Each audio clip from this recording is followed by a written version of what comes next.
Ishukan Press presents Jesse's Triumph, Book 3 in the Sassy Saints series.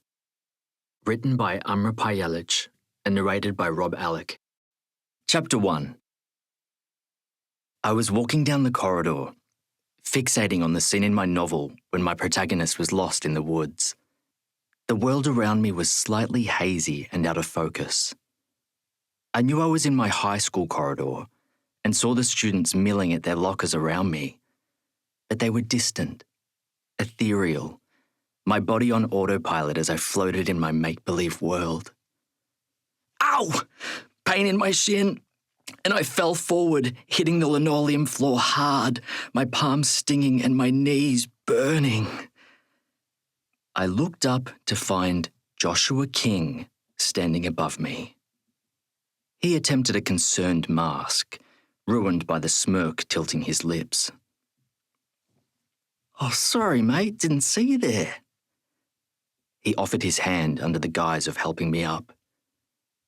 I knew better and ignored his proffered hand, standing up and wiping my jeans. His mates guffawed behind him. My cheeks burnt. I knew my milky skin showed all my emotions, and when I got embarrassed and red-faced, my blue eyes looked watery, like I was on the verge of tears. Sarah, my sister, teased me. I had a tragic face, and as a child, I'd used it to sucker many an adult out of sweets. As I got older, it was a liability, especially in the cutthroat atmosphere of St. Albans High. I collected my books off the floor and walked around King and his idiot posse, staring at the floor. My rage built as I walked away. I was so sick of King and his bullshit. My mind turned to another scene, one of death and carnage. I ran to my safe space on the ground level of the 3-story building, the library. When I walked in, I saw Brian, my best friend, sitting at a table. I rushed over, dropping to my knees in front of his desk. "Joshua King," I said. "I'm putting him on my hit list." I took out my notebook and took Brian's pen. A girl was sitting next to Brian. I glanced at her and saw she was reading my page upside down. Her face blanched when she saw the heading, "People to Kill." "Why?" Brian asked. "He tripped me in the hall," I said. Brian read the next maths answer from his notebook, but the girl beside him was stiff and unresponsive. "Sabiha, this is my best friend Jesse," Brian introduced me. I looked at the girl, recognizing her as the new student who had begun a few weeks ago. She looked between me and Brian, obviously struggling to understand how we were best friends. Brian's brown hair was slicked back perfectly, and he wore black pleated pants and a dazzlingly white crisp shirt. He looked like he was going to a job interview. I wore loose jeans and an even looser sweatshirt, and both had seen better days. I'd never cared about my appearance until I saw myself through her eyes. "We're in phys ed together," I said, then regretted it as I saw the moment she remembered me, wincing as she flashed back to our last lesson. When our teacher, Mr. Robinson, left the gym to go to his office, all the boys in class played dodgeball, with me as the target. I'd flinched, trying to catch the balls, but I didn't have a chance in hell with multiple players targeting only me. Everyone laughed as the balls connected and bruised. I knew I'd become red-faced and watery-eyed again as rage worked through me, giving the bullies more hilarity as they revelled in thinking they'd made me cry.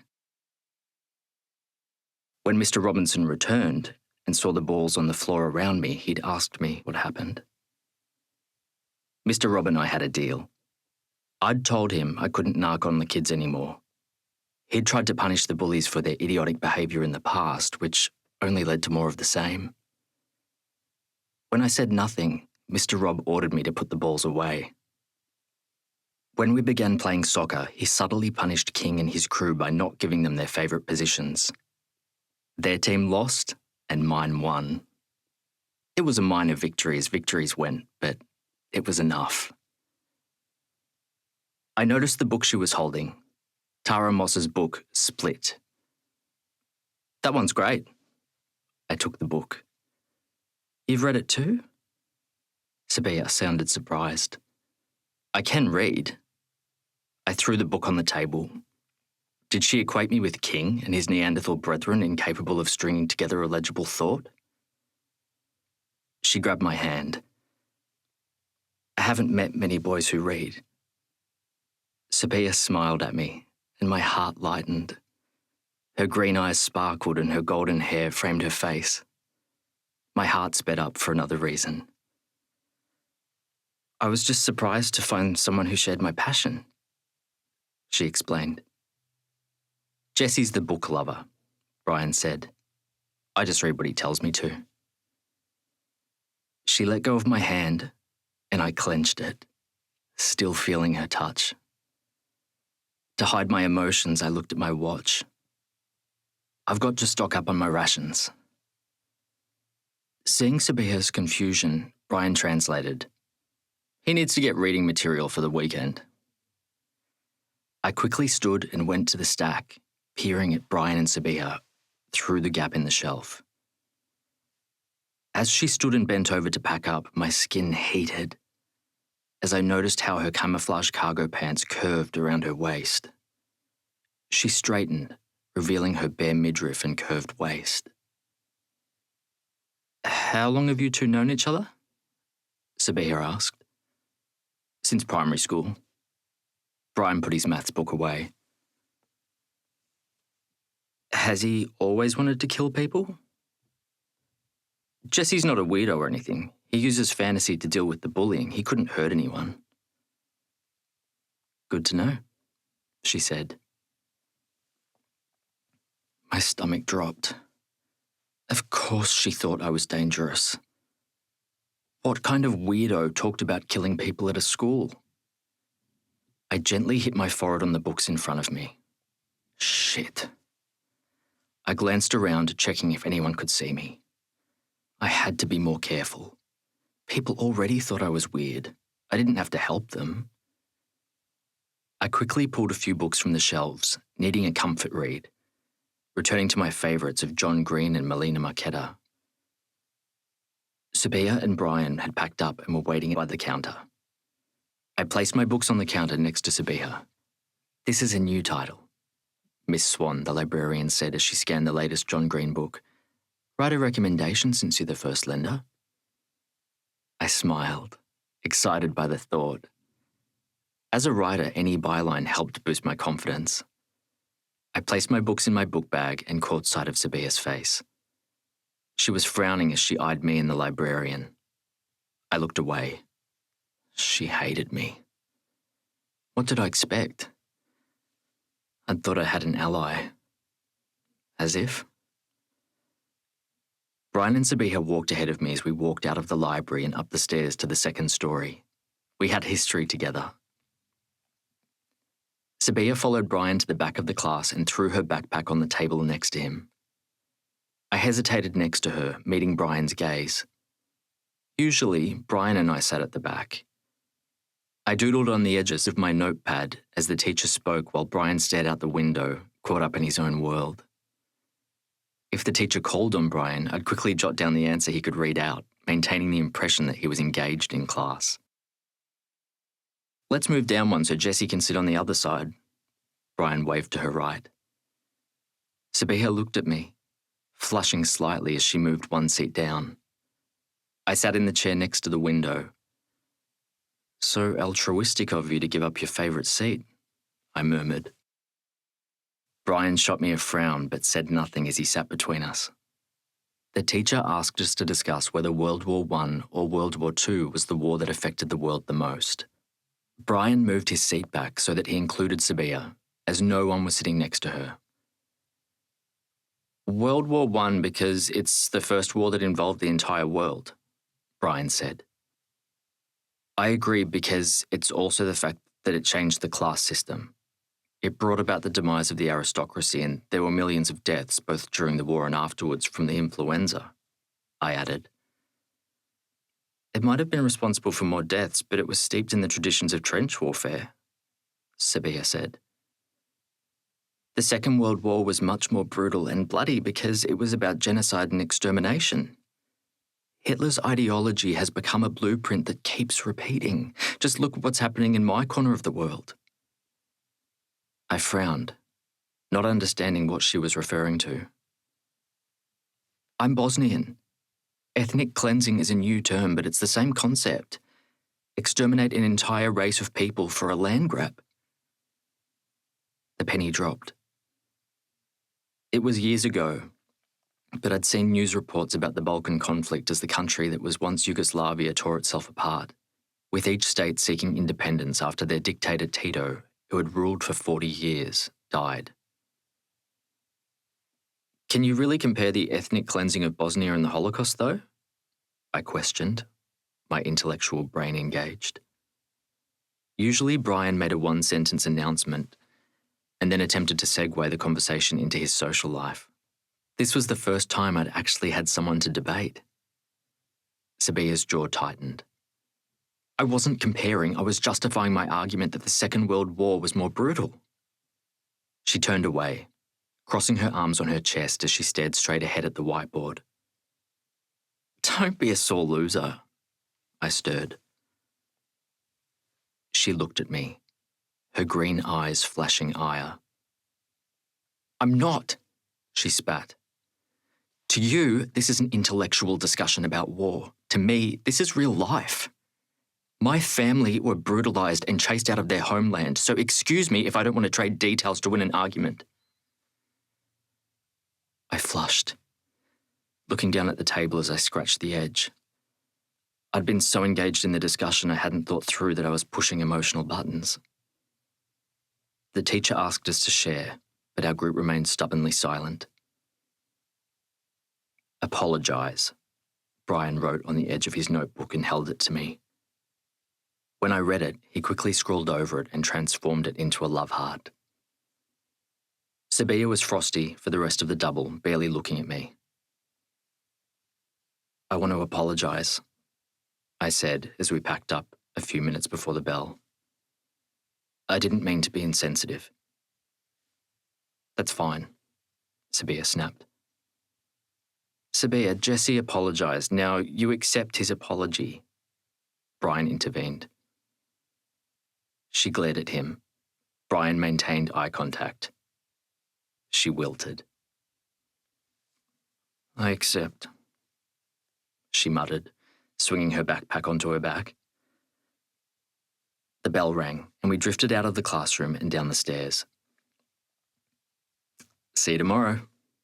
Brian kissed her on the cheek at the bottom of the stairs. The boys' lockers were at the other end of the corridor. She smiled, her face transformed. See you. Jesse, Brian prodded, looking at me. See you tomorrow, I muttered, waving quickly. Sabiha's smile faded. See you. I opened my locker, carefully checking my diary for all the homework and collecting the notebooks and textbooks I'd need. Brian emptied his backpack of textbooks and notebooks. Really? I exclaimed. I don't need those when I've got you. Brian smiled widely and put his arm around my shoulders. He came over every night after I'd finished my homework and used my notes and homework to complete his. Eventually, the teachers will figure out you're not doing any of your own work. It surprised me it hadn't happened already. While Brian could complete the homework using me as a resource, when we were doing the exams, he had to pass on his own, and somehow he always did. Please. They'll only figure it out if I overreach. But I know my speed. I'm a bare pass student. He preened in front of the mirror he'd attached to the inside of his locker door, using his comb to slick back his dark hair. The fact that you pass all the exams means you've got a great memory. If you tried, you could get a great grade. What do I need good grades for? He slammed the locker shut as his face darkened. I know where my future is. I gently closed my locker door, not saying anything. Brian's father was an immovable boulder. We walked home together. When we reached my house, Brian continued, waving as he called out, "See you soon." I took my key from my pocket and unlocked the front door. Mum was in the living room, sitting in her wheelchair in front of the TV. The bright colours of the TV show The Price is Right lit up her face in the darkened room, the sun setting early in winter. I flicked on the light switch. Mum turned to look at me, a smile brightening her face. "You shouldn't be sitting in the dark," I chastised. "Reggie, you're back from work," she exclaimed, calling me by my father's name. He'd been dead since I was 4 years old, hit by a drunk driver, but lately Mum sometimes confused me for him. I hardly had any memories of him. Just a vague impression of a show, maybe Moomba, as there was a river and water skiers. I couldn't see, so he lifted me on his shoulders. He towered above the other partygoers at 6'4", and I'd reached my hands up, convinced I could touch the sky. Sometimes when I looked at the scant photo album charting my life with him, the 10 photos of just me and him, I had a glimpse of a memory, a shimmer that quickly faded. My 4th birthday and the car birthday cake Mum made. Him lighting the candles, urging me to blow them, feeling his breath next to my ear as he helped me blow. I'd examined myself in the mirror, trying to see the resemblance. Something in the way the stubble covered my skin highlighted my square chin and high cheekbones. The one thing I'd wanted from him was his towering height. But alas, my mother's genes had dominated, and I was only 5'10". Mum's face cleared as she recognised me. "Jessie, tell me about your day," she demanded. I placed my backpack on the shoe shelf in the hallway and wheeled her to the kitchen. "First up, I had English," I told her, as I opened the fridge and took out carrots, celery, capsicum, and the eggplant dip that was her favourite. We had a class debate about the ethics of cloning for language analysis. I closed the fridge and took out the chopping board. My team won, of course. I chopped the vegetables and placed them on a platter, fanning them out around the eggplant as I told her the Disney version of my day. There was a debate, but Joshua King was in my English class and made it a point to torment me by interrupting me every time I spoke. The teacher attempted to stop Joshua at the beginning of the year, but now was completely worn down and just let the class bully suck all the attention from the room. I pushed Mum's wheelchair to the kitchen table and sat across from her. As we ate our snacks, she laughed at my jokes, her full cheeks wobbling. "I love you, Jessie," Mum said, her hand patting mine. I held her hand in mine. Her fingers were thick and swollen, her knuckles barely visible. She'd had breast cancer 5 years ago, and as part of her treatment had her lymph nodes removed, which affected her thyroid. At first, the doctors thought she suffered from depression.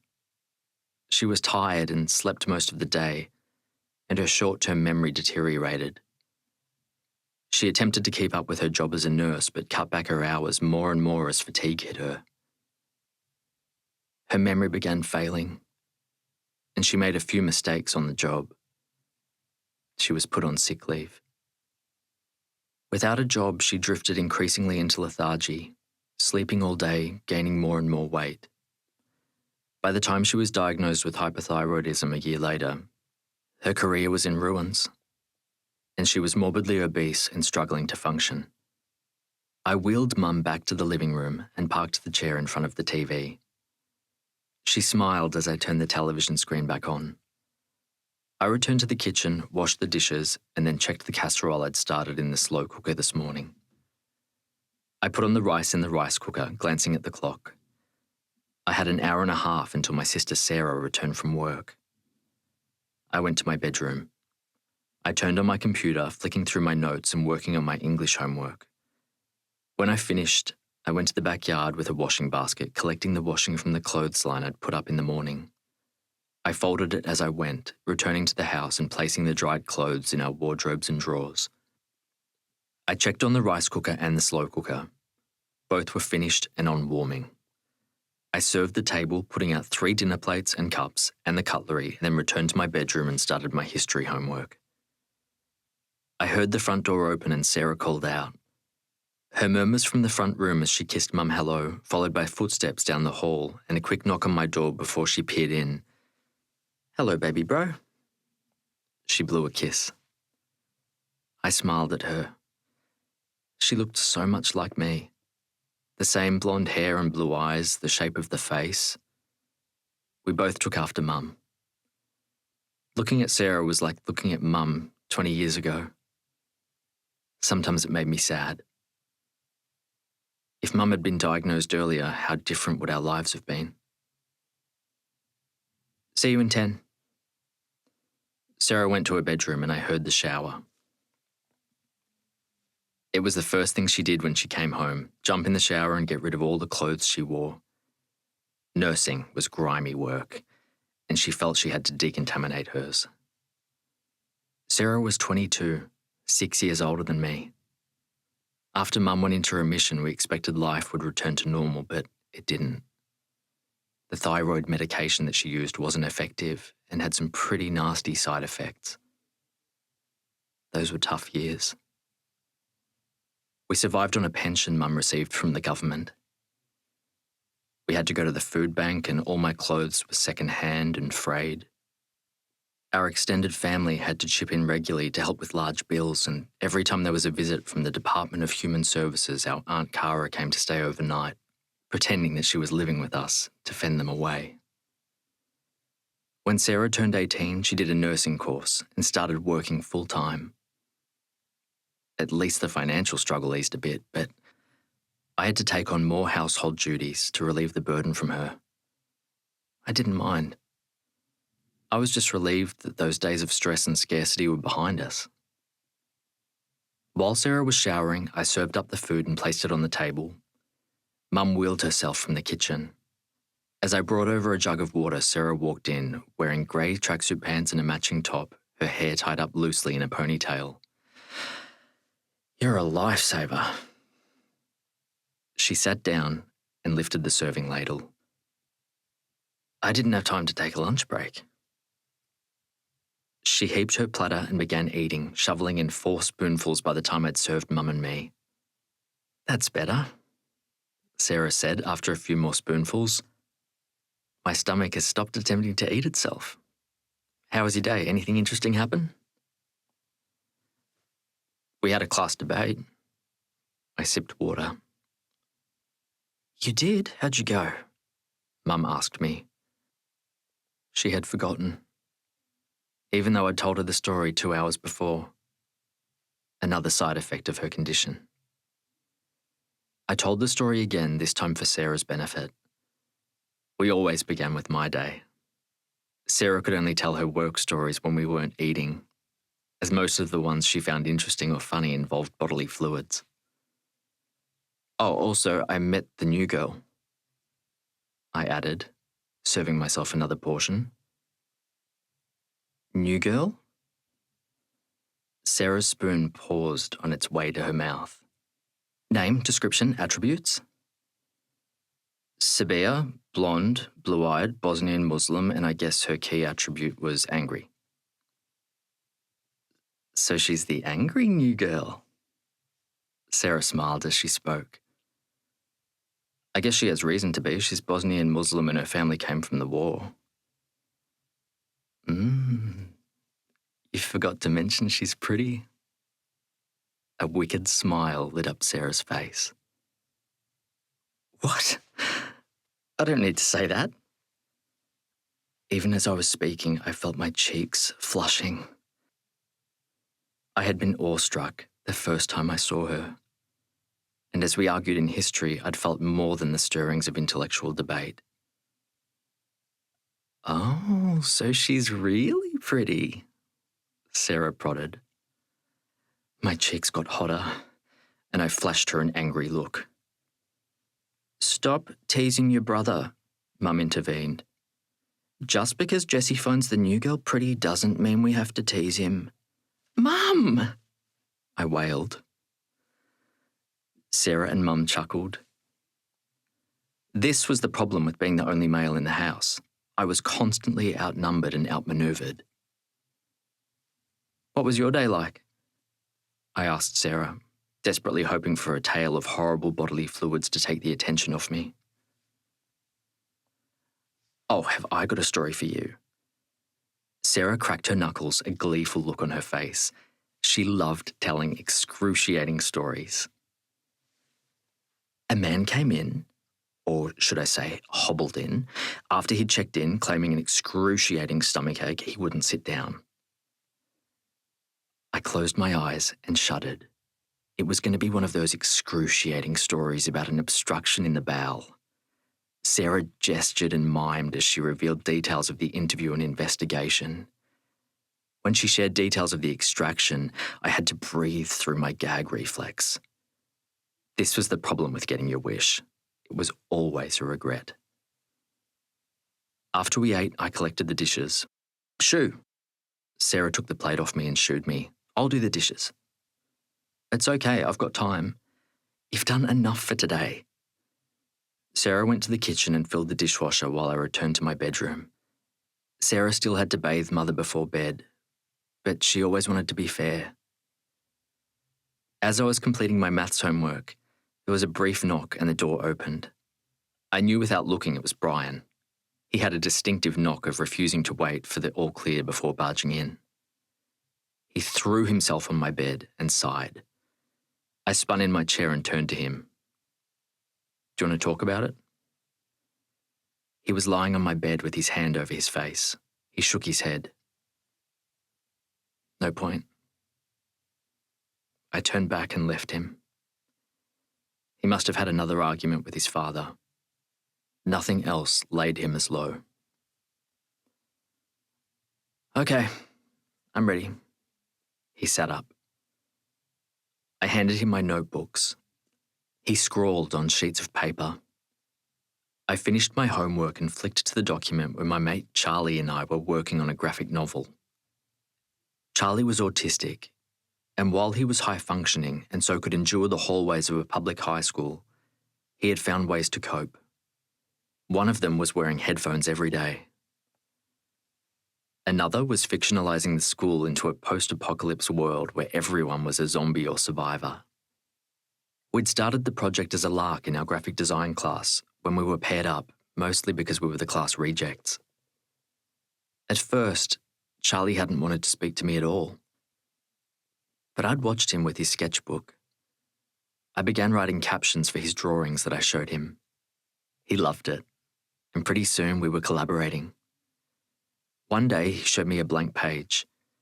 He wanted me to write the story and he would draw it. And so that's how we started. Now it has become a therapeutic after-school activity. I would write about what happened to me during the day, but resetting it into my imaginary world, and email it to Charlie. He'd send me the images the next day. Charlie drew in black and white pencil and then scanned it. He got a fancy scanner that his extended family had pooled money for his last Christmas present, wanting to give him a chance for self-expression. After I received the new pages, I'd lay them out using the publishing software we had access to at school. We impressed our graphic design teacher with our progress and story. Somehow he hadn't twigged that all the zombies were based on my classmates. I looked at Charlie's photos and laughed as I saw Joshua King's zombie clone being killed with a hammer pounded to the head. I heard Brian shifting on my bed behind me. He stood and leaned over my shoulder. How many times have you killed Joshua King now? He scoffed. Not enough, I muttered as I saved the images to my computer. Listen. Brian cleared his throat. About what happened in the library today. I know, I interrupted him. I completely freaked Sabiha out. Yeah, she doesn't really know you yet, so we should probably keep all this on the down low from her. I looked at the images before me. I was so used to them that the gruesomeness didn't register. There were images of body parts being hacked off, hands twitching as zombies were dismembered and blood, guts and gore spilling out in a multitude of ways. Yeah, you're right. I vowed not to mention anything to Sabiha. Then I paused. Hang on, so she's going to be a regular girl hang? I looked over my shoulder at him. Brian had gravitated towards girls as friends, but usually these were short-term goss sessions that didn't last longer than a few days. This was the first time he'd expressed interest in a girl. Yeah, she's special, Brian smiled. I want her to stick around. I nearly said, I thought you were into guys, but bit back my words just in time. Brian had never officially come out, and I'd never asked. This is the first time you've had a crush, I said instead. Maybe I just hadn't met the right girl. Yeah, maybe you're right. I turned around, a stone sinking in my stomach. Why did I care Brian liked Sabiha? I'm happy for you, ma'am. I forced out past my lips. Thanks, bud. I knew I could count on you. Brian patted my shoulder and headed for the door. Tomorrow. After he left, I turned back to my graphic novel. At least this was one constant. Chapter 2. Brian and I walked to school together in the morning. There she is. Brian waved enthusiastically. Sabiha waved back. She was wearing a denim skirt and chunky boots, her legs lean and long. A Metallica t-shirt stretched across her torso. I'd made an effort wearing my newest baggy sweatshirt and jeans while Brian was in his black pleated pants and a blue silk shirt. When we approached, he and Sabiha kissed each other on the cheek. Sabiha turned toward me and leaned in. I stepped back shyly. Her face creased in displeasure and she turned back to Brian. How was your weekend? She demanded, hooking her arm through Brian's.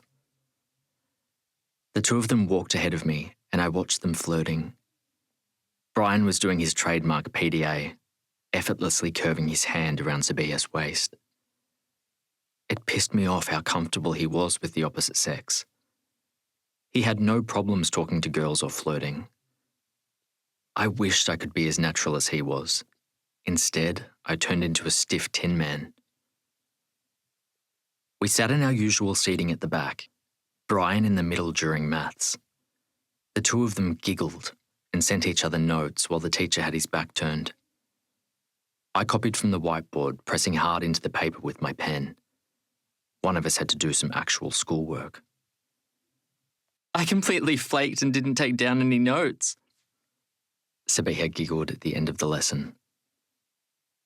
That's okay. I'll copy Jessie's tonight, then you can get them off me. Brian put his arm around my shoulders. Or maybe the two of you can actually concentrate in class and do your work. I shrugged off his arm irritably.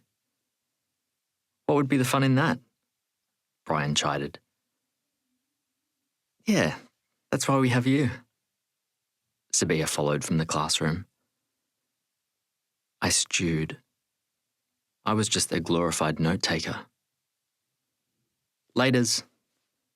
Brian hugged Sabiha before going off to home economics. He'd refused to take PE and had gotten a note from his doctor that he had an injury to avoid it. I looked at Sabiha awkwardly.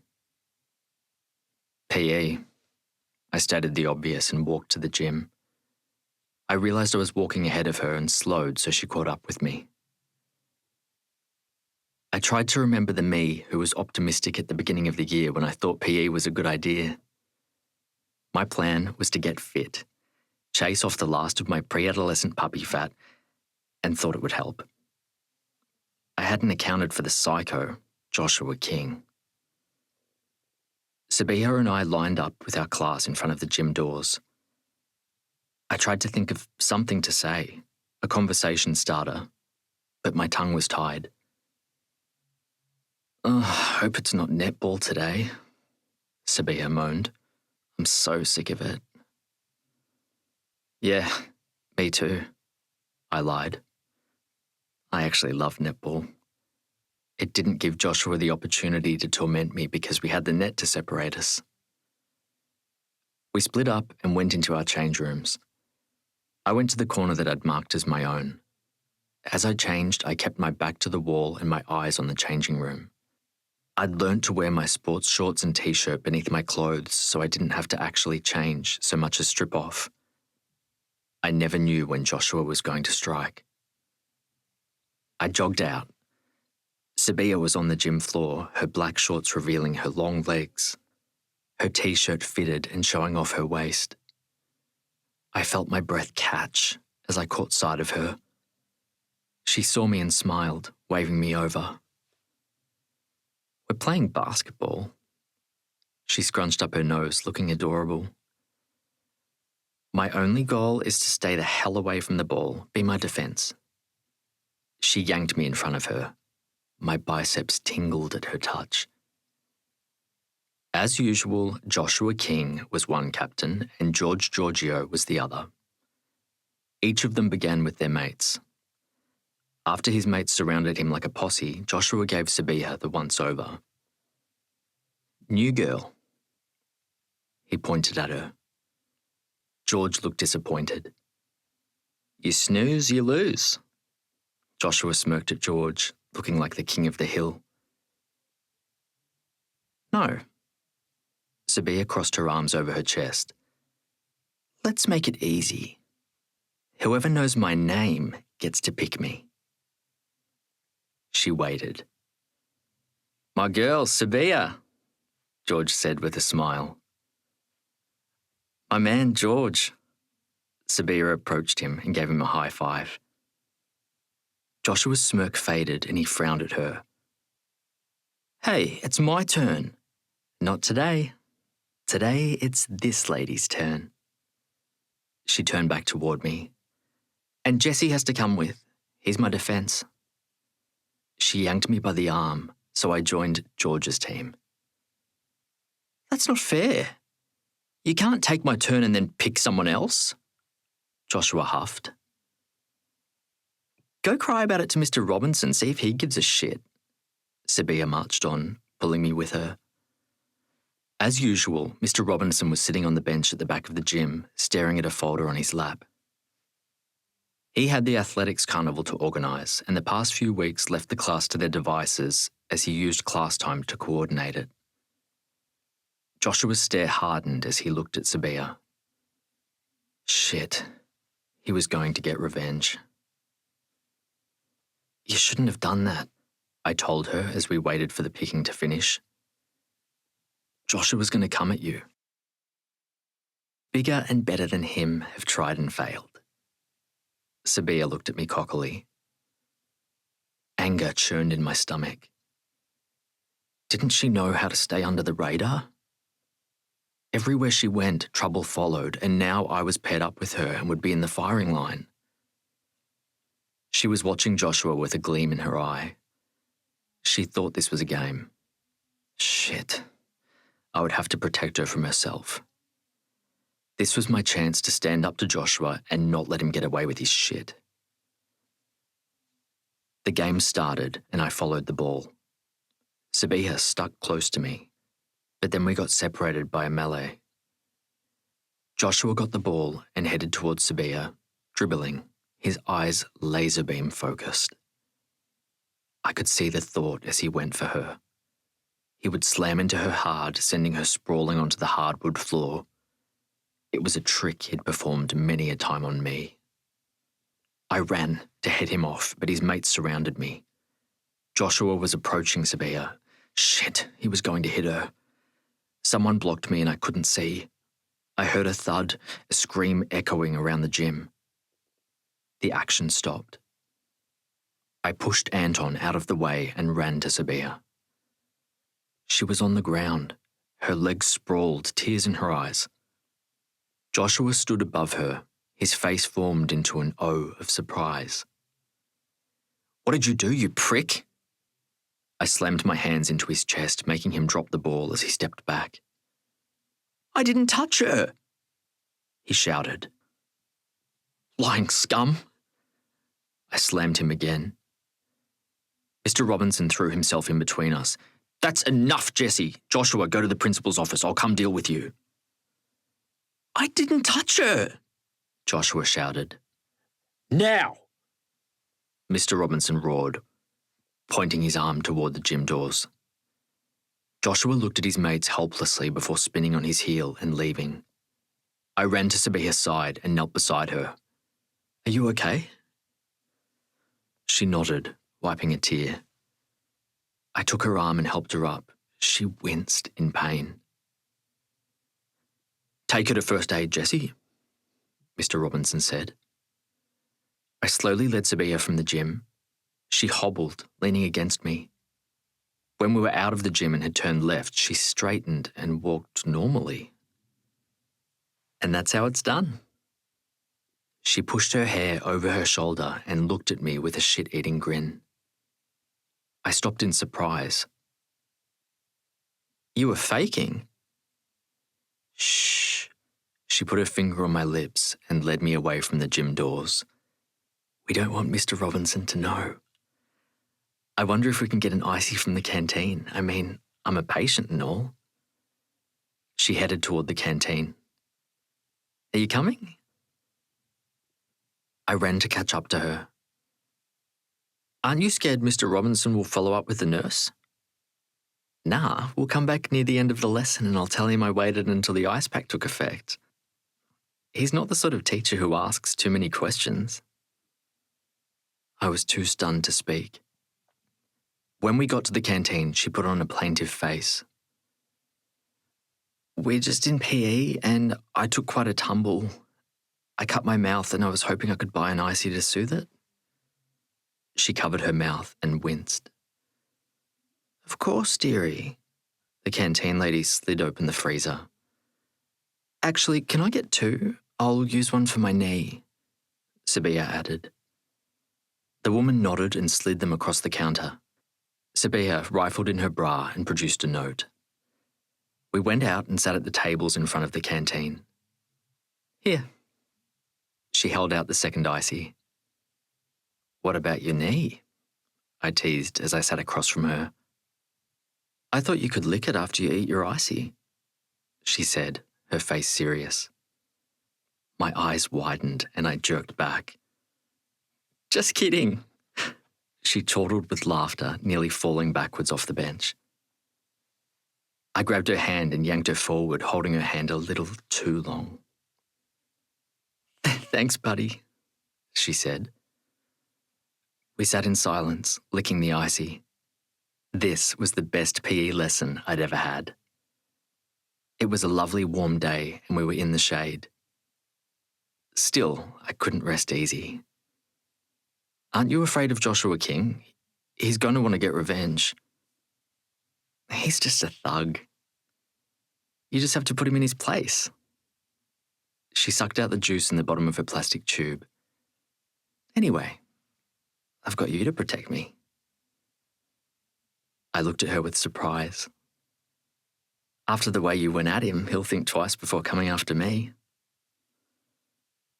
I rewound the action in my mind, replaying the moment I'd pushed him and his stunned face as he nearly fell. I'd been fearless, only concerned with Sabiha's welfare. I'd never stood up to Joshua like that before. When he'd picked on me before, I'd just taken it as if it was all I deserved. My back straightened. Having Sabiha look at me as someone who could be her protector changed something in me. Maybe she saw something I didn't. You're right. I'll fuck him up if he tries messing with you. I mimicked the words I'd heard other boys in the schoolyard say to each other, testing the way they came out of my mouth. My hero. Sabiha put her head on my shoulder and patted me. I inspected her face. Was she being sarcastic? She held my gaze, completely sincere. My stomach fluttered, and my eyes moved to her lips, the urge to kiss her overwhelming me. She leaned forward. Was she going to kiss me? It was going to happen. Her lips brushed my cheek. I'm so glad I've got you and Brian to have my back. She took the plastic tube from my hand and got up, tossing both in the rubbish bin. I remained seated, still frozen, my mind caught in the almost kiss. We'd better get back. I stood and she leaned back against me as she fake hobbled her way into the gym. When we entered, Mr. Robinson came over. Any better? Just a bit sore, Sabiha said. I peered at the benches. Joshua was nowhere to be seen. I'll make sure that doesn't happen again on my watch, Mr. Robinson said. I sat with Sabiha on the bench and watched the game. Mr. Robinson was actively supervising. I'm guessing he doesn't want me to complain that I was hurt because he wasn't supervising, Sabiha said wryly. But you weren't hurt. I was stung on Mr. Robinson's behalf. He was a good teacher and took care of me. Only because of my quick thinking. What do you think would have happened if Joshua caught up with me? I flashed back to the rage on Joshua's face as he dribbled towards Sabiha. I'd been terrified, knowing he wouldn't pull his punches and elbow her hard. I'd been many a recipient of his faux defense and had ended up with bruises on my ribs. Sabiha was much smaller and slighter than me. She could have even ended up with a broken bone. I vowed I would not let her be in danger again. She thought I was her protector and I would fulfill that role. Mr. Robinson whistled for the game to end and we went to the change room. I helped Sabiha hobble to the changing room, enjoying my last few minutes of physical contact. Being in the changing room without Joshua's menacing presence was a relief. After I changed, I jogged out and approached Mr. Robinson. How do I sign up for the weights room? I asked. Mr. Robinson looked at me with surprise. There was a weights room next to the school gym that students sign up to, either before or after school. I'd watched the muscle-bound boys going in and out, feeling intimidated by their tough physique, the macho way they walked, as if they had 5-kilogram balls they dragged on the ground. We're full, Mr. Robinson said. My face dropped with disappointment. Actually, let me check. He got the sign-up folder and came to me. He opened the folder and there was a list of boys, all the muscleheads. Mr. Robinson crossed out Joshua King's name and Anton's below him. A spot just opened up. He wrote my name down. Thanks. Nothing to thank me for. Joshua has to face the consequences for his actions today, and Anton was argumentative afterwards, so he needs to know too. I walked away feeling guilty. Anton was probably just trying to tell Mr. Robinson the truth, that Sabiha had faked the dive. It didn't seem fair that he would lose out on the weights room too. But then again, Sabiha was right. If she hadn't been so quick thinking and dropped to the ground, she would have been badly injured, and Anton hadn't intervened to stop his best friend. I straightened my shoulders. I needed to toughen up, like Sabiha. They both got what was coming to them. After school, I met Brian at the lockers. I'm staying back because I signed up for the weights room. I'd called our neighbour, Mrs. O'Malley, and asked her to check in with Mum, as I was going to be an hour late home. Really? That's awesome. Brian punched me in the arm. I wish I signed up too. I don't know what reaction I'd expected, but this wasn't it. Since starting high school, Brian had avoided sports and physical exertion like the plague. I thought it was in rebellion against his father's expectations that he was a macho man.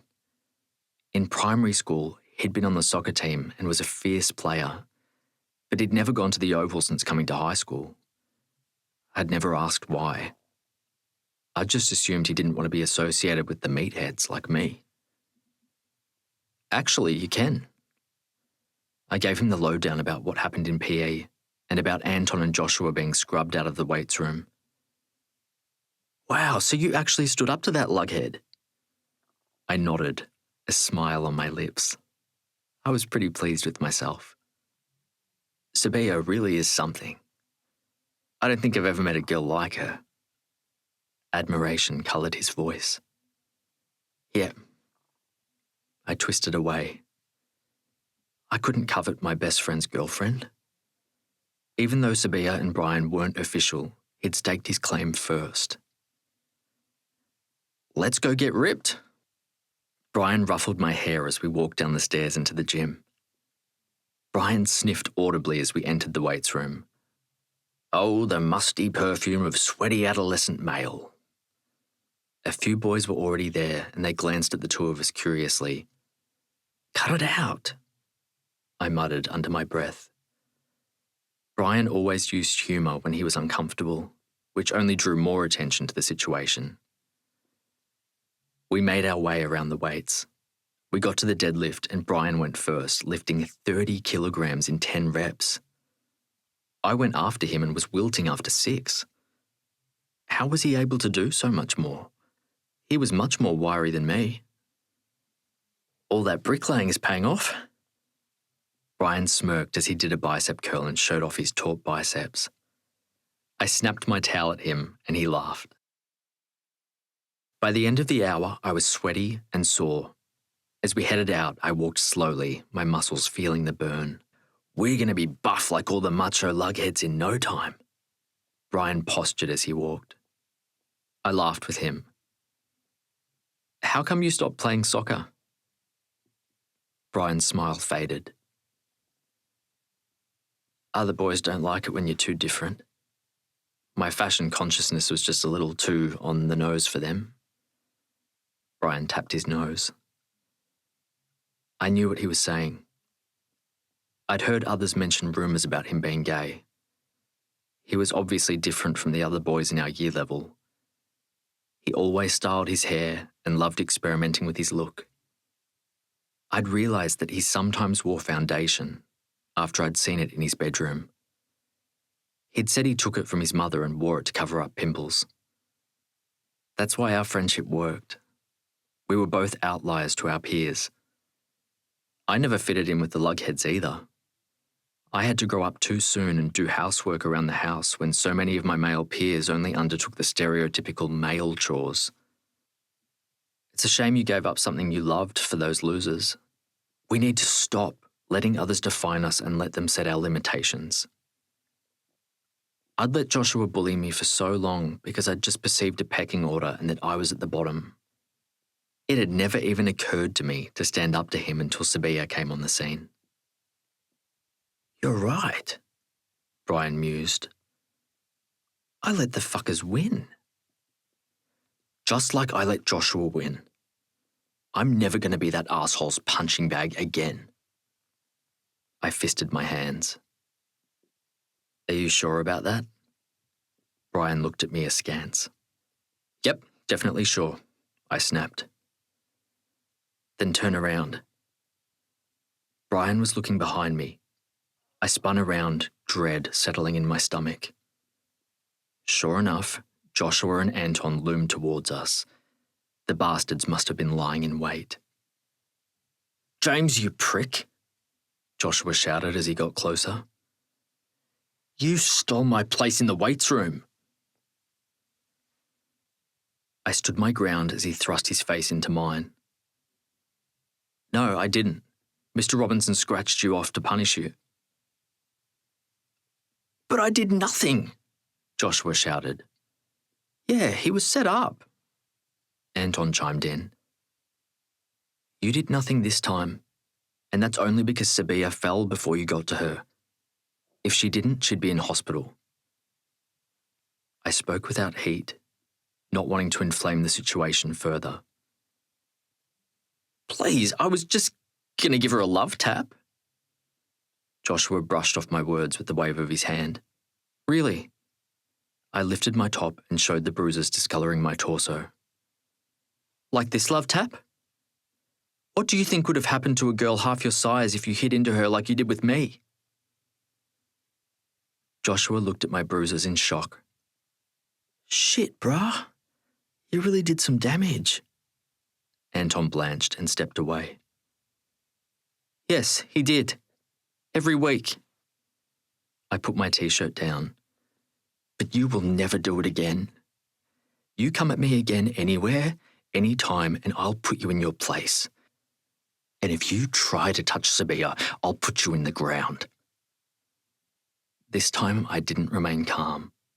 My voice was full of fury and heat. And I'll fucking knock your block off if you touch either of my mates. Brian stepped into the fray, fists waving wildly. King hesitated, debating whether he was going to back down. He cut his eyes toward Anton, checking to see if his bra was on his side. Anton was looking at Joshua with caution, finally understanding the consequences of what would have happened if he'd hit Sabiha. I've got to get home. Anton stepped away, signalling he wasn't backing Joshua in this fray. King stepped away, raising his hands in surrender, a coward who would only biffo if he had the numbers on his side. Fine. You stay out of my way, I'll stay out of yours. With pleasure. I dead-eyed him. Joshua broke eye contact first, stepping away to join Anton. Joshua gesticulated in anger as they walked away while Anton determinedly strode away. Shit. We actually did it. We stood up to the lugheads and we're still standing. I folded my arms behind my head as I walked in circles, adrenaline and fatigue battling within my body. Yep, we fucking are. Brian hugged me and started jumping. You've inspired me. I'm going to play soccer again. Good. I walked straighter on my weary legs. I didn't know when this day started who I was going to become. That I would become the guy who stood up to Joshua King, my tormentor for years. Who knew who I would become tomorrow? Chapter 3. I was sitting on the bench at the front of our school. Brian and Sabiha were on the bench across from me, her arm hooked in his, her leg across his. Seeing them becoming closer in the past week had been both painful and joyful. Dina and Gemma approached. I had classes with both of them this year, but we'd never spoken. They stood next to Sabiha, but she purposely ignored them. Dina bent down and scrutinised Brian's face, her brown hair swinging by her face like a curtain while her gold necklace dangled in the air. You're wearing foundation, she burst out in a shrill voice. It's Clearasil, Brian said without skipping a beat. I didn't know what to say. I knew Brian wore foundation and found Dina's obnoxious way of putting him down irritating, but what could I say? We examined his face, a layer of orange cream concealing the large pimples on his cheeks and chin. Looks like foundation to me, Gemma said, a sly smile as she twirled a lackluster red curl from her home perm. Sabiha stood and stared them down. Why aren't you on the oval?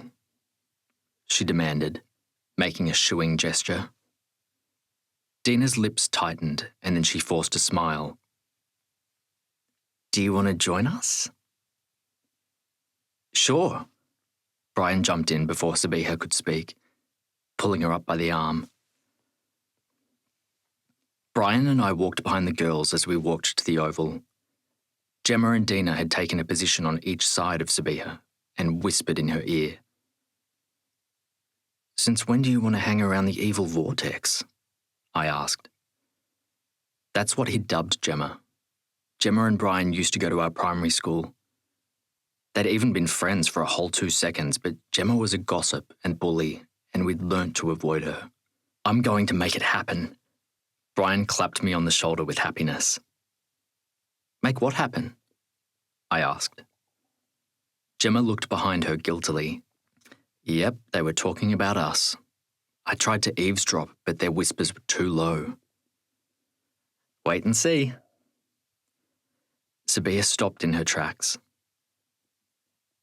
If you care about your reputations, it's best if Jessie, Brian and I don't go to the oval, she said in a raised voice so we could hear. Dina grabbed her arm and gave us a fake smile. I don't care. Yeah, I don't care, Gemma said, less certain. Good. She smiled at them. Brian and I exchanged a look. I think I'll duck into the library. I did not want to hang around where they did not want me and face snide remarks and side looks. Don't you dare leave me alone. Brian yanked my arm and pushed me toward the oval. I need you. I sighed. Fine, but I'm not talking to them. You do you. I just need you there for moral support. We reached the oval and the girls determinedly walked to the other side. Why did they want to sit there? There was no shade. Sabiha sat between me and Brian, while Dina sat next to Brian and Gemma next to her. We were facing a group of boys playing soccer. What was going on? I saw Brian watching the soccer players intently, and the penny dropped. He was going to make his debut as a soccer player today. Good. I took out my novel, The Shining, and began reading. Sabiha waved at a boy on the field. I followed her gaze and saw a blonde Adonis loping towards us, his torso bare and shiny with sweat. Who was he? Jealousy stung me as I saw him smiling at her. Hey, cuz. He reached out and slapped Sabiha's hand in a high five. Sabiha introduced her older cousin, Adnan, who was in year 11. Why was I so relieved that the boy was a relative? I needed to stop caring. I lifted my book back to my face and tuned out the surrounding conversation. Sabiha nudged me in the ribs and I looked up. Brian leapt up and took off his shirt and folded it, leaving on his t-shirt. Get ready to be dazzled, Brian said. Adnan laughed and slapped him on the back.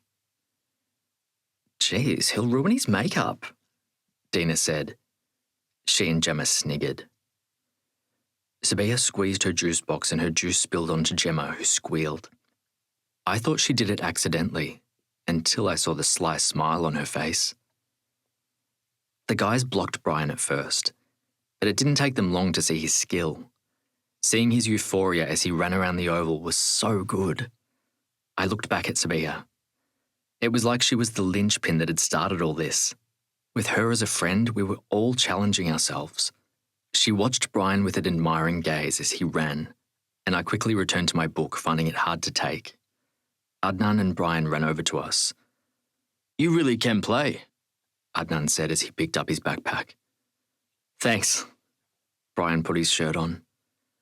Same time tomorrow? Adnan put his hand out for a high five. You're on. Brian slapped his hand. See you, cuz, Adnan called as he ran off. We walked to maths class together. We stopped and Brian got a paper towel and wiped off the mud and grass from his black leather shoes. You're going to have to wear more appropriate footwear. Brian sighed. Yep, it'll make being stylish more difficult, but I'm up for the challenge. He sighed happily as he looked in the mirror and combed his hair. You did it. I met his gaze in the mirror. His hair was mussed, rivulets of sweat running down his cheeks. He wiped his face, the beige foundation staining the white paper towel. He examined his face. The pimples were more prominent. Oh well, I guess it's time for au naturel me to make his debut. He propped his bent arm on my shoulder and his confidence buoyed me as we stood side by side. Maybe high school won't be so shitty anymore, now that we're working our way up the food chain. I wanted to believe him. As if I'd conjured him, Joshua King walked behind us and to the urinal. Usually he'd intimidate and stare me down, even sledge me by shoving himself into my physical space. Today, he pretended like I was invisible. Brian met my gaze in the mirror again and arched his eyebrow with a smile. Maybe Brian was right. Maybe things were on the way up. I went to my locker, turned on my phone and checked my messages. There was a message from Sarah. Mum took a turn, all good, come straight after school. I went to the front of the school where Sabiha was waiting. The three of us were going to Sunshine Library. because it was 3 times bigger than the St Albans Library. "Where's Brian?" Sabiha peered around me. "He's coming. I can't make it tonight." "Oh, that's too bad." Happiness crept into her voice. It was like she'd punched me in the gut. Shit, I was the third wheel interrupting their romance. "I mean, we'll miss you." Sabiha jumped in, interjecting sincerity in her voice. "Don't worry, Sabiha, I know what you mean." I picked up my backpack and turned to leave. We both saw Brian approaching. "You okay?" he asked. "Mum's not feeling well," I said, handing Brian a list with Stephen King and Dean R. Kuntz's titles scrawled on it. "Can you get me some books?" I turned and walked away. That was it. I would not hang around them again. Sabiha had expressed her preference, and I would not play dumb anymore. I hurried home, my legs aching by the time I entered the front door. Sarah met me in the hallway, still in her blue scrubs, a streak of blood on her top.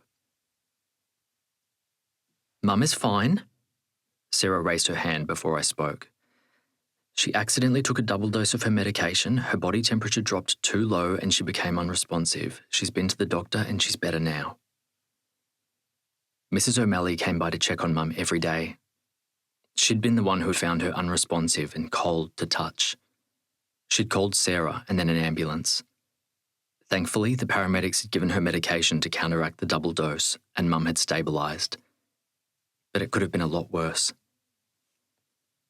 I went to Mum's bedroom. She was sleeping in bed, her face was more swollen than usual. I left without disturbing her and went to the kitchen. I took the pill box off the fridge. The Wednesday dose was empty. It was Tuesday. I sighed, bowing my head. Mum must have confused the days yet again. Mental deterioration was another sign of her illness. "I've spoken to the council. We're eligible for home help a few hours a day."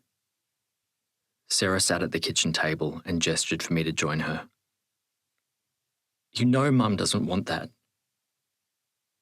I got a glass of water, buying time to keep my back to her. I didn't want her to see my glassy eyes as I fought back tears. "I know, but we can't go on like this. You need to go to school and I need to work. We can't be with her during the day." Sarah was trying to sound strong, but I could hear the ragged edges as she spoke through her tight throat. My hand tightened on the glass, and it broke in my hand, shards of glass cutting in. I squeezed tighter, wanting to feel the pain. "Jessie!" Sarah gasped, jumping out of the chair and rushing to me. She took my hand and put it under the tap, washing off the glass, then pushed me into a chair. She got the first aid kit and picked out the glass. "What are we going to do?" I pressed my face into her side, hiding into her as I cried soundlessly. "We'll be okay." Sarah put her hand on my head, her voice wobbling. She finished tending to my cuts and wrapped a bandage around it. "We'll keep going, day by day. But we need more help." She packed up the first aid kit and threw away the used gauze. "She won't like it." I wiped my face. "I don't like it either. But then there are lots of things I don't like. That's life. We just have to get on with it." She sounded so bitter. Usually she kept the dark veneer hidden and maintained positivity. We both felt older than our years. Sarah didn't get to do much of what any other peers her age did. We had to take turns staying home with Mum. And even when Sarah went out with her friends, it was hit and miss. She found them immature because of their insistence on drinking to excess and wasting money. Sarah didn't have that luxury. She had to watch her cents and ensure we could pay the bills. I noticed the dark circles under her eyes. She looked suddenly older, more fatigued, and her shoulders bowed under the weight of her responsibility. I was ashamed of myself. She'd had to deal with Mum's medical emergency by herself. She let me have my regular day and only told me when school was finished. And now she had to take care of me too. I was being such a prick. I'm sorry. You shouldn't have dealt with all this yourself. You should have called me to come home. No, there was no point. You couldn't do anything, and you need to maintain your normal life. She kissed me on the top of my head and brushed my curls from my forehead, a gesture she'd mimicked from our mother. It made me feel instantly comforted. So do you, I said, realizing I was letting Sarah sacrifice herself for my benefit again. You need to enjoy yourself and not have to just do everything on your own. She shrugged and said nothing. When she was 17 years old, she'd had to be a surrogate mother to me and a carer to Mum. I'd had many more opportunities than her. I'll get a job. That will help more. We don't need more money. My wage covers it. We need more help to care for Mum. And we need to go to school and to work without worrying about her. I felt like the walls were closing in on me. It was like I'd had a glimmer of normal life. And then I was reminded how tied down I was. Every once in a while, I felt a ripple of anger and resentment about my situation, but I pushed it away. It wasn't Mum's fault that she got cancer, that she then developed hypothyroidism, that wasn't treated until it took a wrecking ball to her life. This was my life. Mum and Sarah were my only family, and I had to treasure them. I sat by Mum's bed, needing to watch her sleep to reassure myself she was still alive. Sarah went to have a shower and lay down in bed. She looked depleted now that the adrenaline had worn off. I had homework I could do, but I was too tired, feeling brain fog. Instead, I stared out the window over Mum's body, my eyes drooping as I lightly dozed in the chair. I woke half an hour later and eased out of Mum's room and into the kitchen. We had cauliflower that I quickly sautéed and put to boil for a cauliflower soup, checking on Mum periodically. Go lie down, Sarah said from the doorway. I glanced at the clock. 2 hours had passed since I came home. I stretched my arms up and moved my neck. I'm okay. I kept my voice low so as not to disturb Mum. I dozed a little. I'll make dinner. I've got it under control. Sarah smiled and shook her head. Mum stirred in the bed and we both approached. Her eyes opened slowly, clouded with confusion. Hey, Mum, you had a bit of a turn, Sarah said gently, taking her hand. But you're going to be all right. I don't remember. Mum looked between us, her eyes wide with panic as she tried to capture those forgotten memories. That's perfectly natural, just a side effect from the medication, Sarah continued, smiling reassuringly. Mum took her at her word and nodded. How are you feeling? I pushed my chair closer. Tired. Mum blinked sleepily. Let's have some dinner and you can go back to sleep. Sarah helped Mum sit up, lodging pillows behind her while I went to serve the soup. I brought a tray table we set up across Mum's lap, and then 2 more trays for Sarah and me to eat in Mum's room. Sarah switched on the television to Home and Away, and we sipped our soup as we watched, the bright light of the TV casting a glow in the room as the sun set. Mum took a few spoons and then became listless, her hand wobbling. I took her spoon and spooned it into her mouth. She looked at me helplessly. I could see her apology in her eyes. It's okay, Mum. That's what family is for. To take care of each other. A tear slid down her eye and I wiped it away, kissing her on the cheek. We finished the episode and I took the dishes out, washing them in the kitchen while Sarah got a bucket of warm water and a washcloth, closing Mum's bedroom as she gave her a hospital bath. Sarah finished and we both trudged to our bedrooms, the day's emotion weighing us down. I wanted to help Sarah check on Mum throughout the night and left my bedroom door open, even though she had an internal alarm clock after doing night shifts and would wake up every 2 hours regardless. I went to bed, feeling like I'd had a ton of bricks land on top of me. I woke up in a panic at 2 a.m. My bedroom door was closed. Sarah, wanting to leave me sleeping. I pushed my bedding out of the way and opened the door, stalking over to Mum's room. Light spilled from the hallway onto her bed, her chest rising evenly. I breathed out a sigh of relief. I heard the patter of footsteps behind me. My panicked movements had disturbed Sarah. "Nightmare?" she asked. I nodded. They'd started soon after Mum was diagnosed with cancer. Over the years they'd recede, but whenever something happened, they restarted. It was always the same dream. Sarah and I stood over Mum's casket as it was lowered into a grave.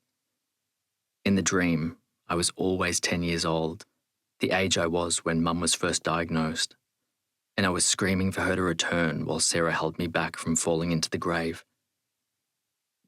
Sarah walked over and hugged me from behind. "She's okay." I nodded. "Go sleep, I'll stay up with her." Sarah sighed heavily. She knew better than to change my mind. I could not sleep anyway. I sat in the armchair beside Mum's bed, covering myself with a blanket, and dozed. Sarah came to check on Mum at 4 a.m. and urged me to bed. Sarah woke me at 8 a.m. I looked at her bleary-eyed and heavy-headed. She wore scrubs, her hair tied back in a ponytail. "I'm going to work." "Are you sure?" I asked. There were still dark circles under her eyes. She had slept little. She shrugged. She had to save her sick days as much as possible. There were always appointments or viruses she had to stay home from. "I'm going to stay home." My cut hand felt sore. I'd slept heavily in the early morning, trapping it under my torso, and now it felt hot and heavy. I also wanted to monitor Mum. Sarah nodded, unsurprised. I had a little more leeway from high school. Mum and I spent a quiet day at home. I cleaned the house in the morning and made us sandwiches, noting our dwindling supplies. Mum stayed in bed, and we ate lunch together as we watched her daytime soapy. I went grocery shopping while Mrs. O'Malley stayed with Mum for an hour. In the afternoon, there was a knock on the door. I opened it and found Brian holding a canvas bag in his hand. "Are you okay?" I put my finger on my lips. Mum's bedroom door was right next to the front door. We tiptoed to my bedroom and I left the door ajar. Mum took a double dose of her medication. She's okay now, just woozy. "What about you?" Brian asked. I said nothing. He sat beside me on the bed, putting his arm around my shoulder. He'd been with me since Mum's cancer diagnosis and knew sometimes no words were needed. "How did everything go today?" I asked after I'd collected myself. "That reminds me." He bent down and picked up his backpack, rifling through it, before handing me sheaves of paper. "Here are your notes and all the homework." "Really? You did all this?" Brian was not known for his school organisation skills. "Not quite." I looked at the notes and recognised Sabiha's handwriting. A warm glow filled me. She'd actually thought about me. I hadn't thought about our last interaction and how it made me feel, but it eased the sting. This was atonement or genuine friendship. Either way, I felt supported and appreciated. "Thanks, Brian. I'll thank Sabiha tomorrow." Here are your library books too. He took them from his backpack and stacked them on my desk table. How'd everything go at the library? Had their relationship progressed without me as a third wheel? All good. That girl reads more than you. She borrowed so many books she couldn't carry them. Brian's voice was light and teasing. They were still friends, still friendly. I don't know why I was so relieved. It was none of my business. Do you want to play a game? I reached for my controller. Fuck yes. I tossed him the second controller and we played for an hour, allowing me to zone out for a while. You know, I think I've realised something. I glanced at him sideways, his serious tone catching me off guard. He was sitting up straight, his hands tight on the controller as he stared rigidly at the screen. I think I like boys. He took a deep breath. I mean, I definitely like boys. Okay. I shrugged. Any boy in particular? Brian nodded jerkily. Good. I'm happy for you. Brian bit his lip. You don't mind? I paused the game on the controller and turned to him. I don't give a shit. You're my best friend and I love you. Brian paused the game too and finally met my eyes. There was such pain in his brown eyes that my stomach clenched. You promise? I promise. I reached out and hugged him. He held me tight, sobs heaving his chest. I knew what it cost him to come out. Brian lifted his face and I reached for the tissue box on my bedside table. You're the only one who knows. I nodded. His father would not take the news well. I tried telling Sabiha about me. He took a tissue and wiped his face. I tensed. I'd been so focused on Brian and supporting him, I hadn't even thought through the implications. If Brian was gay, then Sabiha was no longer his love interest. I bit my lip. What did you say? That I wear makeup? Brian looked up from his dark eyelashes. Yeah, but that means nothing. Lots of guys wear makeup. That's what she said, Brian said. So it's not really a hint then, is it? I had to be delicate and not let my desire cloud my judgment. This was about Brian and supporting him. We're in the friendship zone now anyway, so it doesn't matter, he said. I wanted to ask him if Sabiha knew, but stilled my tongue. Brian clicked the buttons and restarted the game. We played for a few minutes. The only sound in the room was the shooting from the screen. What if she won't be my friend anymore? I think she will. Sabiha isn't a homophobe. I hoped I wasn't giving him the wrong advice for both our sakes. If Sabiha didn't accept him, then I would have to choose my best friend. Brian kept playing, not looking at me. Finally, he nodded. I know you're right. I'm going to tell her soon. Okay. I just had to be patient and wait. This was Brian's news to tell. Who's the boy? Brian smiled, his brown eyes sparkling. He's firmly in the closet, but he is so tasty. I laughed, happy at his joy. It's like something had loosened inside him now that he'd come out. He spent the rest of the game extolling the virtues of his crush, and I realised he'd never been able to talk about who he liked. I just hoped his secret crush liked him back. Chapter 4. The next morning, I saw Sabiha, waiting out the front of school. As Brian and I crossed the street, we both waved. Brian kissed her on the cheek. You're early today? Sabiha looked at me. I wanted more than anything to lean in and kiss her on the cheek, to breathe in her scent, and that's why I couldn't. Until Brian came out to her, I couldn't muddy the waters. I had to bide my time and be patient. "How's your mum?" she asked. "Good." I stared at my feet. I saw her frown at Brian, who shrugged. "Stop being weird, Jessie. She's your friend. Your friend." I wanted to thank her for taking down notes, but hesitated, and the conversation had moved on. "Why are you early?" Brian asked her as we walked to our bench. "I can be on time." She climbed on the bench and we followed. Sitting on the table with our feet on the bench in our usual formation, me, Brian, and then Sabiha. Brian took off his backpack and threw it on the stool. "Not that I've seen." "I did my maths homework. You can copy my notes." "Who are you?" He peered into her face. "What did you do to the real Sabiha Omerovich?" He lifted her hair and looked into her ear. I watched, envious of their easy affection. I wished I could act like that with her. Sabiha laughed. "Do you want to see?" "You betcha."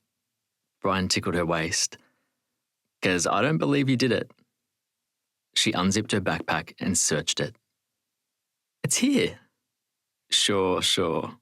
Brian patted her head. She jerked away. "It is." She tipped everything onto the table and checked each notebook. "Oh, I left it in the library."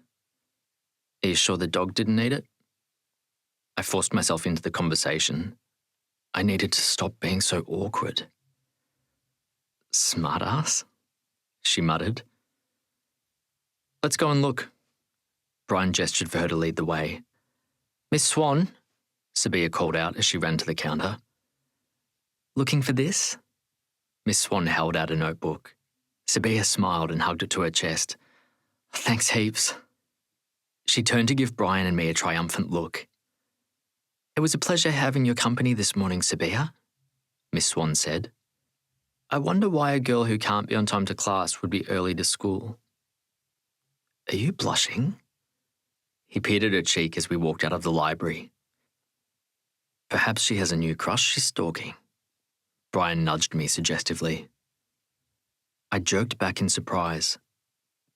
Did Sabiha have a crush on someone? "No, I wanted to avoid the crowds," Sabiha said sarcastically. Brian and I guffawed. My laugh was mostly triggered by relief and hope that she and Brian had definitely moved into the friendship zone. Brian cupped his ear. "We have a late-breaking announcement. Sabiha Omerovich, a 16-year-old schoolgirl from St Albans, Victoria, woke at the crack of dawn and scurried to school to avoid the monstrous crowds at peak hour." I smiled as I watched him inhabit the character of a newscaster. "Congestion peaked at 8:30 a.m, but thankfully no one was crushed to death. Keep tuned and we'll have more updates later." Brian shifted his eyes from side to side as if he was reading a teleprompter. "And now we go to Jessie James, our on-location correspondent, who has a live interview with our fearful schoolgirl." Brian turned to me. "When did you develop this fear of crowds?" I thrust an imaginary microphone in Sabiha's face. "Piss off!" She pushed my hand away and ran to class. I didn't mean to," I said to Brian, horrified that I'd blundered and made her angry. "It's not your fault, bro. Must be a time of the month." He put his arm around my shoulders and we walked to class together.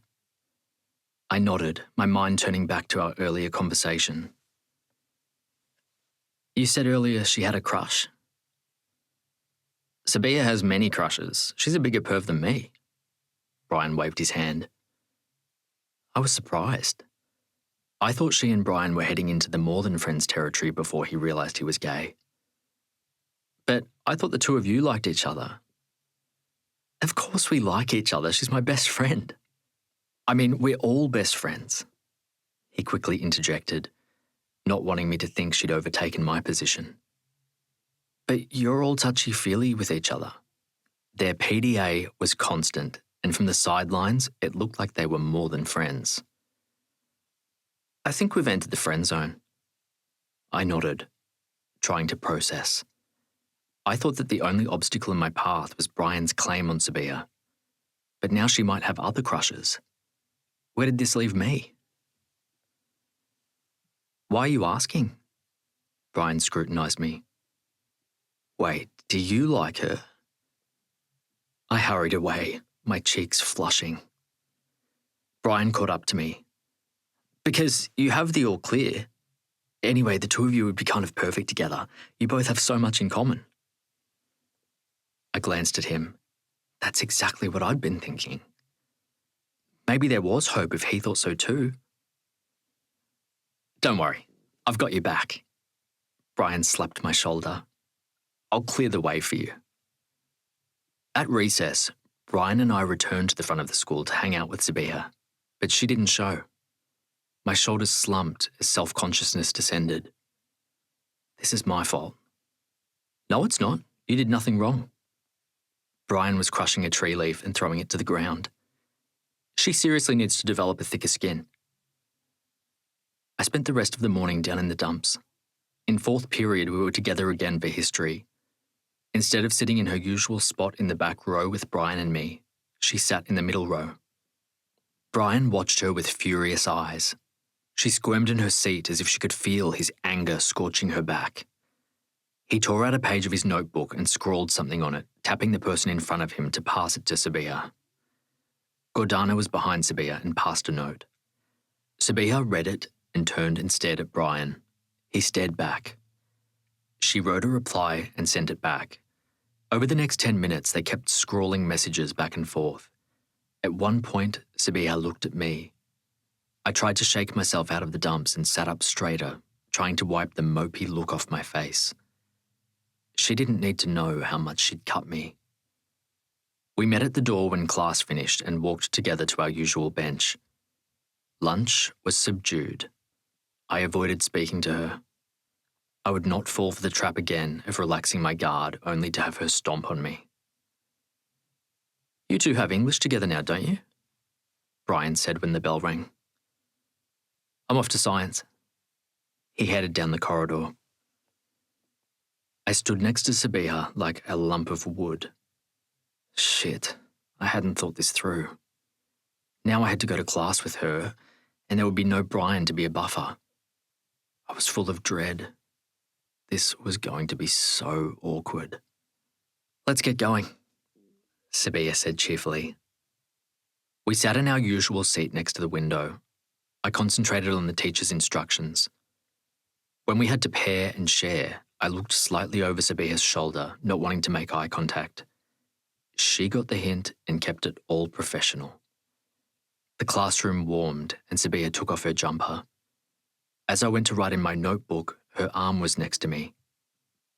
There were dark bruises in the shape of a handprint. Someone must have held her viciously and tightly to cause such a bruise. What happened? I asked. I fell. She put her jumper back on, looking around the class to see if anyone else had noticed. Is that the reason you came to school early? I pushed. She didn't respond, pretending she was engrossed in copying the teacher's notes. I surreptitiously watched her during the lesson. As the clock ticked down to the end of class and going home time, Sabiha tensed further and further. Her hands clenched her pencil so tightly she snapped it in two. She was scared. Something must have happened after school. Rage suffused me. Did Joshua King go after her? I was going to kill the fucker. When the bell rang, she shot up and ran for the door. I ran after her, but she weaved through the crowd too quickly. I ran to the third floor and the science rooms. Brian was strolling down the corridor. Come on, we have to catch up to Sabiha. I know why she was early this morning. Brian kept pace with me. I think she was bashed. She had bruises all up and down her arms. I'm going to kill King. Brian leapt down the steps, taking 3 at a time, and I now had to catch up to him. We caught up to King at the lockers. I shoved him hard into the metal lockers. Did you touch Sabiha? I demanded. Whoa, I did nothing to her. King looked shocked, his hands lifted in surrender. Anton shoved himself between us. "He didn't touch you, girl, promise." I looked back at Brian. He looked as confused as I felt. I thought for sure that King was responsible. If he didn't hurt Sabiha, then who did? "Good." Brian leaned into Joshua's face. "Make sure you stay away from her." We waited for Joshua and Anton to leave. "Who did it then?" I asked. Brian shook his head dumbly. "I guess we're going to have to ask her." We waited for her at the school gates. "Let me see," Brian demanded as soon as she was in earshot. "What?" Sabiha played dumb. Brian grabbed her top and lifted it. I couldn't believe he was being so forward. Sabiha didn't seem thrown by it. She slapped his hand away and wrenched her top down. "Asshole?" She looked nervously at the students walking past. "Let me see," Brian insisted. "Fine." She stomped behind the bushes and we followed. She lifted her top. Brian whistled between his teeth as he gently touched her skin. "Those are beauties." My stomach dropped. She had large bruises on her torso. Someone had really done a number on her. She looked so small and vulnerable. I was torn between wanting to take her in my arms to comfort her and pummeling someone until I assuaged my killing rage. "Who was it?" I demanded. She pulled her top down and stood between us, looking lost. A terrible thought popped into my head. "Was it your mum?" I asked softly into the silence. "As if," she laughed. I was relieved. That would be the worst thing, to have to go home to that environment every night. "Who was it?" I persisted. "Some girls." She waved her hand dismissively. Even though I'd thought Joshua was telling the truth, I was relieved to have it confirmed. "That's why you came to school early?" Brian asked. She nodded, on the verge of tears. Brian put his arm around her. "I'm such a loser," she said into his shoulder. I cursed myself. I'd wanted to take her into my arms, but we were still so stiff and formal with each other. Brian was so effortlessly tactile. It made me jealous. "My bully was Tommy Jones in 5th grade, Brian said. "Mine was Joe O'Shea in Year 7, I said, skipping Joshua King. He didn't count since I'd vanquished him. She laughed. "We're all losers." She found a tissue in her pocket. "Stay away from them," Brian said. "No shit, Shirl." I screwed up the tissue in my hand. "Who are they?" I asked. "Bitches who live in the next street from my house." She blew her nose. "You're stuffed," Brian said. I shot him a dirty look. He shrugged, giving off the "what can we do" vibe. "I know." Sabiha chucked the tissue at a bin and missed. "We'll walk you home tonight." I needed to make sure she was safe. I didn't want anyone to hurt her again. "Really?" she asked Brian. Brian nodded. "We'll catch the bus back." She hugged him. "Thank you," she whispered into Brian's ear. She opened her eyes and gave me a gummy smile. "You're the best." I smiled back. We would have to work up to hugs. "Which way do we go?" Brian asked. "Straight down Main Road West," she pointed. The train tracks divided Main Road into east and west. Brian and I lived on the east side of St Albans, while Sabiha lived on the other side. We chatted about school as we walked, but as we crossed over the train tracks, Sabiha clammed up, jamming her hands in her pants as she looked around warily like she was expecting the boogeyman to jump out at her. I sidled closer to her, our hands brushing against each other. All I had to do was reach and take her hand in mine. This was the perfect time to break the ice. Brian put his arm around her waist and pulled her toward him. "We're here with you." I jammed my hand back in my pocket, taking a deep breath. I had to be quicker and stop second-guessing myself. Sabiha looked at us wildly, panic on her face. She stopped on the footpath. "You can turn back now." Brian put his hand on her shoulder. "We don't mind." She clasped Brian's hand. "You've gone so far out of your way. What if they're waiting for you near your house?" We'd come so far, I had to make sure she was home safe. "I don't want you caught up in this bullshit." She fisted her hands by her side. I searched her face. She thought we were wusses, that we weren't up to defending her from two girls. My cheeks became hot. "I'm not scared of stupid girls." "I know you're not." Her voice was flat, revealing her doubt. Brian smiled. "We've been bullied by worse." He turned her to face Main Road West. Brian took her hand in his and walked with her while I hung back. How was he not pissed off by this? She was insulting our manhood. When we got to her corner, she waved across the street. "There's the bus stop." Brian nodded and surveyed her street. "We'll walk you to your house." When we were 2 houses away, she stopped. "You can go back now because I don't want my mum to know." Brian kissed her on the cheek. "I'll see you at school." "Thanks, guys," she said. I turned and walked off. "Wait up," Brian shouted. When we'd reached a large elm tree a few houses away, I stopped and turned, watching Sabiha walk the last few steps to her house and up the driveway. I needed to know she was safe. "You know she meant nothing by it," Brian said. "She didn't mean to call us wusses who couldn't stand up to two girls. Doesn't that piss you off?" I gestured back down the street. "Nah, I know what we did. We made Joshua King back down. We can take on anyone." Brian bounced around, lifting his fists as if he was punching an imaginary opponent. "Anyway, Sabiha isn't known for her tact. It's what I love about her. She's a dead-set bitch." I burst out laughing. "Seriously?" "Yep, she's just the right combination of brutal honesty and a complete lack of boundaries. You never have to wonder what she's thinking or feeling. She'll tell you to your face." I mulled that over as we walked toward the bus stop.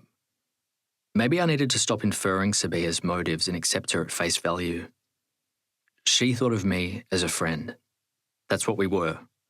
Now it was up to me to get her to see me as something more. I smiled as we sat on the bus and travelled home. This was eminently doable. I had to do something big, something that would make her see me differently. I leaned my head on the seat as I thought. I reached my house and checked the mailbox, finding a large A4 envelope. As I took it out, feeling the heavy cardboard under my fingers, my stomach fluttered with anticipation. Could this be? I peeled open the envelope and took out the magazine. Yes! I quickly tucked it into my backpack. This was news I wanted to savour and share with Sarah and Mum.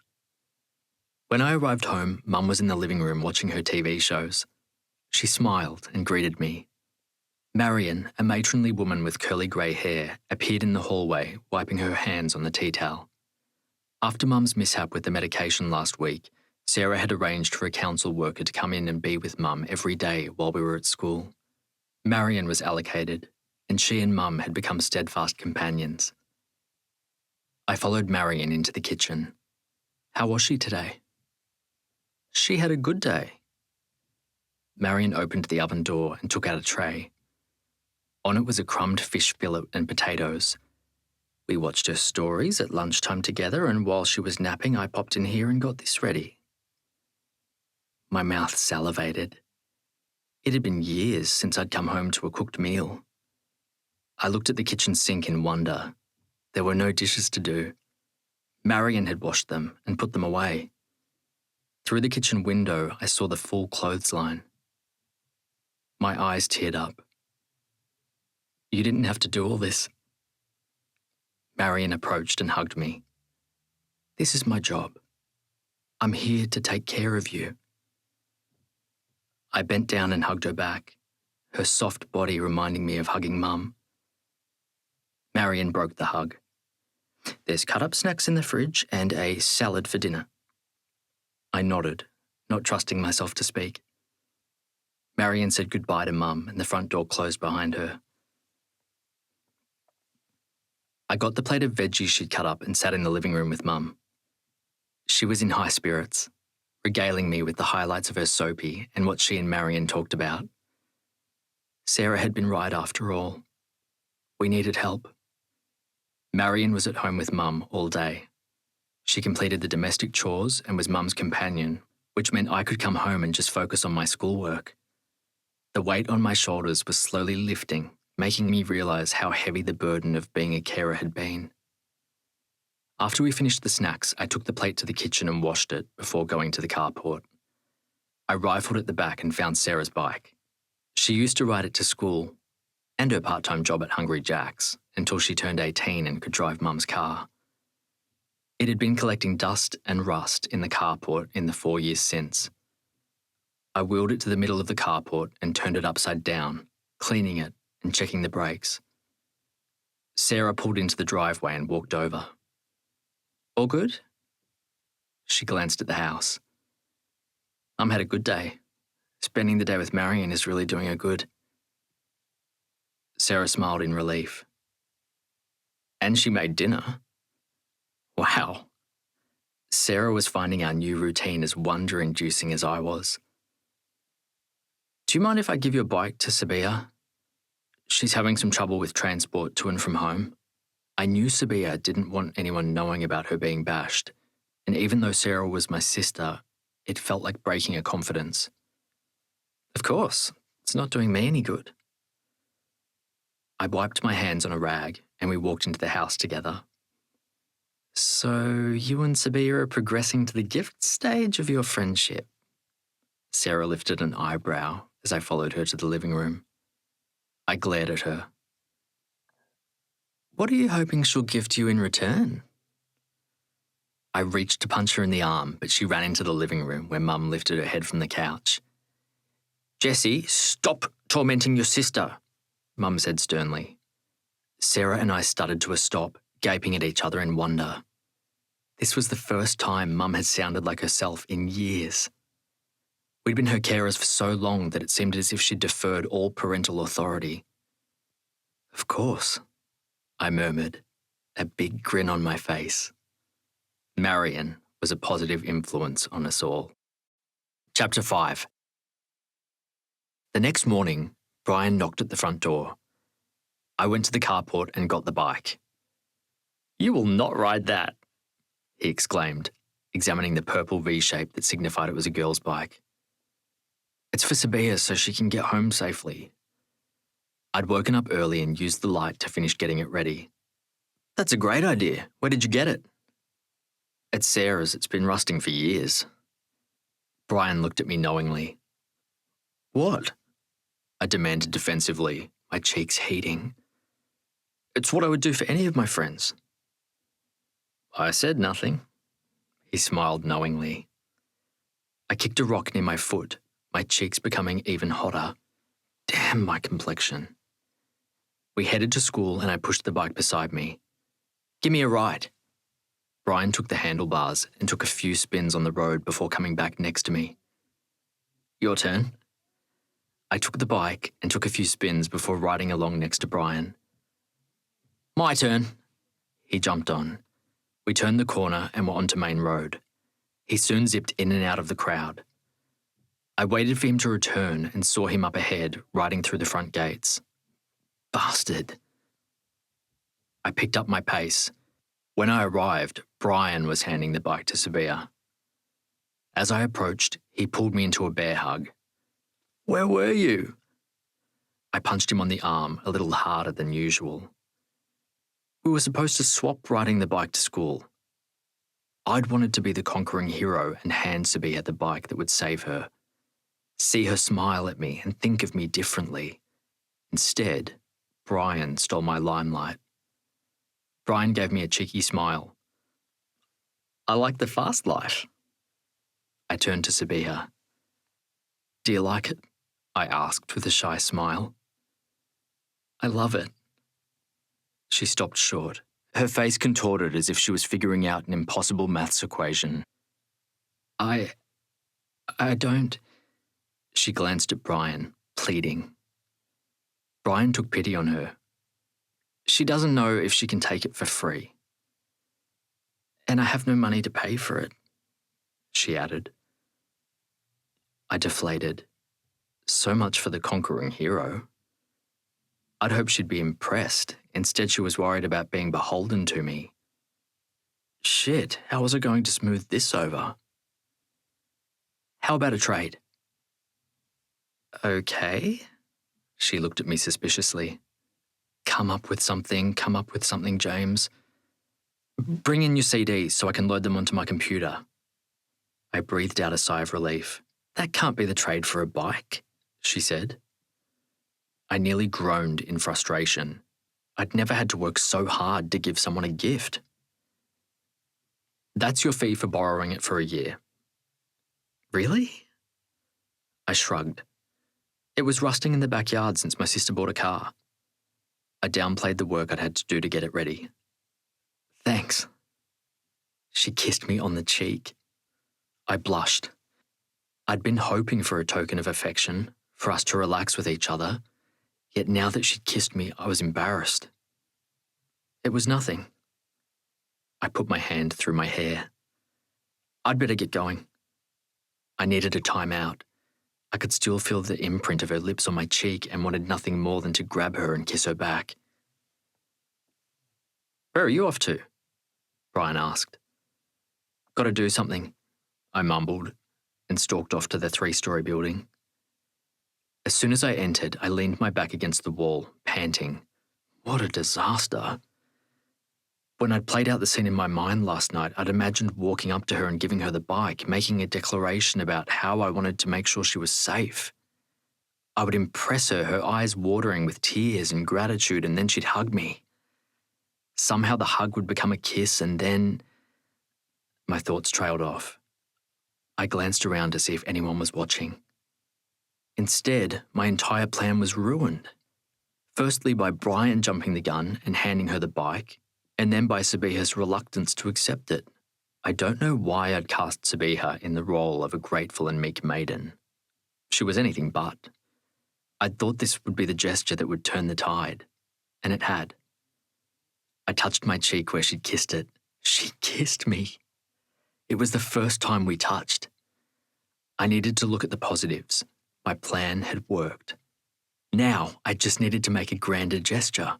Something more spectacular that she couldn't misinterpret. I drifted to the library. Charlie was in his usual spot in the corner, wearing headphones and dark sunglasses to deal with sensory overload. He found the public school system overwhelming, but he kept persisting. His parents didn't want to put him in a special school. He had too much potential, they said. Charlie nodded at me, but didn't pause as his hand deftly moved over his sketch pad. What could I do to get Sabiha to see me? Really see me? I watched Charlie sketching, his face looking like he was transported to another world. I needed something that reflected me, something that was a gift, a story, a book, a love story. The idea hit me like an earthquake. I waved my hand under Charlie's eyes. I knew not to touch him to get his attention. He startled when anyone touched him. Do you want to write a book together? Charlie nodded. But it's going to be a love story. A zombie love story. Charlie loved drawing, but he only drew one thing: zombies. Yes, a zombie love story. About a boy who loves a girl and he has to save her from all these dangers, but she doesn't see him as a hero. She's pretty badass and can save herself, but she learns that the two of them are better together. And he keeps trying to get her to see him for more than a zombie, but she doesn't. And then, finally, one day, she sees that he's the one, and they fall in love. But she's a human and he's a zombie. How's that going to work? He'll eat her. Charlie was literal. In his world, zombies ate humans and there was no changing that one defining rule. I thought for a minute, letting the story settle in my mind, remembering what Brian had said that Sabiha and I had so much in common.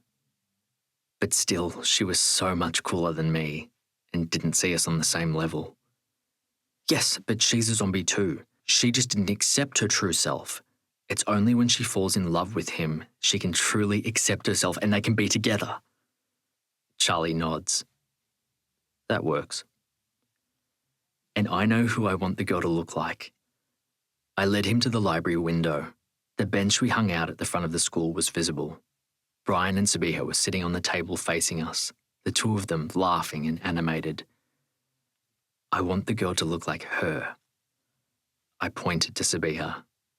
Charlie nodded. And he's the boy. No, I'm the boy. I'm the boy who loves her and wants her to love me back. Charlie nodded, saying nothing. That's what I loved about him. He wasn't prone to filling the silence with small talk or platitudes. He accepted everyone as they were. This plan was going to work. Sabiha would read the graphic novel and she'd get it. She'd know that I was the one for her and she was the one for me. Our lunchtime ritual had developed into eating lunch on the oval while Adnan and Brian played soccer. Today they skipped their game and we all sat on the grass next to the soccer pitch, Dina and Gemma joining us. There was a weird energy at the school as parent-teacher night approached. Have you booked your meetings? Brian asked. I only get them to meet my favourite teachers and ignore the rest, Dina said. What about when they get reports? I asked. Nah, they expect me to do well, but don't know enough about the school system to take an interest. It's the only perk of having non-English speaking parents. They'll meet the teachers who confirm what they want to hear and we're all happy. She smiled ruefully. My mum gets a copy of my timetable at the beginning of the semester and checks off that she's met with everyone, Brian said. I think I'm failing geography. I was worried about him. I knew what his dad was like. He was just waiting for an excuse to push him into a tradie apprenticeship. Brian's poor grades might give him that. Even though Brian acted relaxed, I knew he was stressed and on edge. I think I'm failing maths, history, and phys ed, Gemma interrupted. How do you fail phys ed? Sabiha asked. I don't know, Gemma said. Sabiha rolled her eyes. I caught her gaze. What about you? She asked me. My sister's coming tonight, I said. What about your mum and dad? Gemma asked. My dad's dead and mum isn't feeling well. I'd delivered this story so often that the excuse rolled off my tongue. It was all technically true. What about you? I asked Sabiha. Mum doesn't really care about my achievements at school. She's got health issues. What health issues? My ears pricked. Did we have something else in common? Sabiha opened her mouth to answer, but the conversation moved on when Adnan shook his head dismissively, and Gemma caught him and said, You have nothing to worry about, Einstein. Adnan had featured in the school newspaper as the high achiever in his year level. Capitalism breeds pride in mediocrity. Adnan spat out. I hid a smile. Trust the communist in the group to find a way to put down everyone here, as well as the whole economic system of Western society. I could tell by the blank faces around me that no one else understood his esoteric put-down. I muffled a chuckle behind my hand. Everyone else looked at Sabiha. She was his cousin, and they expected her to stand up to him. What's up your ass? She burst out. He eyeballed the group with scorn. You have every opportunity to be what you want, to achieve anything you want, and all you do is brag about how to avoid hard work. He stood. In Yugoslavia, anyone would be ashamed to fail a class, let alone repeat a year, yet here, it's cool. Who the fuck died and made you king? Sabiha asked. Asshole? She called as he pivoted on his heel and left. It's not his fault, Dina said. Just because you like him doesn't mean you have to make excuses for him, Sabiha said. It can't be easy. His mum and sister are the breadwinners in the family since his dad can't work, Dina insisted heatedly. His whole family depends on him to achieve something with his life. He's still an arsehole. It surprised me to hear Dina's defence. I'd thought of Adnan as the golden boy, the Adonis of the group. He effortlessly flitted around the school, being both the jock with his soccer prowess and the intellectual by achieving top grades. Hangers-on always surrounded him, and he had a flashing smile on his face like he was walking to his jet. I didn't realise how hard his life was. I looked at Sabiha and wondered what else I didn't know about her. What health issues did her mother suffer from? I needed to make more of an effort to get to know her. Brian invited Adnan, Sabiha and me to his house after school until the interviews began. I walked with Sabiha to get her bike while Adnan and Brian waited at the front. "Give me the key." She handed me the key and I unlocked the padlock, which was locked near the bike chain, the grease covering my hands. "Sorry." "It's okay." I pulled out tissues and wiped my hands. "You've got to be the only guy in the world who carries tissues." "It's to give to the girls that I make cry." I relaxed in her company for the first time. Knowing she too might face the same burdens as me made me feel at ease. Maybe her tough exterior was a coping mechanism. She laughed, and I felt my stomach warm. I made her laugh. Brian and Adnan walked ahead, leaving us to follow. "Here." I took the bike from her and wheeled it beside me with one hand. "I can do that." "But I can do it better. I'm reading a brilliant book at the moment." I reached into my backpack with the other hand. The front cover was black with a line of red hearts to the title that read, "The Messenger."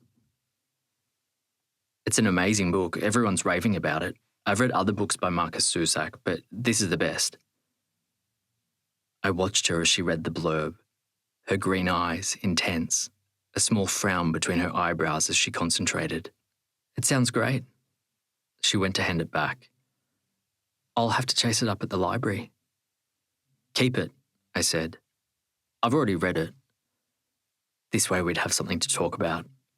This could be a scene in the zombie love story. The boy could give the zombie girl weapons because she wants to fight. "Thanks." She put it in her backpack. I was trying to think of a way to segue into her mother's health issues when some boys from our phys ed class walked past. "Hey, Jesse, you want to play dodgeball?" They all laughed. I blushed. Pricks. While Joshua King and Anton steered clear and left me alone during phys ed, some of them were still arseholes. Most of the time it didn't bother me, but now with Sabiha, it was awkward.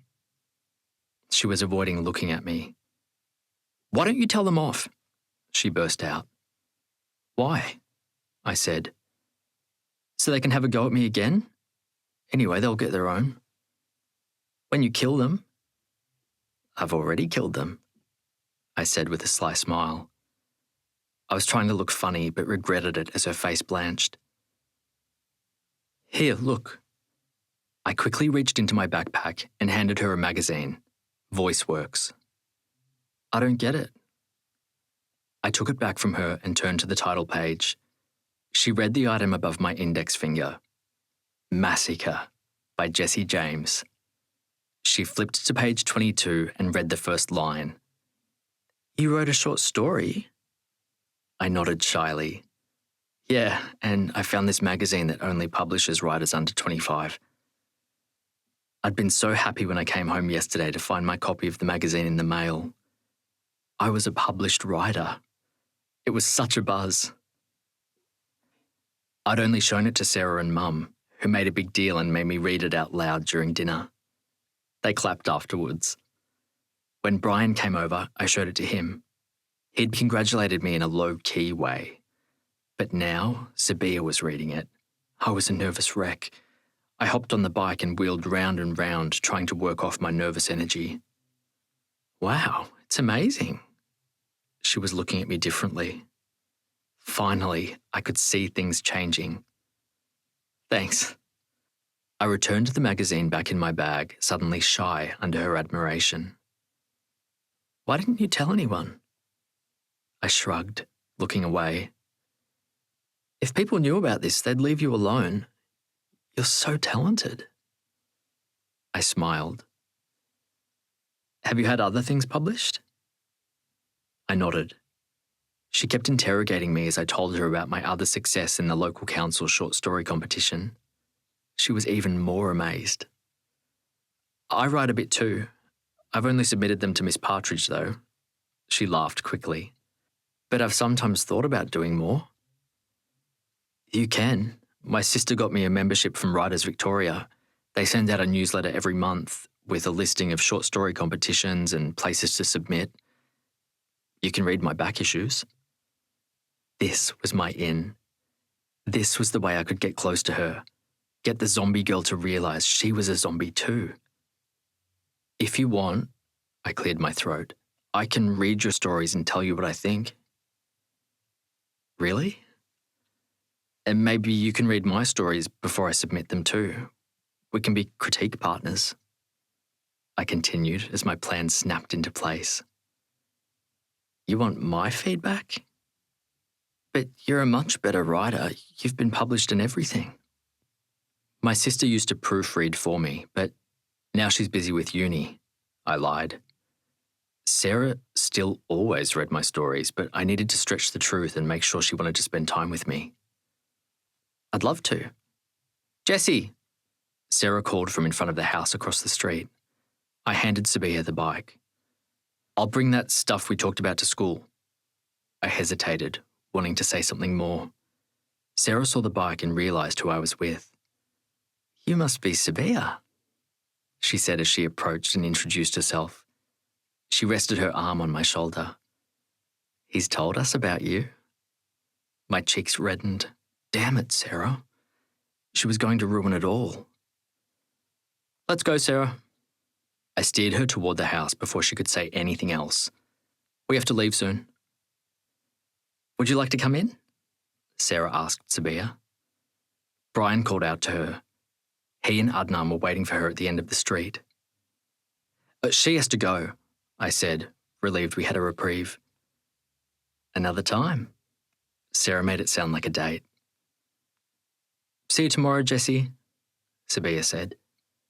I hustled Sarah into the house. I cannot believe you just did that, I exclaimed as I slammed the door. I was helping you. You're playing it so cool, she probably doesn't realise you're interested in her at all.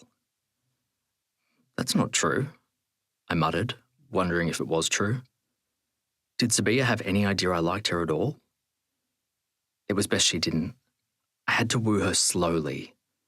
Anyway, I've got it under control. If she doesn't know now, she will soon. I felt anticipation at her seeing the zombie love story graphic novel. And we're now critique buddies. Go, Jessie, you're finally stepping up. She high-fived me. I grinned.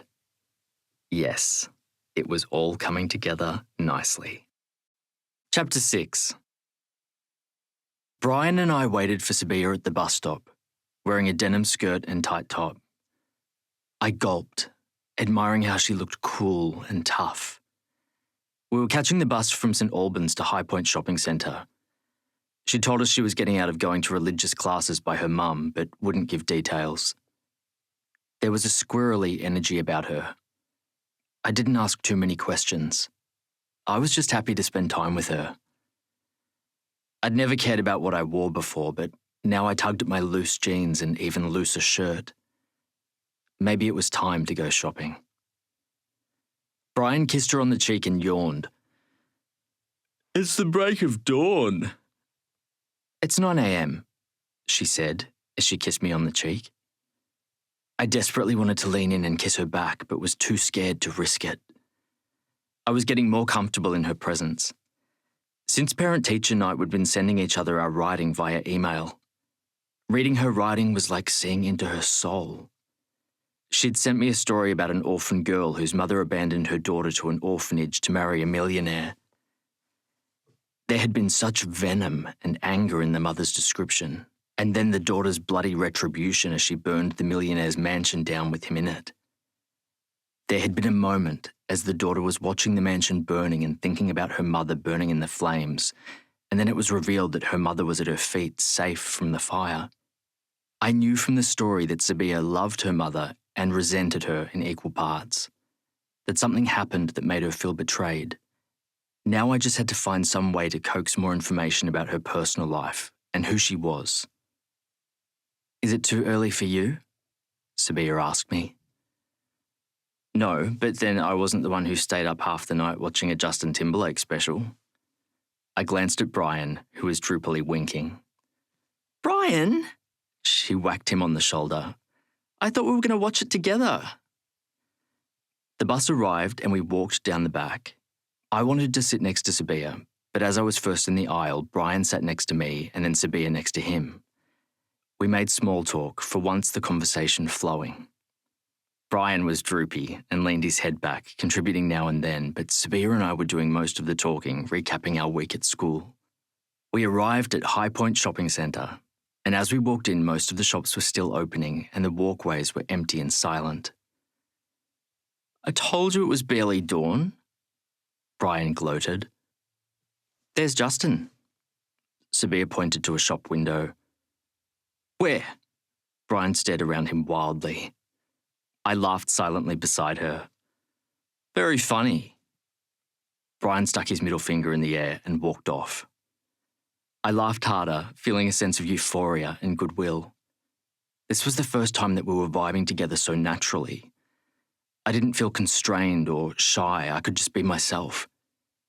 Sabiha laughed even harder, and that set me off. We followed Brian, weaving drunkenly as laughter overcame us. "Where do you think he went?" Sabiha asked when we reached the escalators. Brian had stomped up them and vanished. "There's only one thing that will make him more human." I pointed to the cafe. Sure enough, we found Brian inside, ordering a cappuccino. Sabiha added a hot chocolate to the order and I got a juice. Brian sat moodily as we waited. When the cappuccino arrived, he looked at it like a lost love. Sabiha took a sip of her hot chocolate. "Your hair looks great today." "Thanks," he said grudgingly. "I've got to go to the loo." When he was gone, I made sucking noises. "Shut up," she slapped my arm. My arm tingled where she touched it. I remember I'd bought something for her. Before I forget, I opened my satchel. I read the piece you wrote about the Bosnian mosque. "You did?" Sabiha crossed her legs. I fought to drag my eyes back to her face. "Because there was no rush. There were some great paragraphs." I pointed to a few lines that I'd ticked in red pen. I've also made suggestions. While I was talking, Brian returned to the table and sipped his cappuccino. "Thanks, Jessie." She squeezed my hand. "That's really helpful." I smiled. Joy suffused me. She was effortlessly tactile. Her hand lingered. "I hope the newspaper likes it too." There was a beat as she stared into my eyes. She was looking at me differently. There was something between us. She leaned forward. Was she going to kiss me? She glanced at Brian, who winked. Sabiha blushed with embarrassment. It was all out in the open. Brian knew we liked each other. My plan was working. It was just a matter of time before things fell into place. Here's my story. I handed her a sheaf of papers. "I'll read it and get back to you." She put both stories in my handbag. The rest of the day was a dream. We spent hours browsing shops. Sabiha and I were entranced at the bookshop and we shared recommendations. It was a perfect day. We caught the bus home together and I floated. On the way home, we sat in the back seat again. Brian seated me the middle seat this time, so I was next to Sabiha. We were quieter, tired out from our day. The slanting sun from the window hit us, making us drowsy. Sabiha leaned her head against the headrest and dozed, ending up with her head on my shoulder. I held myself still, smiling as I looked at her. Her hand drifted into my lap, and I held it. Brian looked over and waggled his eyebrows. When we got off at St Albans train station, Sabiha hugged Brian and then turned to me and hugged me, effortlessly and naturally. I breathed in her hair, feeling the shock of her breasts pressed against me. In the next moment, she was gone with a wave. I smiled widely. "Look at you, Jessie. You're making a move," Brian said as we walked home. I glanced at him. "You don't mind?" "Sabiha's my best friend, like you." He put his arm around my shoulders. I wanted to ask him if he'd come out to Sabiha, but it wasn't my place to dictate his coming out. He had to do it when he was ready. "But the two of you flirt like crazy. It's almost like you're together," I said instead. Even today, they'd been exchanging PDA and flirting. "We're just both natural extroverts and bring that out in each other. It means nothing." I was reassured. I walked like I was bouncing on a cloud, happiness carrying me home. This was it. This was when we would transition into something more. I couldn't believe it. I wouldn't even need my grand gesture. On Monday, I walked out of my house and Brian was sitting on my fence. "We'll meet Sabiha on the oval today." "Oval?" I looked at him questioningly. "Yeah, Adnan hangs out there in the morning, so I thought we'd join him." Something about the way he made that statement gave me pause. He was acting too cool and collected, which set off my spider senses. Brian was hiding something. He clenched his hands on his backpack straps and glanced at me and away. He was nervous. "Sounds great," I said, wondering about this new turn of events but determined not to ask Brian questions. He'd just made the big step of coming out to me. If something else was going on with him, I needed to let him share at his own pace. Brian and I were waiting for Sabiha at the oval when we saw Adnan walking up. "Hey, bro." Brian and Adnan did this manly handshake thing, holding each other around the arms while I watched on, bemused. Adnan looked at me. I nodded my head, opting out of the bro shake. Adnan nodded back. "You seen Sabiha?" Brian asked. Adnan shook his head. His face changed and he pointed behind us. I turned to see Sabiha with Gemma and Dina on each side of her. This was a new one. Gemma and Dina usually hung out with us on the oval at lunchtime, but they'd never sought us out in the mornings. This was usually our time. "There you are," Brian exclaimed when he saw Sabiha. He gave her a smacking kiss. I leaned in, kissing her on the cheek, barely making contact but feeling like $1,000,000. I did it. I'd broken the physical barrier. We were now kissing friends. Now it was just a matter of time until we became lip-kissing friends. "Hey, cuz." Adnan kissed her too. Dina came over and gave me and Brian pecks. I was so shocked. I stood like a statue. Did Gemma want to be this close to us? I hadn't forgotten how she'd tried to separate Sabiha from us, claiming her like a prize to get next to Adnan. Dina turned to Adnan and kissed him, holding onto his shoulders and leaning in way too much. Oh, so this was the game again. She wanted to be friends with Sabiha to get with Adnan. "I want a ciggy," Gemma whined when the hellos were over. When we got to the oval, Dina and Gemma pulled out their packets while Brian scabbed a smoke from Adnan. "I didn't know you smoked," Sabiha said to Brian. He eyed the cigarette like he was shocked to find it in his hand. "I'm more of a social smoker." I sniggered. Brian was a chameleon. His only goal was to blend in with everyone around him. I stood on the edge of the group with Sabiha. We were the only ones who didn't smoke. I loved that about her, that she didn't go with the crowd to fit in but stood her ground. I knew she was my kind of zombie girl. "It's just you and me, kid," I smiled. "Since we're the only ones who don't think it's fun to suck on a cancer stick," You should try before you judge. Smirk punctuated Adnan's words. He offered her his packet. Sabiha pushed it away. Thanks, but no thanks. What about you, Jessie? Adnan offered. I've got bronchitis.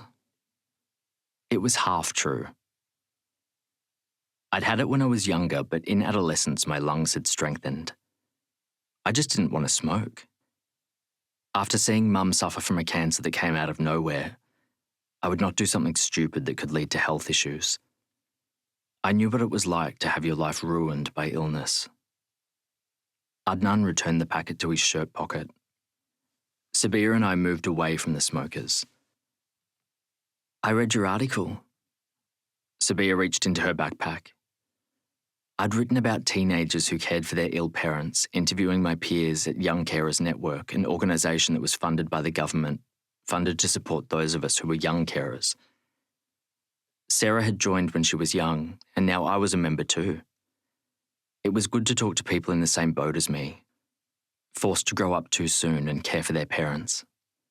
The constant stress and pressure, feeling out of step with our peers. Sabiha stood closer to me and leaned my story on one of her books so I could go over my notes. I breathed in the scent of her vanilla perfume and had the desire to nuzzle her neck. I've only got minimal feedback because it was amazing. She met my eyes. We were centimetres apart. All I had to do was lean down slightly. Brian exclaimed from near us, and I knew our friends were close to us. Now was not the time. Thanks. I reached for my story, my hand brushing against hers, and I saw goose pimples break across her skin. She wasn't immune to me. She was feeling something. Where did you get the idea from? Her brow furrowed with curiosity.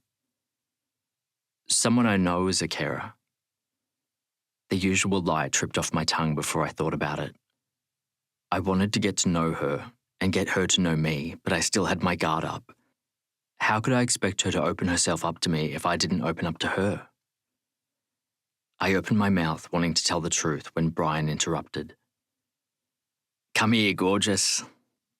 He hugged Sabiha to his side, planting a smacking kiss on her cheek. That cock-blocker. The rage that suffused me took me by surprise. I was never angry at Brian, but now watching the careless way he was touching her, the way Sabiha blushed and relaxed her body against Brian, bitter jealousy filled me. I wanted nothing more than to rip them apart.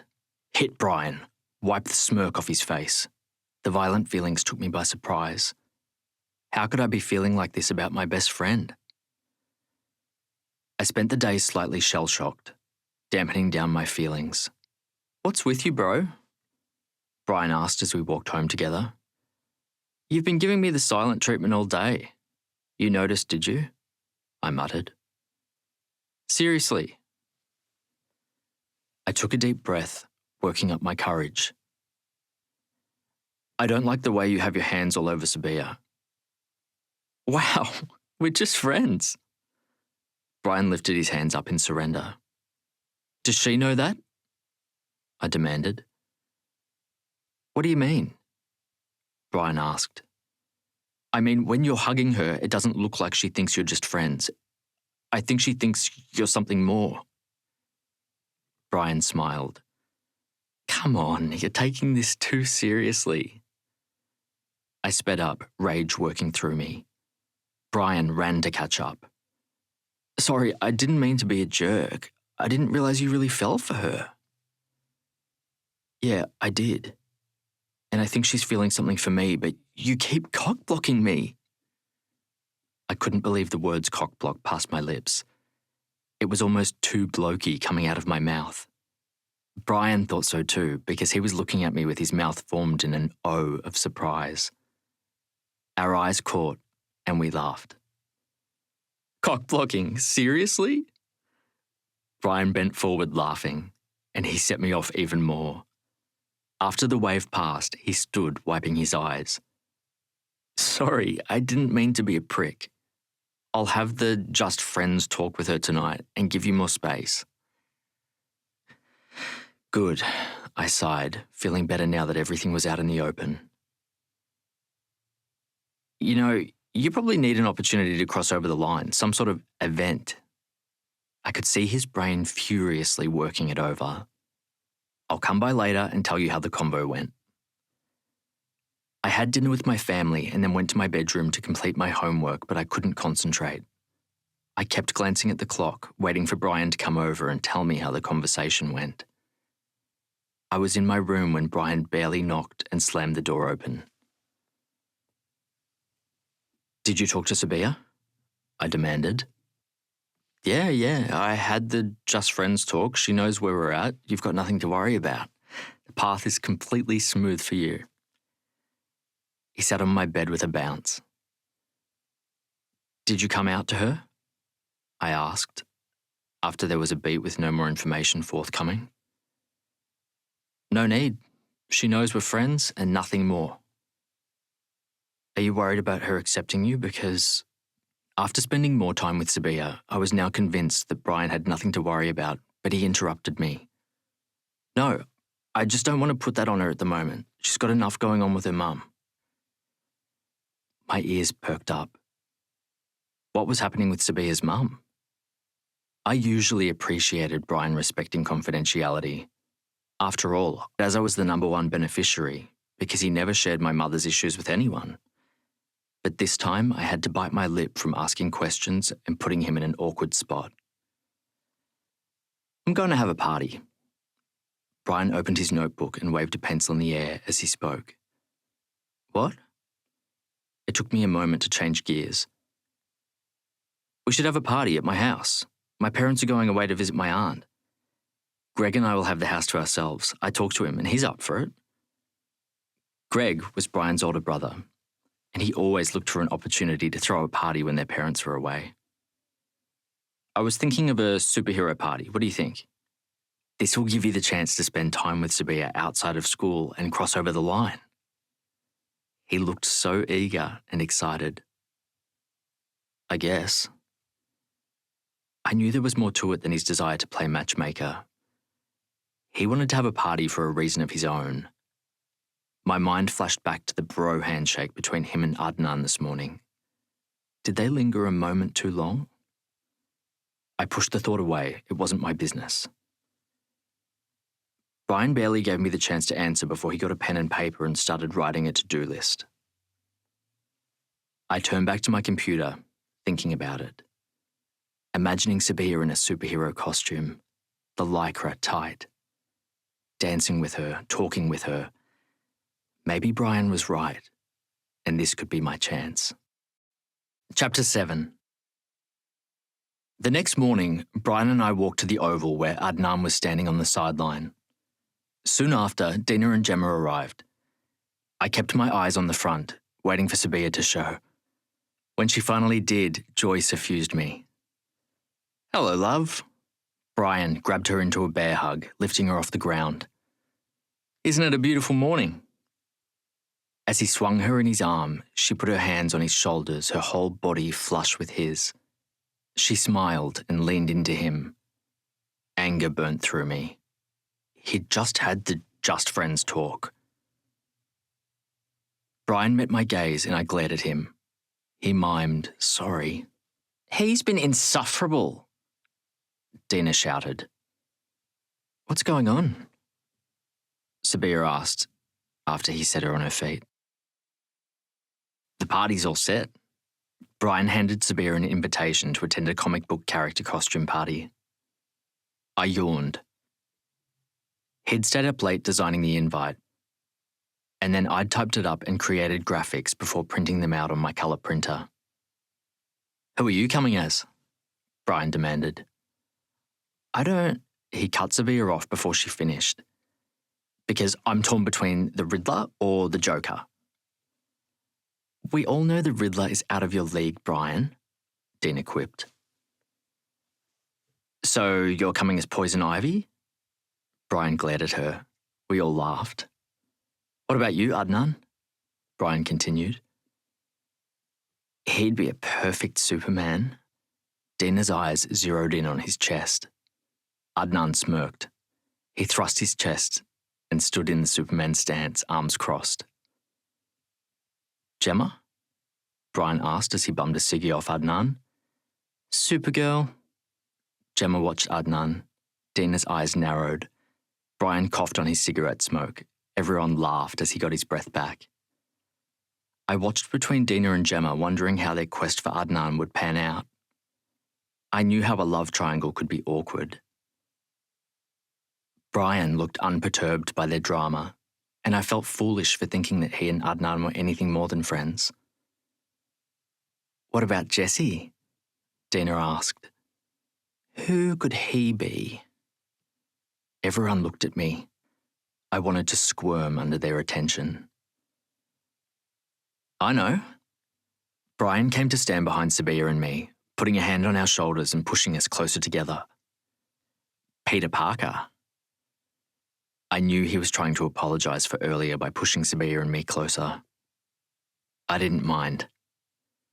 "He is the perfect Peter Parker."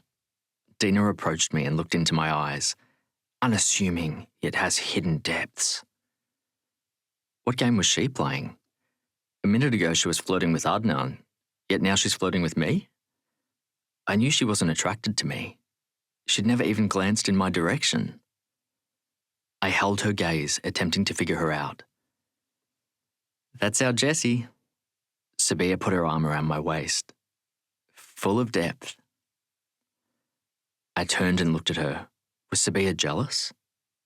She was glaring at Dina. "Maybe I should come as Mary Jane." Dina put her hand on my chest and I looked at her again. "I'd look good as a redhead." There was a smile on Dina's face, but no emotion in her eyes. It was like she was play acting. "Catwoman is sexier," Adnan called out. Dina backed away. "Catwoman it is." She sashayed back to Adnan and Gemma. The bell rang and we headed to class. I vowed to watch Dina closer in the future. Something was going on with her. She'd been all about Adnan. Or maybe she was just using him to shit-stir Sabiha. The two of them had a weird relationship. They had acted like frenemies for so long and now had an uneasy friendship. It was a question I was determined to ponder further. Sabiha came to school the next day wearing a cap. She looked adorable, peering out from under the brim. I thought nothing of it until our science teacher, Mr. Kumar, commanded her to remove it, and Sabiha asked to keep it on. Mr. Kumar smiled, sensing weakness. He and Sabiha had had a few clashes in the past when she didn't do her homework and didn't show remorse. Her cavalier approach to schooling bemused me. She always seemed to be in her own world, but after parent-teacher night, I had more insight. If her mother had health issues, then she couldn't give Sabiha's academic performance any time. "Take it off now, or go to the principal's office." Mr. Kumar's brows furrowed as he stared her down. Sabiha removed her cap. Her normally blonde hair was now covered with brown patches. Students around us gasped when they saw her hair. Did she do that on purpose? "Perhaps if you paid more attention to science, you would have had a better outcome," Mr. Kumar said, smiling.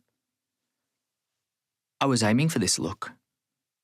Sabiha pulled her hair out of her ponytail. With her hair down, it was even more obvious that this was a hair dye disaster. I turned to Brian, who sunk lower into his chair. "Did you do this?" I asked. "It's not my fault. She didn't have enough dye." I glared at him. Brian should have known better. Mr. Kumar and Sabiha had a verbal spat and he sent her out of class. Sabiha sauntered out, sashaying her hips and throwing her hair over her shoulder, taunting the class with her multicoloured hair. Where did she get her moxie from? The more someone tried to bring her down, the harder she threw the shade back. Mr. Kumar spoke to her 5 minutes later in the corridor and Sabiha returned to the class, looking unchanged and unapologetic. She sat and doodled in her notebook for the rest of the class. At lunchtime, we sat on the oval with students walking past and pointing and whispering as they watched Sabiha. Maybe you should put your cap on. Brian handed it to her. She threw it back on the ground. I wouldn't be caught dead like that, Dina pronounced loudly, looking at Sabiha disapprovingly.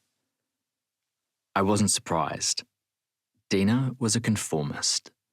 Her fashion choices were ordinary and pedestrian. Jeans, t-shirts, always tasteful, never flashy. She loved her jewellery, and gold always glittered around her neck and wrists. I'm not a wuss, Sabiha retorted. Dina's lips flattened with frustration and anger, and she flounced off, Gemma in tow. You're so brave, Brian said.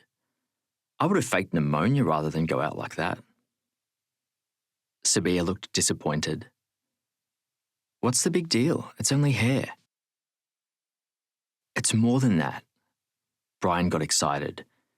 Hair expresses our individuality. It's just dead cells, she said. She was my perfect zombie girl. She was echoing all my thoughts. Perhaps the question is why you don't think it's important, I asked, seizing the opportunity to find out more about her.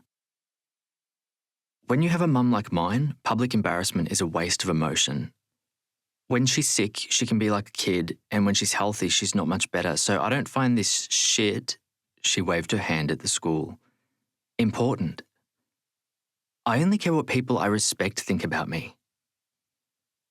I knew her mother had health issues, but she'd never specified, and I'd never asked.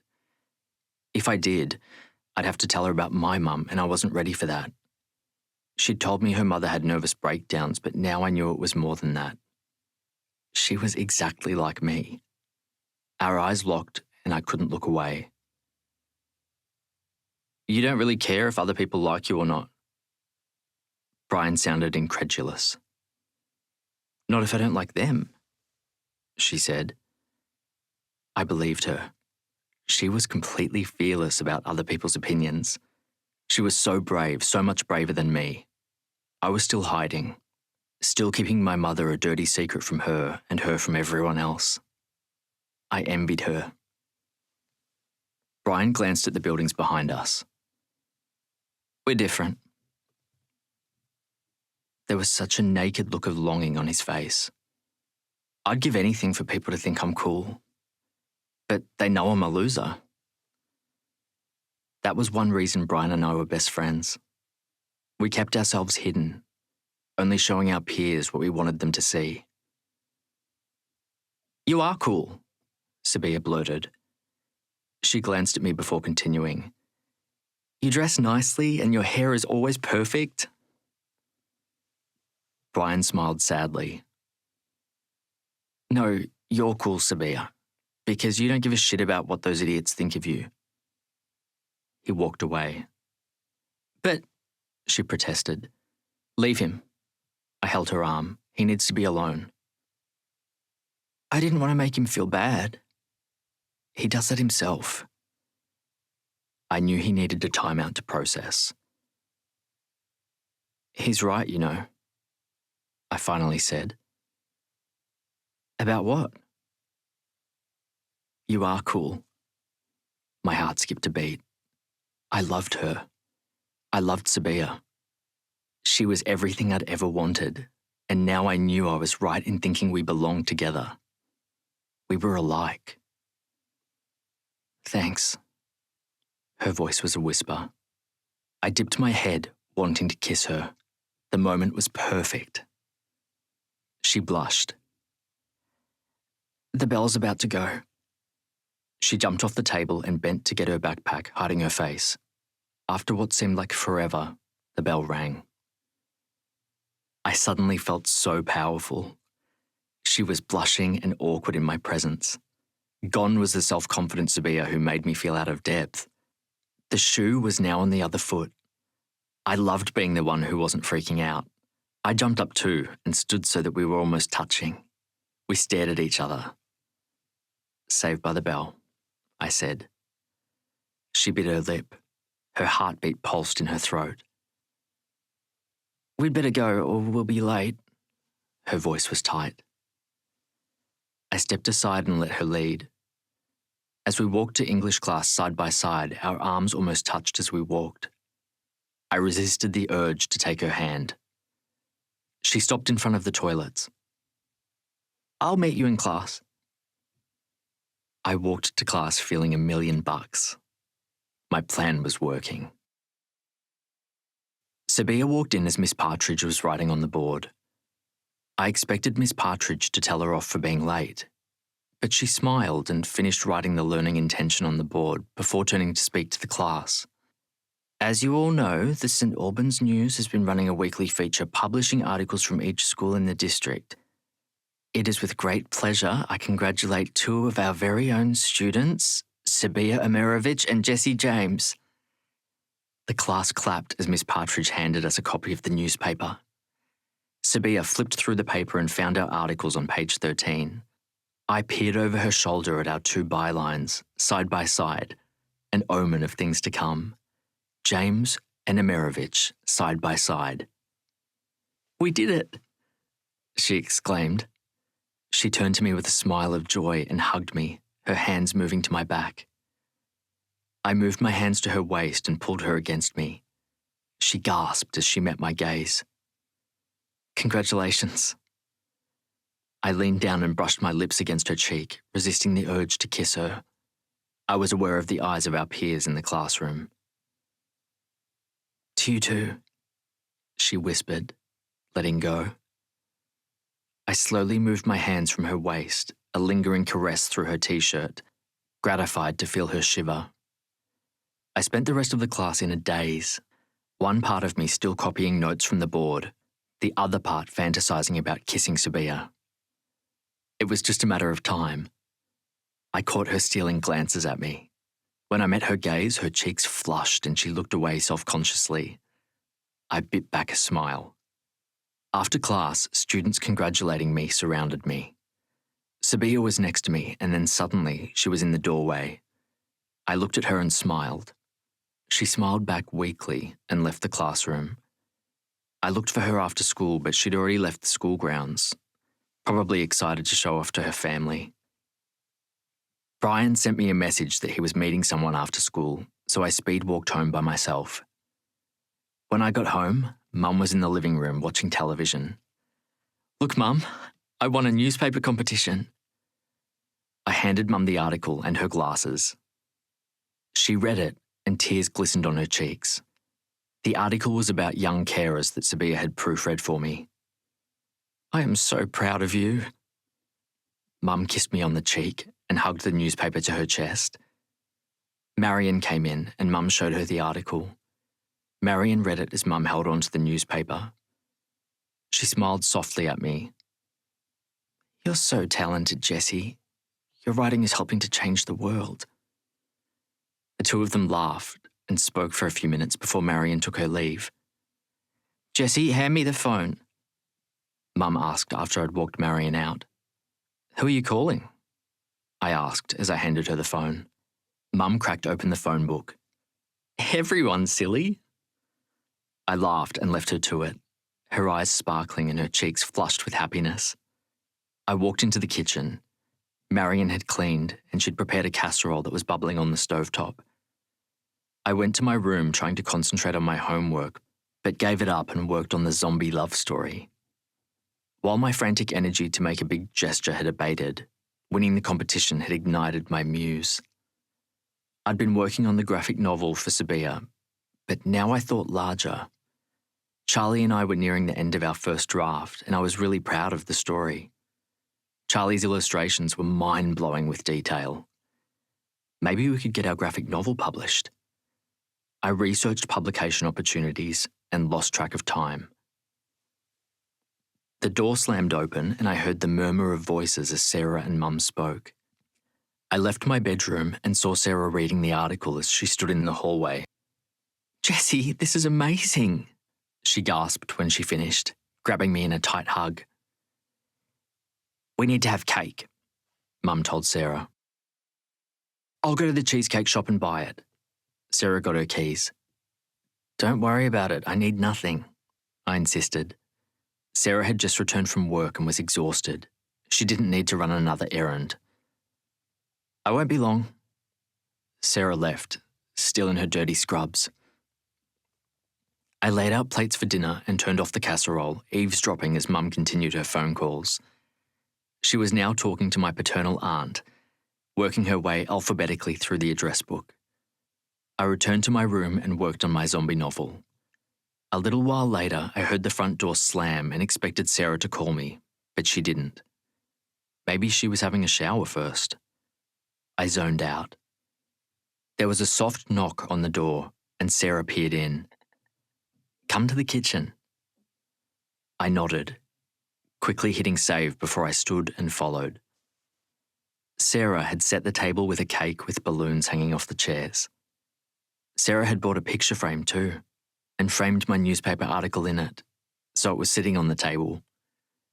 There was a chocolate plaque stating congratulations on it. "We're so proud of you," Sarah said as I sat. My eyes watered. "It's just a newspaper article."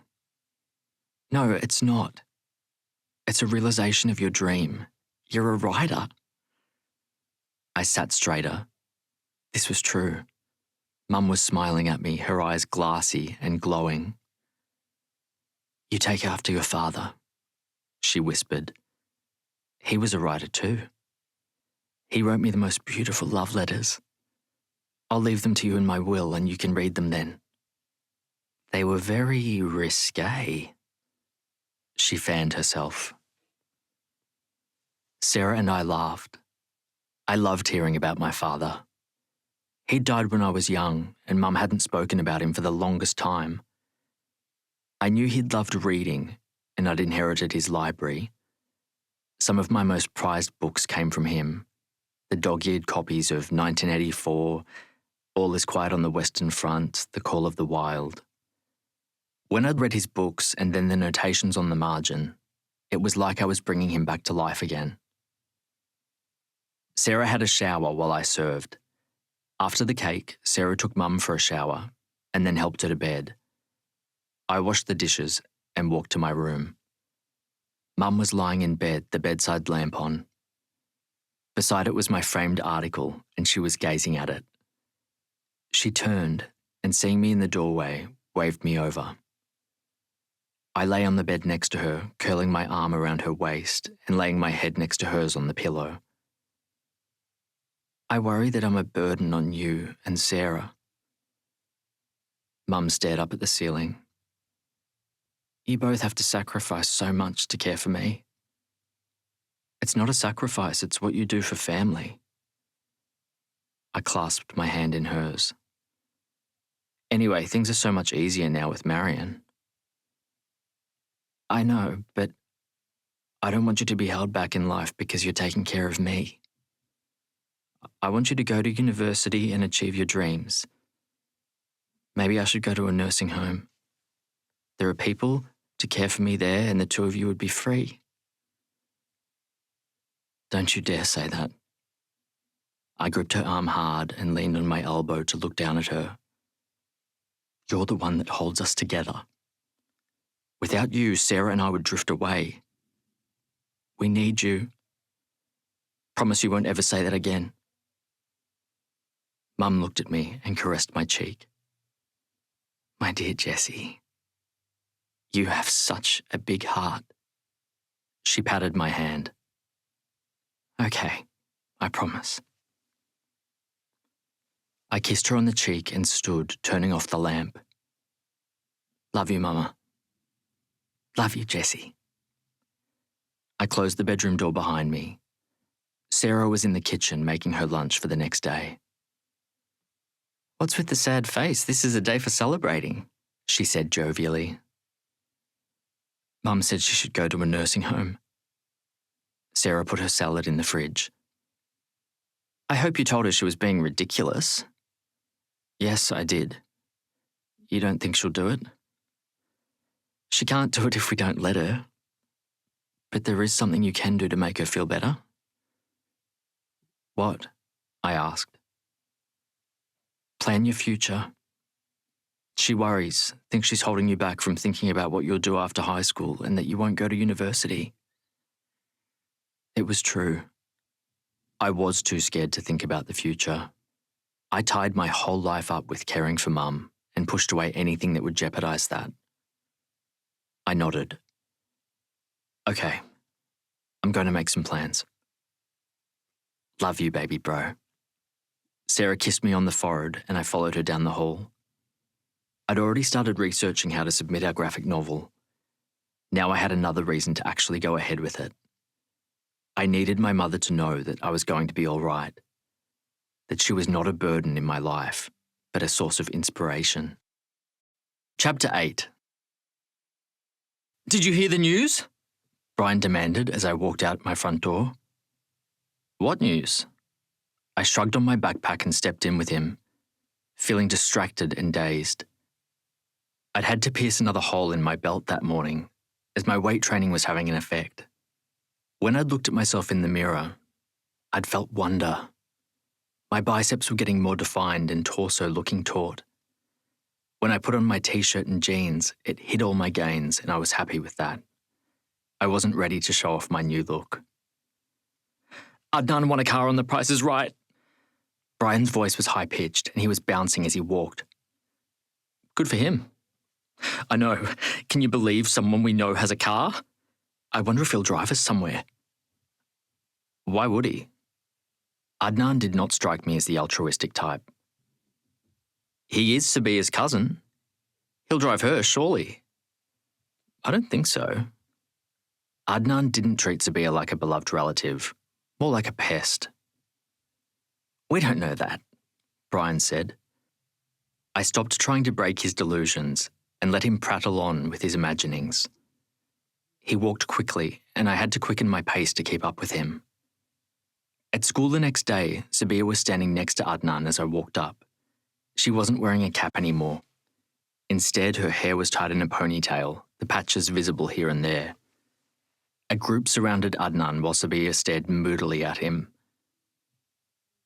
They taped it a month ago and I was waiting for the episode to air. Adnan explained. You were so lucky. Dina watched him with worshipful eyes. Luck had nothing to do with it, Adnan said. I went 3 times before they picked me to appear as a contestant. It took me that long to figure out how the system works. What system? Brian asked. They want people who have an interesting story. I told them I was an orphan once, but I think that was too sad for them, so I pulled it back a bit. You deceived people, Sabiha said. Adnan lifted an eyebrow. I gave people a story they wanted to hear. I admired his gumption. He'd learned how to work the system. That's what one needed to survive, a good story, something for me to keep in mind. Others approached. I saw Sabiha grab her backpack and leave. I called her name and ran after her. Was your mum happy about the article? For a whole 5 seconds, until Adnan, the movie star, made his debut appearance. I winced, seeing the bitterness on her face. She'd been so excited about the article. I got the sense her family didn't really give her enough attention. I knew what it was like when you had a sick mother. You always played second best. At least my mother and Sarah made a big deal about me. They're all hoping they're getting a ride from him. I glanced over my shoulder, and so did she. The crowd grew. Once they realise there's nothing in it for them, they'll back off. There's no way Adnan will spoil his car with that rabble in it. Was your family happy about the article? My sister got me a cake. It was all right. I underplayed my night, not wanting to make her feel bad. That's so kind. Her voice was high-pitched, sounding as if she was close to tears. There's light at the end of the tunnel. I kept my voice neutral. What? She side-eyed me. No one will talk about your hair anymore.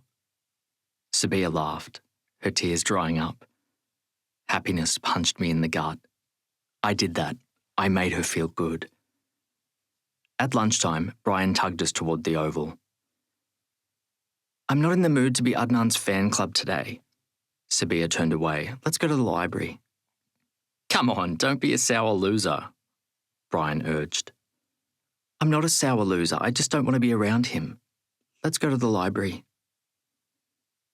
I'll meet you there. Brian walked off briskly. Prick, Sabiha muttered under her breath. She looked at me, but I pretended I didn't hear. She and Brian had their own friendship. I've got a better spot. I led her to my favourite reading spot under the elm tree in front of the car park. It's beautiful. Sabiha looked up at the branches curving like a canopy. They were so long that they draped on the ground, creating a privacy curtain. There were a few students under the shaded area. I sat next to the trunk and laid down my jacket for Sabiha to sit on. You don't need to do that. She bent and went to lift it. Yes, I do. You want to keep your skirt clean. I'll only sit if we share. She spread it and sat, patting it next to her. I was rapt. As I sat, we pressed up against each other. What are you writing at the moment? Sabiha asked. I'm working on a graphic novel with my mate, Charlie. He's doing the drawings and I'm writing it. I'd been planning on talking to him about seeking publication and had collected my research, but that would have to wait. Sounds great. Tell me more. I opened my mouth but didn't know what to say. I couldn't tell her the storyline or she'd know. It's a zombie book. It's still early days and we're figuring out the storyline.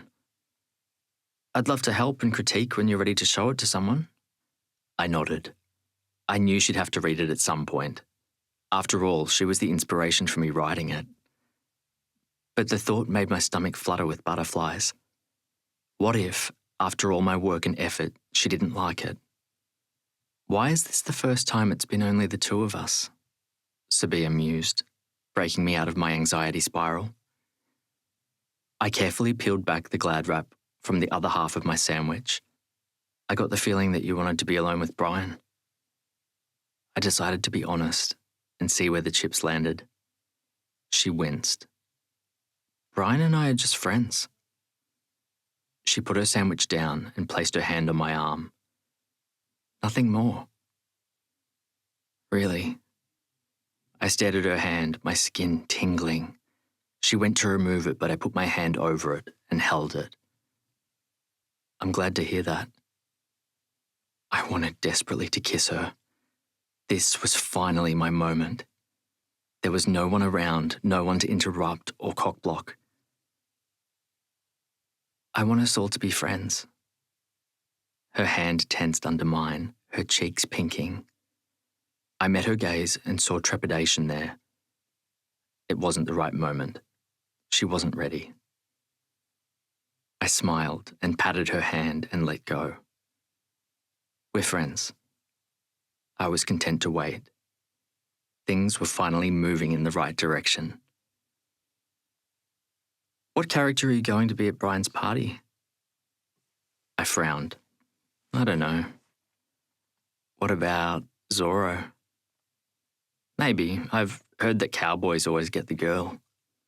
I smiled. She laughed again. We spent the rest of lunch chit-chatting about the party and our favourite reads. I was disappointed when the bell went, and I had to give up being with her alone. I remained at the gym and did weight training after school. Brian was sporadic in his routine, and I'd made it my goal to go at least 3 times a week. Now that I'd seen there was a definite effect, I hit the weights with renewed enthusiasm. Afterwards, I walked to Charlie's house. His mum greeted me enthusiastically and led me down the hallway. As I walked past the living room, I heard his 3 younger siblings shouting as they played a computer game. Charlie's mum knocked and then cracked the door, poking her hand in while she remained in the hallway and flicking the light switch. Charlie opened the door a few seconds later, headphones firmly clamped on his head. He saw me and nodded, moving away to let me enter. When I closed the door, he removed his headphones and winced as one of his siblings screeched loudly. He flicked on his computer and white sound filled the room, the monotonous shushing like calming background music for him. I greeted him and sat on his bed. I'm working on the latest illustrations. He handed me his sketchbook.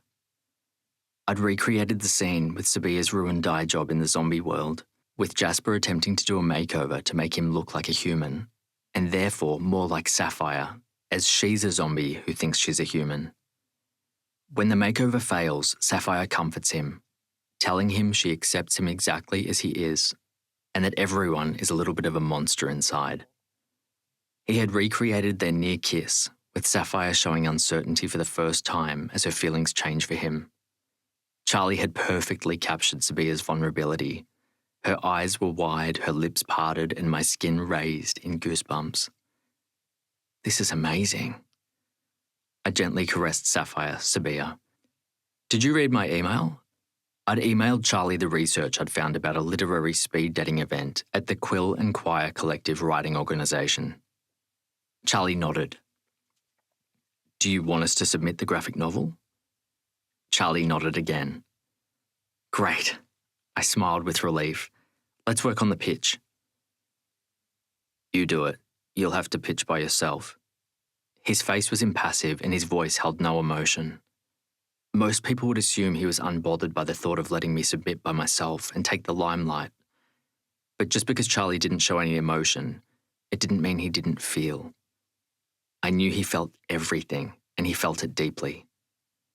No, we did this together and we'll pitch together, or we don't do it at all. Charlie glanced up, his eyelashes wet. I can't. Charlie gestured to his headphones and the white noise. The speed dating was all in one room, with participants moving around and taking turns pitching to participating publishers. The atmosphere would be loud and echoey, an impenetrable nightmare of noise that would set off Charlie's anxiety and make him hyperventilate. Yes, you can. You just need the right support, and I'm going to make sure you get it. Charlie examined my face, attempting to deduce the strength of my resolve. I've never lied to you, Charlie, and I'm not now. I promise I'll find a way for us both to pitch publishers at that literary speed dating. I wanted to reach out and take his hand, comfort him through physical touch, but that's not how Charlie dealt with things. Charlie reached out and I handed him his sketchbook. His hand briefly clasped mine and then was gone. Joy filled me. He was on board. Now I had to ensure that Quill and Quire Collective did their part in accommodating Charlie's needs. Trepidation grazed my skin like an icy breeze. I hoped I wasn't inadvertently lying to Charlie. We started planning our pitch for the event, brainstorming ideas back and forth that Charlie typed into a Google document we both had access to. By the end of the hour, I was satisfied with our progress. We were on track. The next day, I walked to school with a spring in my step. Today was the day I was going to tell Sabiha about the book. She was waiting for Brian at the front of the school.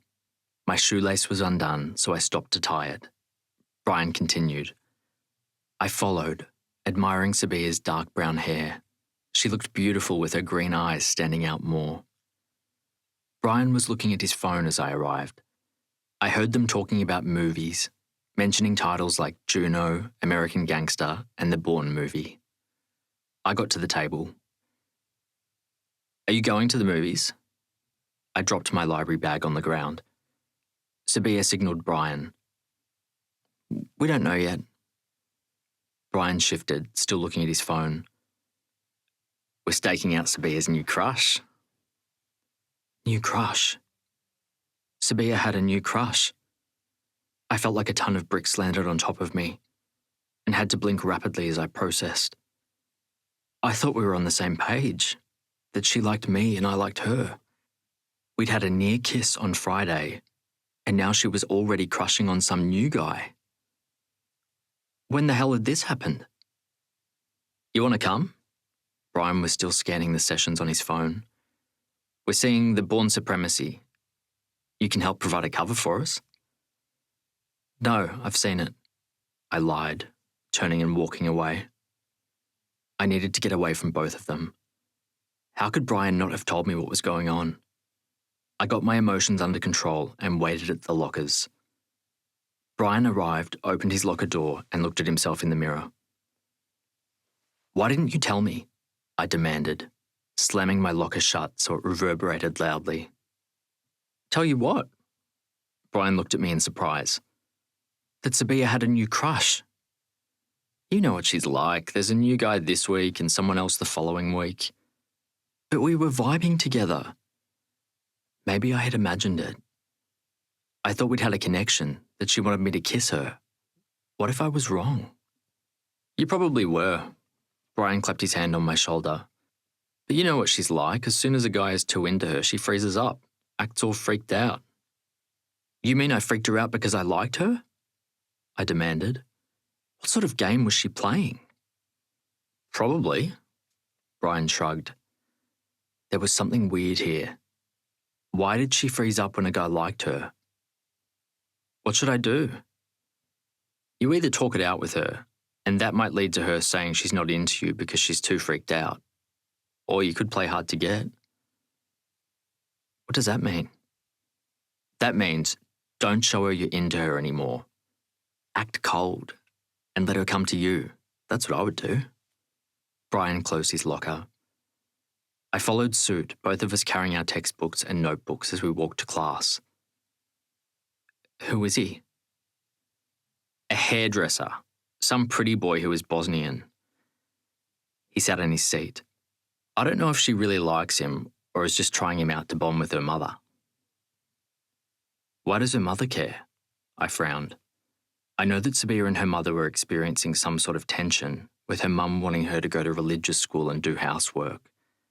But I didn't realise that their friendship was so fraught that Sabiha would take extreme measures to bond. "Her mother wants her to be with a Bosnian. It's a whole thing." "So Sabiha can't have a boyfriend who isn't Bosnian?" I asked, a sinking feeling in my stomach. If this was the case, then I didn't stand a chance. Brian shrugged. "It's a whole ethnic thing." It slightly mollified me. If her mother wouldn't let her date outside of her community, and Sabiha wanted to get her mother's approval, then this could be the reason. Maybe this wasn't a rejection of me. I had to wait and see what happened, and talk to Sabiha. I read at lunchtime on the Oval, watching Sabiha as she spoke to her friends. She caught me looking at her and looked guilty. I felt better. She knew that there had been something more between us, that we weren't just friends. She hid behind Adnan when she caught me looking at her. Good. She wasn't so indifferent. She felt guilty. I had to wait until English in session 6. Sabiha and I sat at the back in our usual spot. I was getting ready to launch into my questions, but she preempted me. "You're coming to the library tomorrow with me and Brian?" I nodded dazedly. She acted like nothing had happened between us last week. No near kiss, no moment. "Good, I need you to help me with some recs. You know Brian is useless. I'm so glad I have a friend who shares my love of books." She emphasized the word friend. "Is that what we are?" I asked softly. "Just friends?" I gazed into her eyes, forcing her to look at me. She met my gaze and quickly glanced away. "Of course." She smiled and turned to the board, copying notes from the board. I watched her for the rest of the session, brooding. When we paired up to share answers to the teacher's questions, she was matter-of-fact and nonchalant, as if she was unbothered, but I noticed her hands were clenched on her pen, her writing thick and black as she pressed heavily into the page. A flicker of hope lit within me. Sabiha, Brian and I set off for the library after school the next day. We were walking toward the station when a car slowed to a crawl and followed us. The window rolled down and Adnan's face appeared. He pushed his sunglasses down his nose. "Want a lift?" "Sweet ride," Brian shouted as he admired Adnan's car from The Price is Right. Adnan nodded smugly. Brian jumped into the passenger seat and caressed the dashboard. "This is sick, mate." I opened the back door for Sabiha. "Thanks," she muttered as I slid across the back seat. After I got in, Adnan took off. "Where to?" "Sunshine Library," Brian said. Adnan turned onto St Albans Road. You'll have to give me directions. While Adnan and Brian talked in the front, I stared out the window, trying to think of something to say. Here we go. Adnan screeched to a halt. It's a shame you're busy, Brian, he said as we got out of the car. I'm hooking up with my Bosnian mates for a soccer game at Footscray Footy Ground. We could use your ball skills. Brian pulled his leg back inside and closed the door. You don't mind, do you? He yelled through the open window. Sabiha and I stood on the footpath and watched as Adnan drove off, Brian's arm waving out the side. I waited for Sabiha to turn to me and head for the library, but she forlornly stared down the street. I don't think he's coming back. I can't believe he did that, she whispered. That's Brian for you, I said wryly. Always on the lookout for something better. We strolled through the library, looking for books and filling our library bags. I watched her through the shelf. She looked miserable. She really was uncomfortable being around me. It made me feel better. I preferred anything other than indifference. Afterwards, we walked to the station. What did you get? She asked, filling the silence. The usual. I hitched my backpack higher on my shoulder.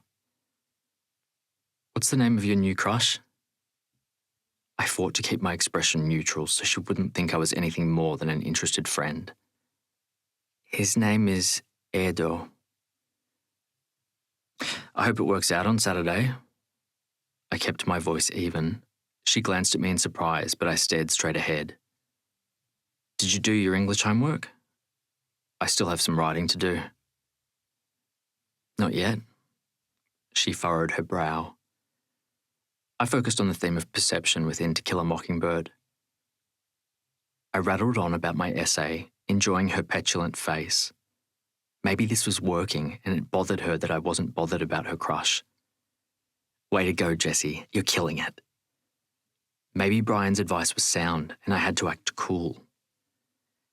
When the train pulled up at St Albans, she mumbled a quick goodbye and leapt out as soon as the doors opened. I followed more slowly. She was almost at the gates when a guy wearing a black leather jacket and ponytail called her name. What a tryhard. Sabiha turned back to talk to him. As I approached, his mates came up. He started talking to them and walked away from Sabiha without saying goodbye. Shit. It was too late for me to hide. Sabiha turned and met my gaze. She looked on the verge of tears. I'd never seen her so vulnerable. I wanted to hug her. I wanted to punch Edo in the mouth. I did neither. You forgot it. I held up my arm where I'd folded her jacket across. Thanks. Her throat was thick as she took the jacket from me. You okay? I asked. She was clenching her teeth, fighting so hard to stop crying.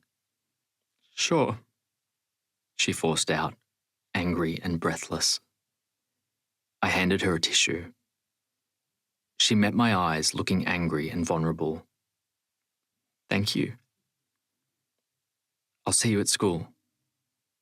I walked off, leaving her to process. I tried not to walk with a spring in my step. Edo was toast. I was sorry that Sabiha was hurt, but also strangely happy. I felt guilty for being happy that she knew what it was like to get blown off so quickly. Karma was a bitch. Chapter 9. On Monday morning at school, Brian and I were waiting when Sabiha arrived at the Oval. Her face was pale and there were dark circles under her eyes. Was she sick? Hello, Miss Sunshine, Brian sang, buzzing like a battery-powered appliance. It's only 6 days to my party. Yeah, I know. Sabiha sounded flat. Usually Brian's joy made her smile. Now she looked at him blankly. Geez, did someone die? Brian asked. I've got stuff going on. Can we talk tonight? Her gaze was pleading as she spoke to Brian. My gaze sharpened. Was this about Edo? Was she still going on about that loser? Brian frowned. I'm not sure. He was distracted now, waving to Adnan, and then he walked off. As usual, Brian had missed the signs. He was so involved in himself. Sabiha looked like she was about to cry. Sabiha, are you all right? I asked. Sabiha let out a muffled sob before quickly turning away and running. I looked around for Brian's help, but he was running around on the oval with Adnan, completely oblivious. It was up to me. I ran after her. She disappeared around the arts class blocks. I heard her before I saw her. She was crying in deep, heart-wrenching sobs that tugged at my heart. I dropped her backpack at her feet and took her arms, pulling her into a hug. It will be all right, I murmured, rubbing her back. With a long hug and comforting words, I soothed her the way my mother had soothed me. She leaned back, looking up at me, her cheeks flushed pink, her eyes glistening. She looked so vulnerable and sweet. I'd never seen this softer side of Sabiha. She was usually so tough. I brushed her hair behind her ear before wiping a tear from under her eye. Tell me what's wrong. I reached into my pocket and passed her a hanky. I'm going to jail, she wailed as she blew into my hanky. What the... Start from the beginning, I commanded. Sabiha told me that the twins who had bashed her were cousins of her former friend Shelley. Shelley had talked them into attacking Sabiha because they were having a toxic threesome with their friend Kathleen. When Shelley confessed to the bashing, Sabiha lost it and attacked her. I don't even remember doing it. Just this red rage came over me. I wanted to hurt her like she hurt me. I punched her and she fell to the ground, and then I kicked her again and again. She was gasping on the ground and struggling for breath, and that's when I came back to my body. I ran away, and when I did, I hit something under my foot. It was only when I got to the train station I realised I'd hit her inhaler. I thought maybe I'd killed her, so I called Kathleen's house and pretended to be Shelley's sister.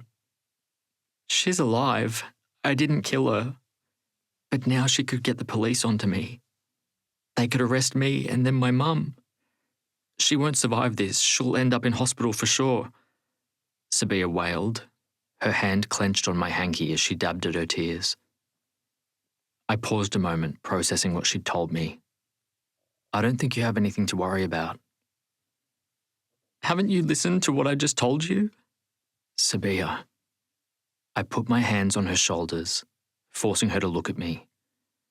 If she goes to the police, then it will come out that her cousins bashed you. Oh. See? I stroked her arm. I told you everything would be all right. She shook her head. No, it's not. She broke eye contact. My mum's getting sick again. She was on the edge of tears again. I reached over and took her hand in mine. What's wrong with your mum? This was the question I'd wanted to ask for months, and now I finally had an in. Mum suffers from nervous breakdowns. She constantly gets sick. If she doesn't take her medication, she gets sick. She just completely loses touch with reality. She thinks she's talking to movie stars or the president, that she has special powers, and then she goes to hospital and my whole life is stuffed. I end up going to a foster home or to live with strangers.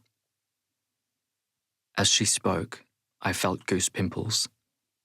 I'd gone through the same thing when Mum was sick with cancer, worrying about what would happen if she didn't come out of the hospital, having to stay with my aunt when she was in hospital for surgery and recovering, strangers trooping in and out of the house, the constant stress of not knowing what tomorrow would bring.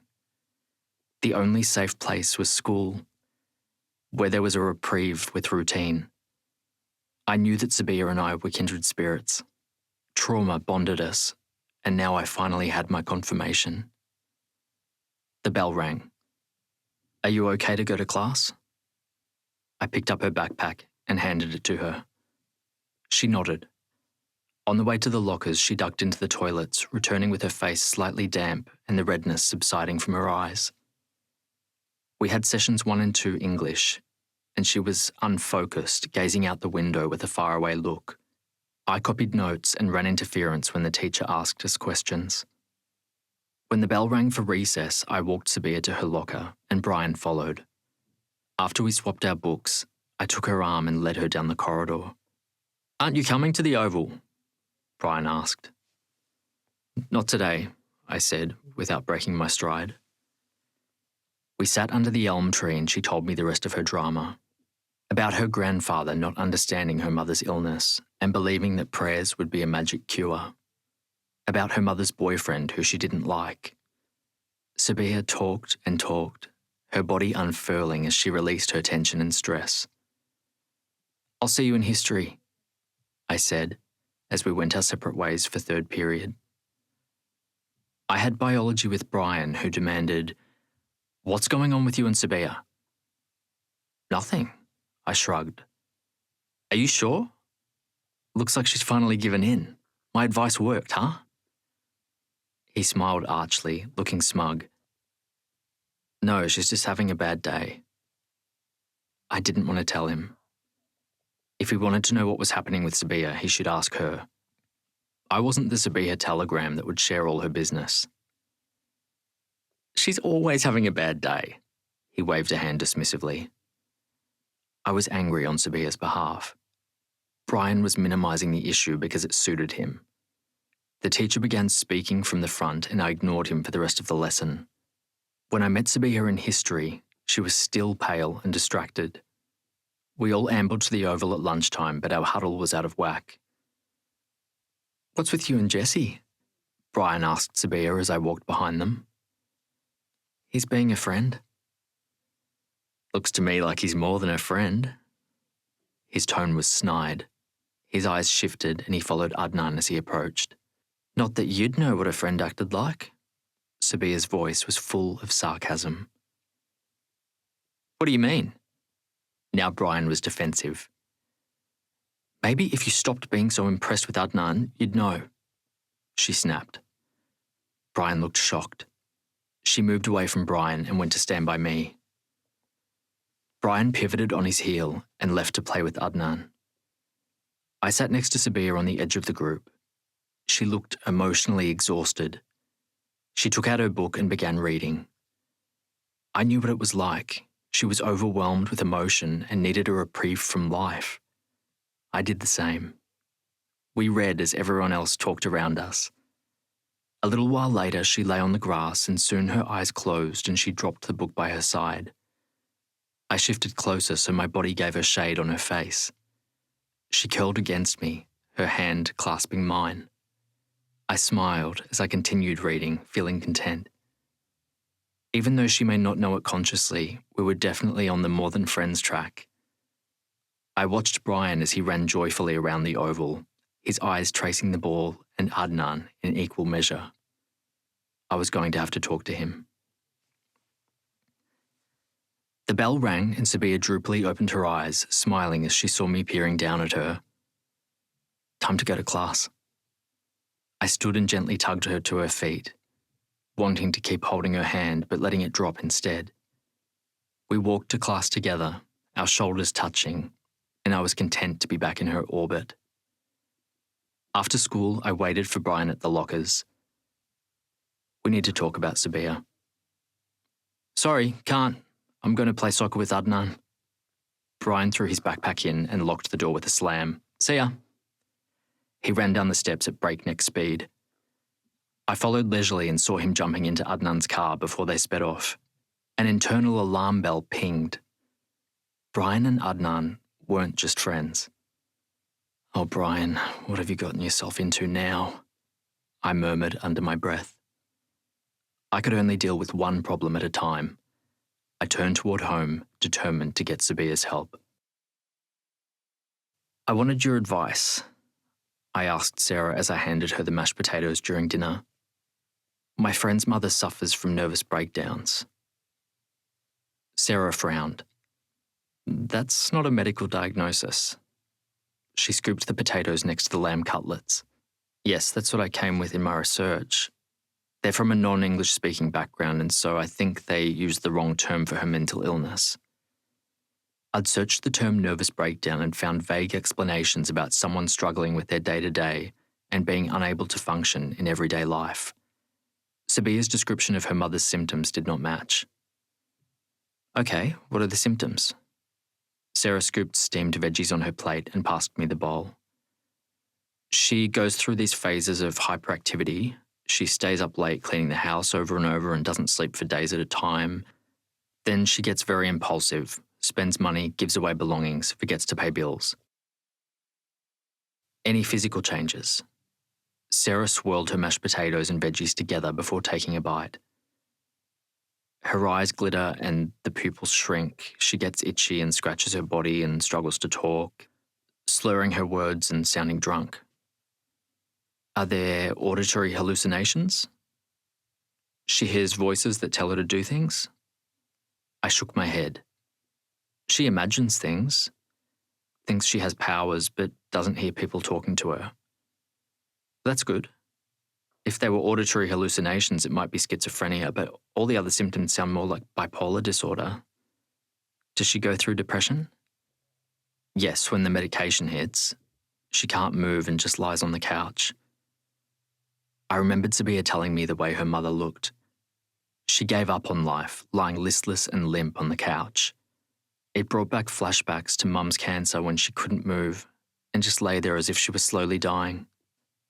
Yes, bipolar is characterised by manic moods and depressive lows. I know where we can get some information for your friend. Mum had listened to our conversation without speaking. Is it your friend Sabiha? I nodded reluctantly, feeling weird about breaking Sabiha's privacy. I glanced at Sarah. She was unsurprised. She'd probably assumed we were talking about Sabiha but didn't ask. You and Sabiha have a lot in common. Mum patted my hand. I'm glad that you have each other. It's tough dealing with such gigantic problems without a friend. Thanks, Mum. She was right. These were the sort of situations that helped to have a friend who empathised. When I'd been going through Mum's illness, Brian was there for me every day. He'd shown such empathy in coming over every day and offering a distraction, with us playing a video game or just hanging out with me and lying on the bed as we listened to music. It was out of character for him to be so oblivious to Sabiha. I needed to bring him back into the fold. After I'd washed the dishes, Sarah and I went to the computer.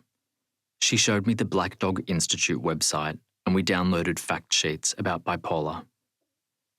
The next day, I waited for Sabiha by the bike rack. I talked to my sister about your mum. Why? She asked. Sarah's a nurse and I thought she might advise us on what to do. I handed her a few sheets of paper. You need to read it. The heading on the first page was Symptoms of Bipolar Disorder.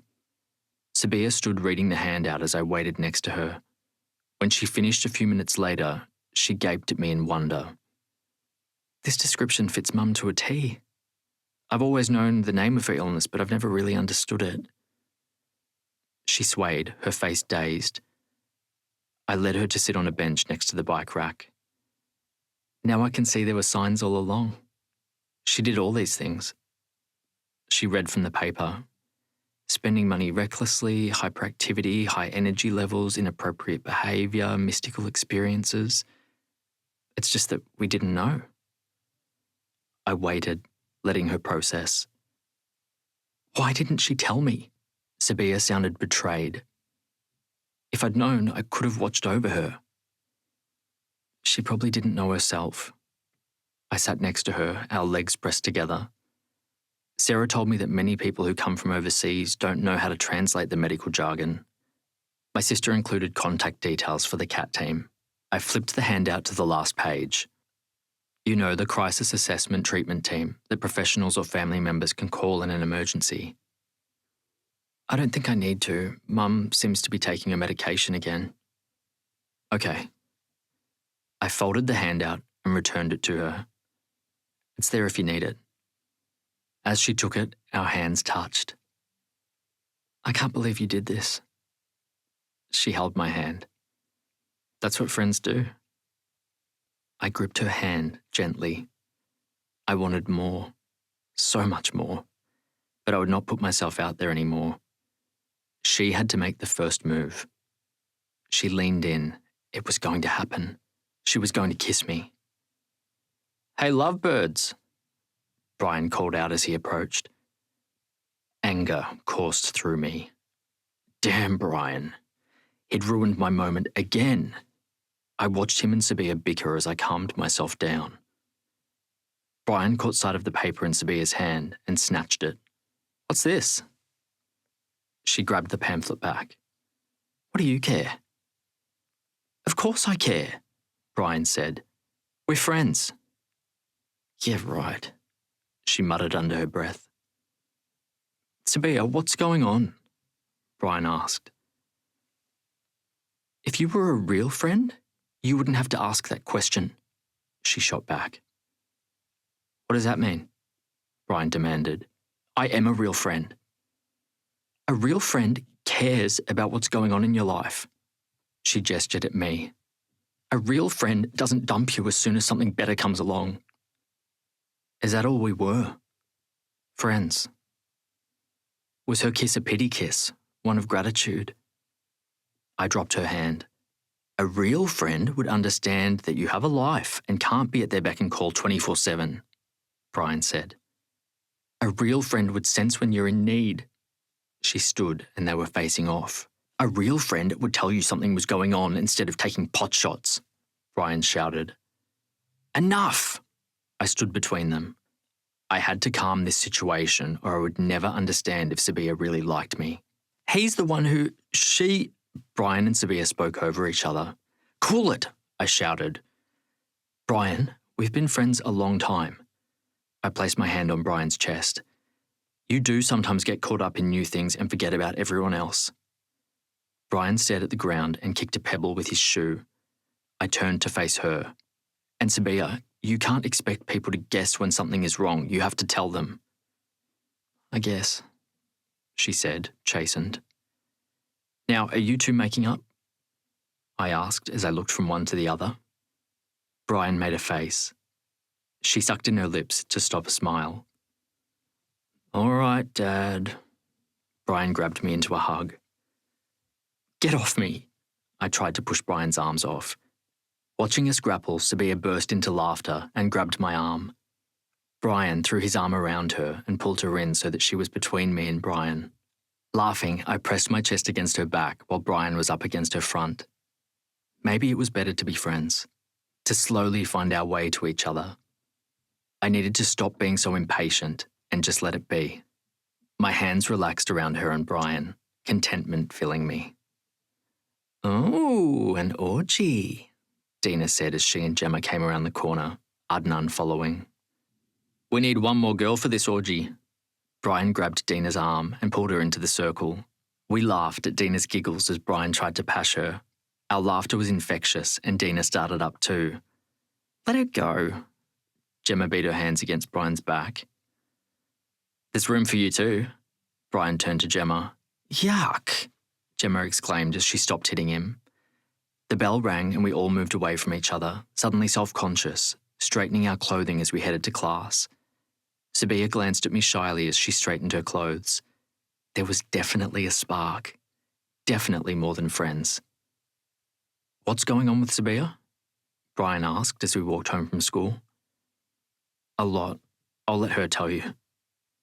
Brian sucked on his lips and looked at me moodily. Call her, like you promised, I urged. Okay, Brian sighed. What's been going on with you? You've been distant lately. Nothing? Brian put his hand through his hair. Just busy. You're spending a lot of time with Adnan, playing soccer. I wanted to give him the opportunity to talk about Adnan. He glanced at me sideways. Yeah, I like soccer. Okay. Just don't ignore everyone else in your life for this new exciting thing. Brian hitched his backpack higher, his jaw tight, not saying anything. You haven't come over for homework. Are you doing okay at school? I'm fine, he snapped. He was lying, but I knew better than to push it. I had to let him talk to me first, and hopefully he'd call Sabiha and repair that relationship. We split at my house. Chapter 10.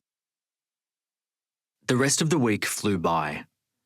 The gang hung around together at school, and all our conversations were about the party. I wasn't as excited. I didn't do well at group events with too many people, but was swept up in the excitement with everyone else. I kept glancing at Sabiha. Maybe this could be an opportunity for us. I was trying on my costume in my bedroom when I thought I heard the front door open and close. I assumed I was imagining it when I didn't hear anyone speaking. I put on the dark pants that were my Zorro costume, wincing at how they molded to my legs. Anger prickled my scalp. I put on the top. It too was skin tight, the deep V sliding down my chest. "Sarah," I yelled. "What the hell have you done?" "Come out here so I can see," Sarah shouted back. I stalked out of my bedroom, fury making my legs stiff. "Sarah, I hope this is your idea of a joke." I lifted my head and saw Sabiha. She wore a trench coat, her shapely legs visible above blue knee-high boots. Her dark hair draped around her shoulders, red lipstick lighting up her face, making her green eyes brighter. I blushed as I realised she was examining the open-necked V and my visible chest and arms. I'd bulked up since going to the gym, and the costume emphasised all the bulk. There was admiration on Sabiha's face, and I straightened. She saw I'd caught her gaze, and she blushed. "Doesn't he look great, Sabiha?" Sarah approached and pinched my arms. "Everyone can see his muscles." Yeah, he does." Sabiha sipped her drink, her cheeks flushed. "I'm not going like this." I pushed Sarah's hands away. "Jessie," a feeble voice called from the back of the house. "Come here, please, so I can see you." Sarah laughed and pushed me towards the door. "Go show Mum how hot you are." I narrowed my eyes at Sarah and she shooed me away. "Bring Mum out here so she can meet Sabiha," she called out. I broke my stride and looked at her. She knew I cared about Sabiha, and when she met my mum, she might judge her. "It'll be fine," she urged. Sabiha nodded, telling me it was going to be okay. Introducing Mum to our friends and potential love interests was the true litmus test of character. The way they reacted decided if they were keepers. I knew Sarah was right. It was time for Sabiha to meet Mum, and for me to know whether she was a keeper. There was no point in being infatuated with someone who would not accept Mum as she was, but I was scared. The way Sabiha reacted to Mum decided whether I would ever again look at her the same way. If she rejected Mum or was unkind, then she was done. I would never look at her the same way. While my feelings might still be engaged, I wouldn't consider her. I had to protect my mum from harm. Mum gasped when I entered her bedroom. "You look so handsome, just like Reggie." "Thank you, Mum." I self-consciously tilted my hat before I bent and kissed her. "Did you want to come out and meet Sabiha?" Mum gasped, putting her hand through her hair. "She's here?" I nodded. "Yes, please." Mum smiled, a dimple appearing on her cheek. "I'm so excited." She clasped her hands in front of her, her arms wobbling. I helped her from her bed into the wheelchair. "Do I look all right?" She peered around me at the vanity. "Hand me my hairbrush." She gestured to her vanity. I moved out of the way. Mum brushed her hair, smoothing down the blonde tendrils. "You look beautiful." I kissed her on the cheek as I took the brush back. "You're such a sweet boy." She squeezed my hand. "Let's go." She took a deep breath. I wheeled her down the hall on stiff legs, my stomach rolling, pleading in my head, "Please be kind." As Sarah introduced them, Sabiha looked at me, her gaze softening. "Jessie has told us so much about you." Mum's voice was small. Her first instinct was always to make herself invisible. She reached out her hand to Sabiha, the dimpled rolls of fat on her arm shaking as she held it in the air. Nice to meet you too. Sabiha clasped her hand. They made small talk for a few minutes, and I relaxed as I watched Sabiha talk to Mum normally. Some people reacted with embarrassment, struggling to look at Mum as if her obesity was contagious. You could see the judgment on their face as they scrutinised her size, a thought bubble above their head as they castigated her for letting herself become so big. Sabiha didn't do that. I felt myself falling even more under her spell. Now that dilemma was solved, my thoughts turned back to my costume and leaving the house in such a tight outfit. I'm getting changed, I said when there was a lull in the conversation. Into what? Sarah was panicked. You haven't got another costume? Peter Parker, I said smugly. No, Sarah howled. Tell him he looks great, Mum. You look very handsome, Jessie, Mum said. Do you think so? She turned to Sabiha. Sabiha examined me from head to toe, warmth in her gaze. This was the look I'd seen sometimes when she and Brian flirted, a teasing glint as she telegraphed her approval. That's a great costume, she pronounced. They got to you, I said. She shook her head and smiled. I relaxed and looked at her approvingly, registering her cleavage peeking through the partially open trench coat.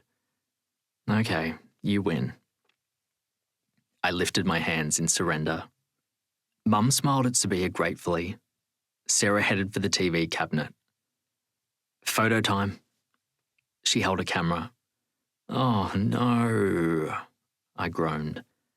Yes, yes, Sarah shouted as she pulled Sabiha off the sofa and pushed her toward me. She watched us through the viewfinder. Take off the trench coat, she commanded. Sabiha took off her trench coat and I finally saw her in her full body-hugging outfit. She was spectacular, her waist tiny, her bosom spilling over the cups, her legs looking like they stretched forever. I gulped, struggling to breathe. Sarah snapped a few photos. Okay, put your arm around her, she instructed. I gently curved my arm around Sabiha's waist. She felt so fragile and dainty under my hand. You do the same, she said to Sabiha. Tentatively, Sabiha hooked her fingers through my belt loop, feeling my back, sending shivers down my spine as I felt her brushing against my skin through the silk shirt. You look fabulous, Sarah continued snapping. We relaxed, and she sank against me. My hand firmed around her waist. Okay, look at each other, Sarah said. I looked into her green eyes. Thick eyelashes framed them, and her lips were moist. As we gazed at each other, she licked her lips.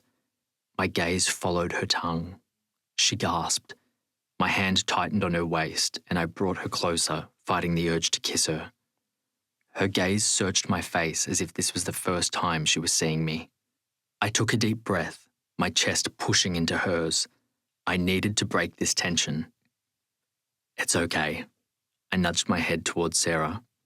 I didn't charge the battery. Sarah smacked the camera. Damn, it's finished. Told you. I smiled and let go of her, clenching my hand from yanking her back against me where she belonged. We'd better get going, she said. It's only 6 o'clock. Wait in Jessie's room until it's time for the party. That way you can make a grand entrance with your costumes. Sarah pushed us away from the front door and down the hall. But we should help Brian, Sabiha protested. Sarah cut her off. Greg and his mates have done plenty of party setups. She closed my bedroom door behind us. Sabiha stood in the middle of the room, a bewildered look on her face as she stared at her feet. Would you like to sit down? I pushed my office chair toward her, and she sat down obediently. She looked around my bedroom shyly. My room was always neat. That's what came from being the one who vacuumed and cleaned the house. Thanks, I mumbled as I sat on the bed. What for? For being nice to my mum. Why didn't you tell me? She asked. I shrugged. She has hypothyroidism. Her thyroid doesn't produce enough hormones and her metabolism is slow. It doesn't matter what she eats or what she tries to do, she's obese. Has she always been in a wheelchair? Just in the last couple of years. It's difficult for her to move otherwise. I still wish she'd told me. It would have made a lot of stuff a lot easier. I shrugged again. I never knew how to tell people. Do I say my mum is morbidly obese, so please don't be mean to her? Sabiha looked at me in sympathy, and I relaxed under her gaze. She got it. She turned and examined my room, her eyes lighting up as she examined the 3 tall bookshelves that took up a wall. How did you get hold of so many books? She touched the spines with her fingertips as she looked at the titles. I shivered, imagining her touching me. You have one glaring omission. She gave me a stern look. You don't have any of Stephanie Meyer's books. I laughed. They're under the bed. That'd be right. She turned back to the shelves. I know you secretly love them even though you pretend to hate vampire stories. Have you read this one? I stood behind her, my arm reaching for a book over her head, my voice a whisper against her ear. I handed her Wuthering Heights by Emily Bronte, my hand floating around her shoulders so that I was almost embracing her. She shook her head and her hair brushed against my face. I wanted to be her Heathcliff and for her to be my Kathy. I heard Heathcliff in my head. If you ever looked at me once with what I know is in you, I would be your slave. You'd like it. It's a gothic romance. My breath fanned her hair. Our eyes met. My cheek was right next to her mouth. I inclined my head and my lips gently brushed hers, like the caress of a feather. I waited, giving her the chance to back away. She leaned in and kissed me. My hands came to rest on her shoulders and I pulled her to me, the book pressed between us like a chaperone as we kissed. I lifted my head, wanting to tell her I was her slave and under her spell forevermore. I rubbed her arms and leaned down, wanting to kiss her again, but she stiffened imperceptibly. She looked uncomfortable, her body stiffening again. That was enough. I had to bide my time. I planted a soft kiss on her cheek and stepped away. You want to listen to music? I moved to the computer on my desk. She nodded and read the back cover of the book. Sounds like my sort of novel. It was described as a vindictive, passionate love story set amongst the wild Yorkshire moors. You can borrow it if you like, I said. Then when I tell you I'm your slave, you'll know my love is as passionate as Heathcliff's, although hopefully without the tragic ending. Thanks. She glanced at her watch. Perhaps we'd better forget the music. We should go. I nodded and held the bedroom door open. Sarah kissed Sabiha's cheek as we entered the living room. Have a great night. Come again, Mum said. I leaned down and kissed Mum before we left. She's a special one, Mum whispered against my cheek. I squeezed her hands in agreement. As we walked, our hands brushed against each other. My fingers gently tugged her. She didn't look at me as she clasped my hand. Music blared from Brian's house. I stopped and she turned to look at me. I needed to say something and declare my feelings once and for all. Let's go, silly. She tugged me toward Brian's house. I sighed. It could wait. I had to be happy with the progress we'd made so far. She'd kissed me. She'd held my hand. I had to trust in her physical reaction. Sabiha knocked on the front door and Brian opened it. He was wearing a lycra green suit covered with black question marks. Sabiha dropped my hand and hugged Brian. You look amazing, she yelled. Don't you think, Jessie? I smiled, pushing away the stab of jealousy that engulfed me as she stood in Brian's arms. I wanted to rip her away, push Brian and declare she's mine. Yeah, he sure does. Heathcliff's possessive influence was already taking hold. I'll put this in my bag. Sabiha held up Wuthering Heights and headed for Brian's parents' bedroom. I didn't think you had it in you, Brian clapped me on the shoulder. I thought for sure you'd chicken out and come as Peter Parker. I decided to be daring. I licked my lips, wanting to tell Brian that Sabiha and I had kissed, wanting him to know that we had crossed over to almost official so he'd keep his hands off her. "It's happening," Brian exclaimed, waving his hand. Now wasn't the time. I'd speak to him later. "Yeah, I'm happy for you, bro." I slapped his back. "Do you want a drink?" Brian walked down the corridor to the kitchen. "I'll meet you there." I walked out the back into the quiet backyard, taking a moment, fighting not to act like a jealous Neanderthal about Sabiha and Brian's friendship.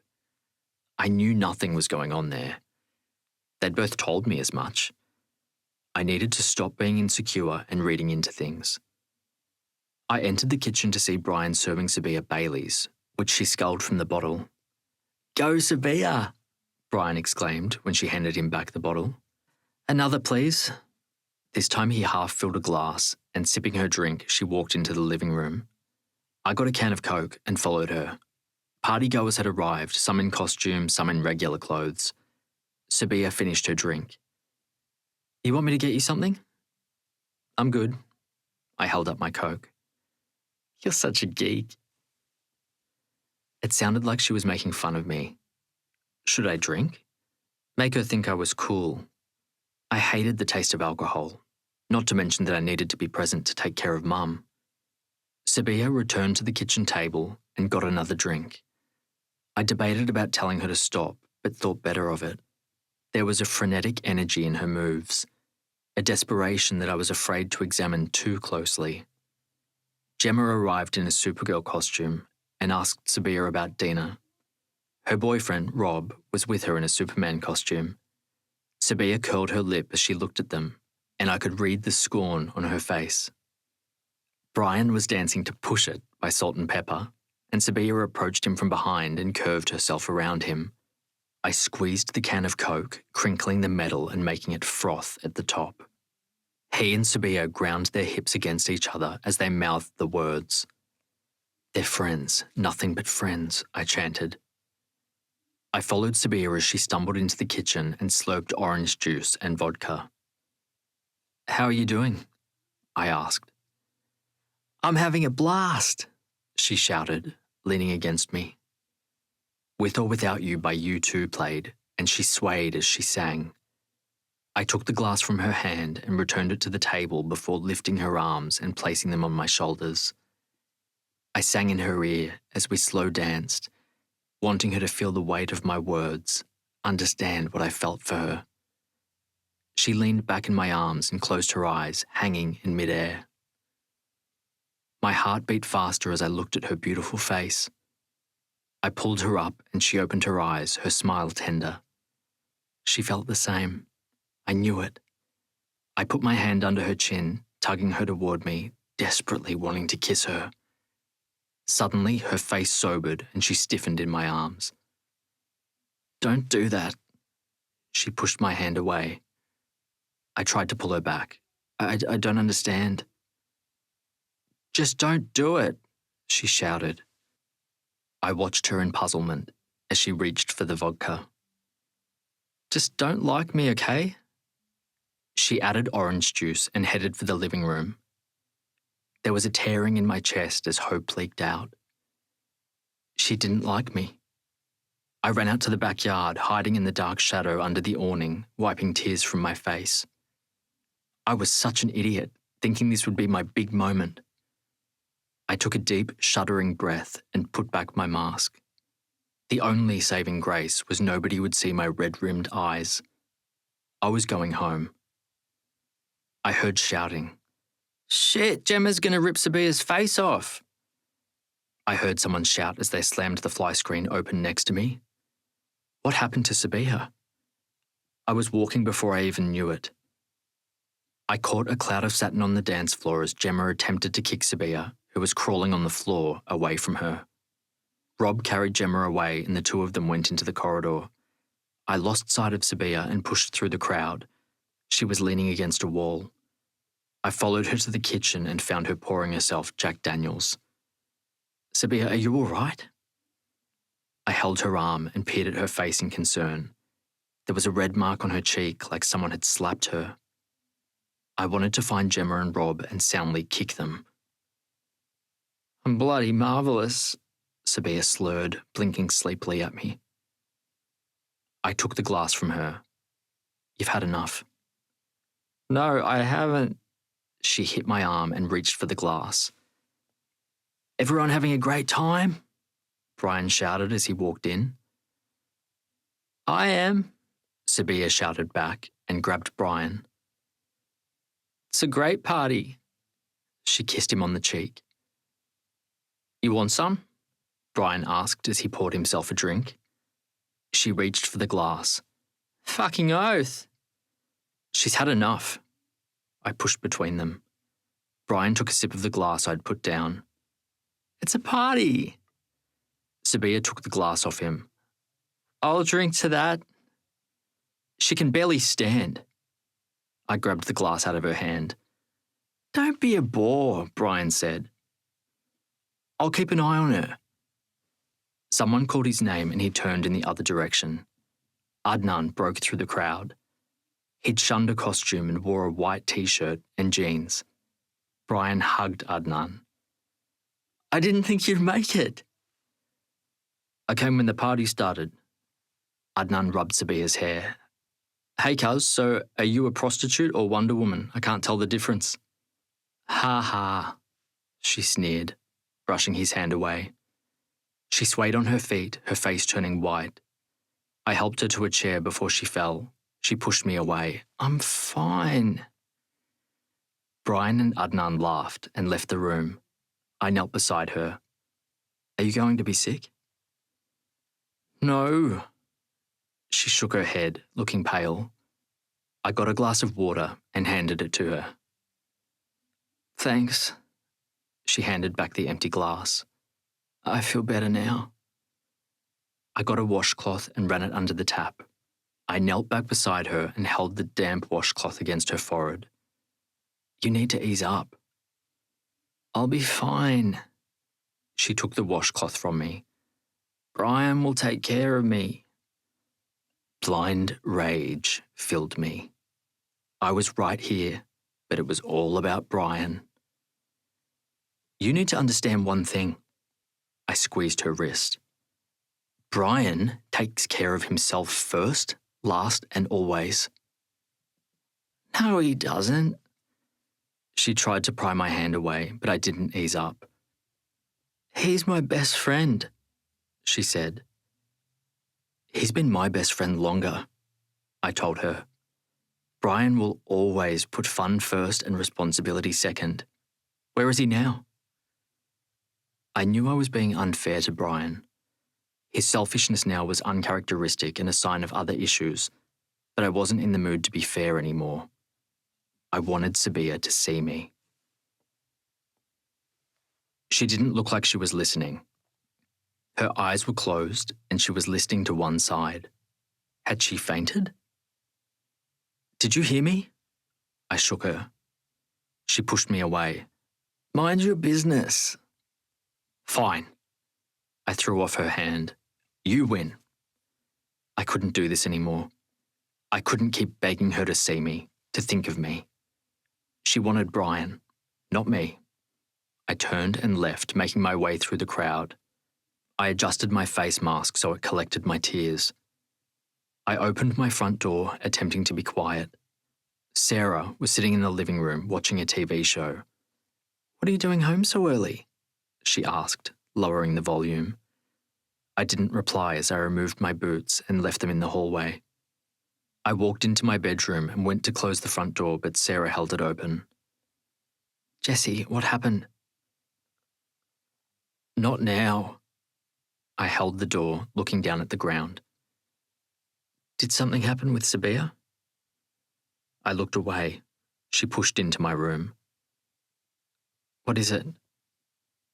"She likes Brian. It's always been Brian. I keep trying, but she just doesn't see me." "Brian?" Sarah asked. "But I saw you two holding hands." We kissed. But then we went to the party and Brian was there. I let go of the door and whirled, the cloak swishing around me. I untied it from around my neck and flung it onto the bed. It draped slowly, increasing my frustration. And Brian likes Sabiha? Sarah's tone held a questioning note. I don't know, I lied. Brian hadn't come out to anyone but me, and I couldn't break his trust. But I thought Brian liked... I turned to Sarah, looking at her quizzically as she didn't finish her sentence. What? I thought Brian liked boys, Sarah finally finished. I put my hand through my hair, mussing it up as frustration coursed through me. I formed a fist and punched the wall, imagining I was punching Brian's face. Hey! Sarah approached and took my hand in hers. It was red and bleeding. Let's go to the kitchen. I followed her, shamefaced for being such a petulant child. She got ice from the freezer and put it into a hand towel. Was Sabiha all right?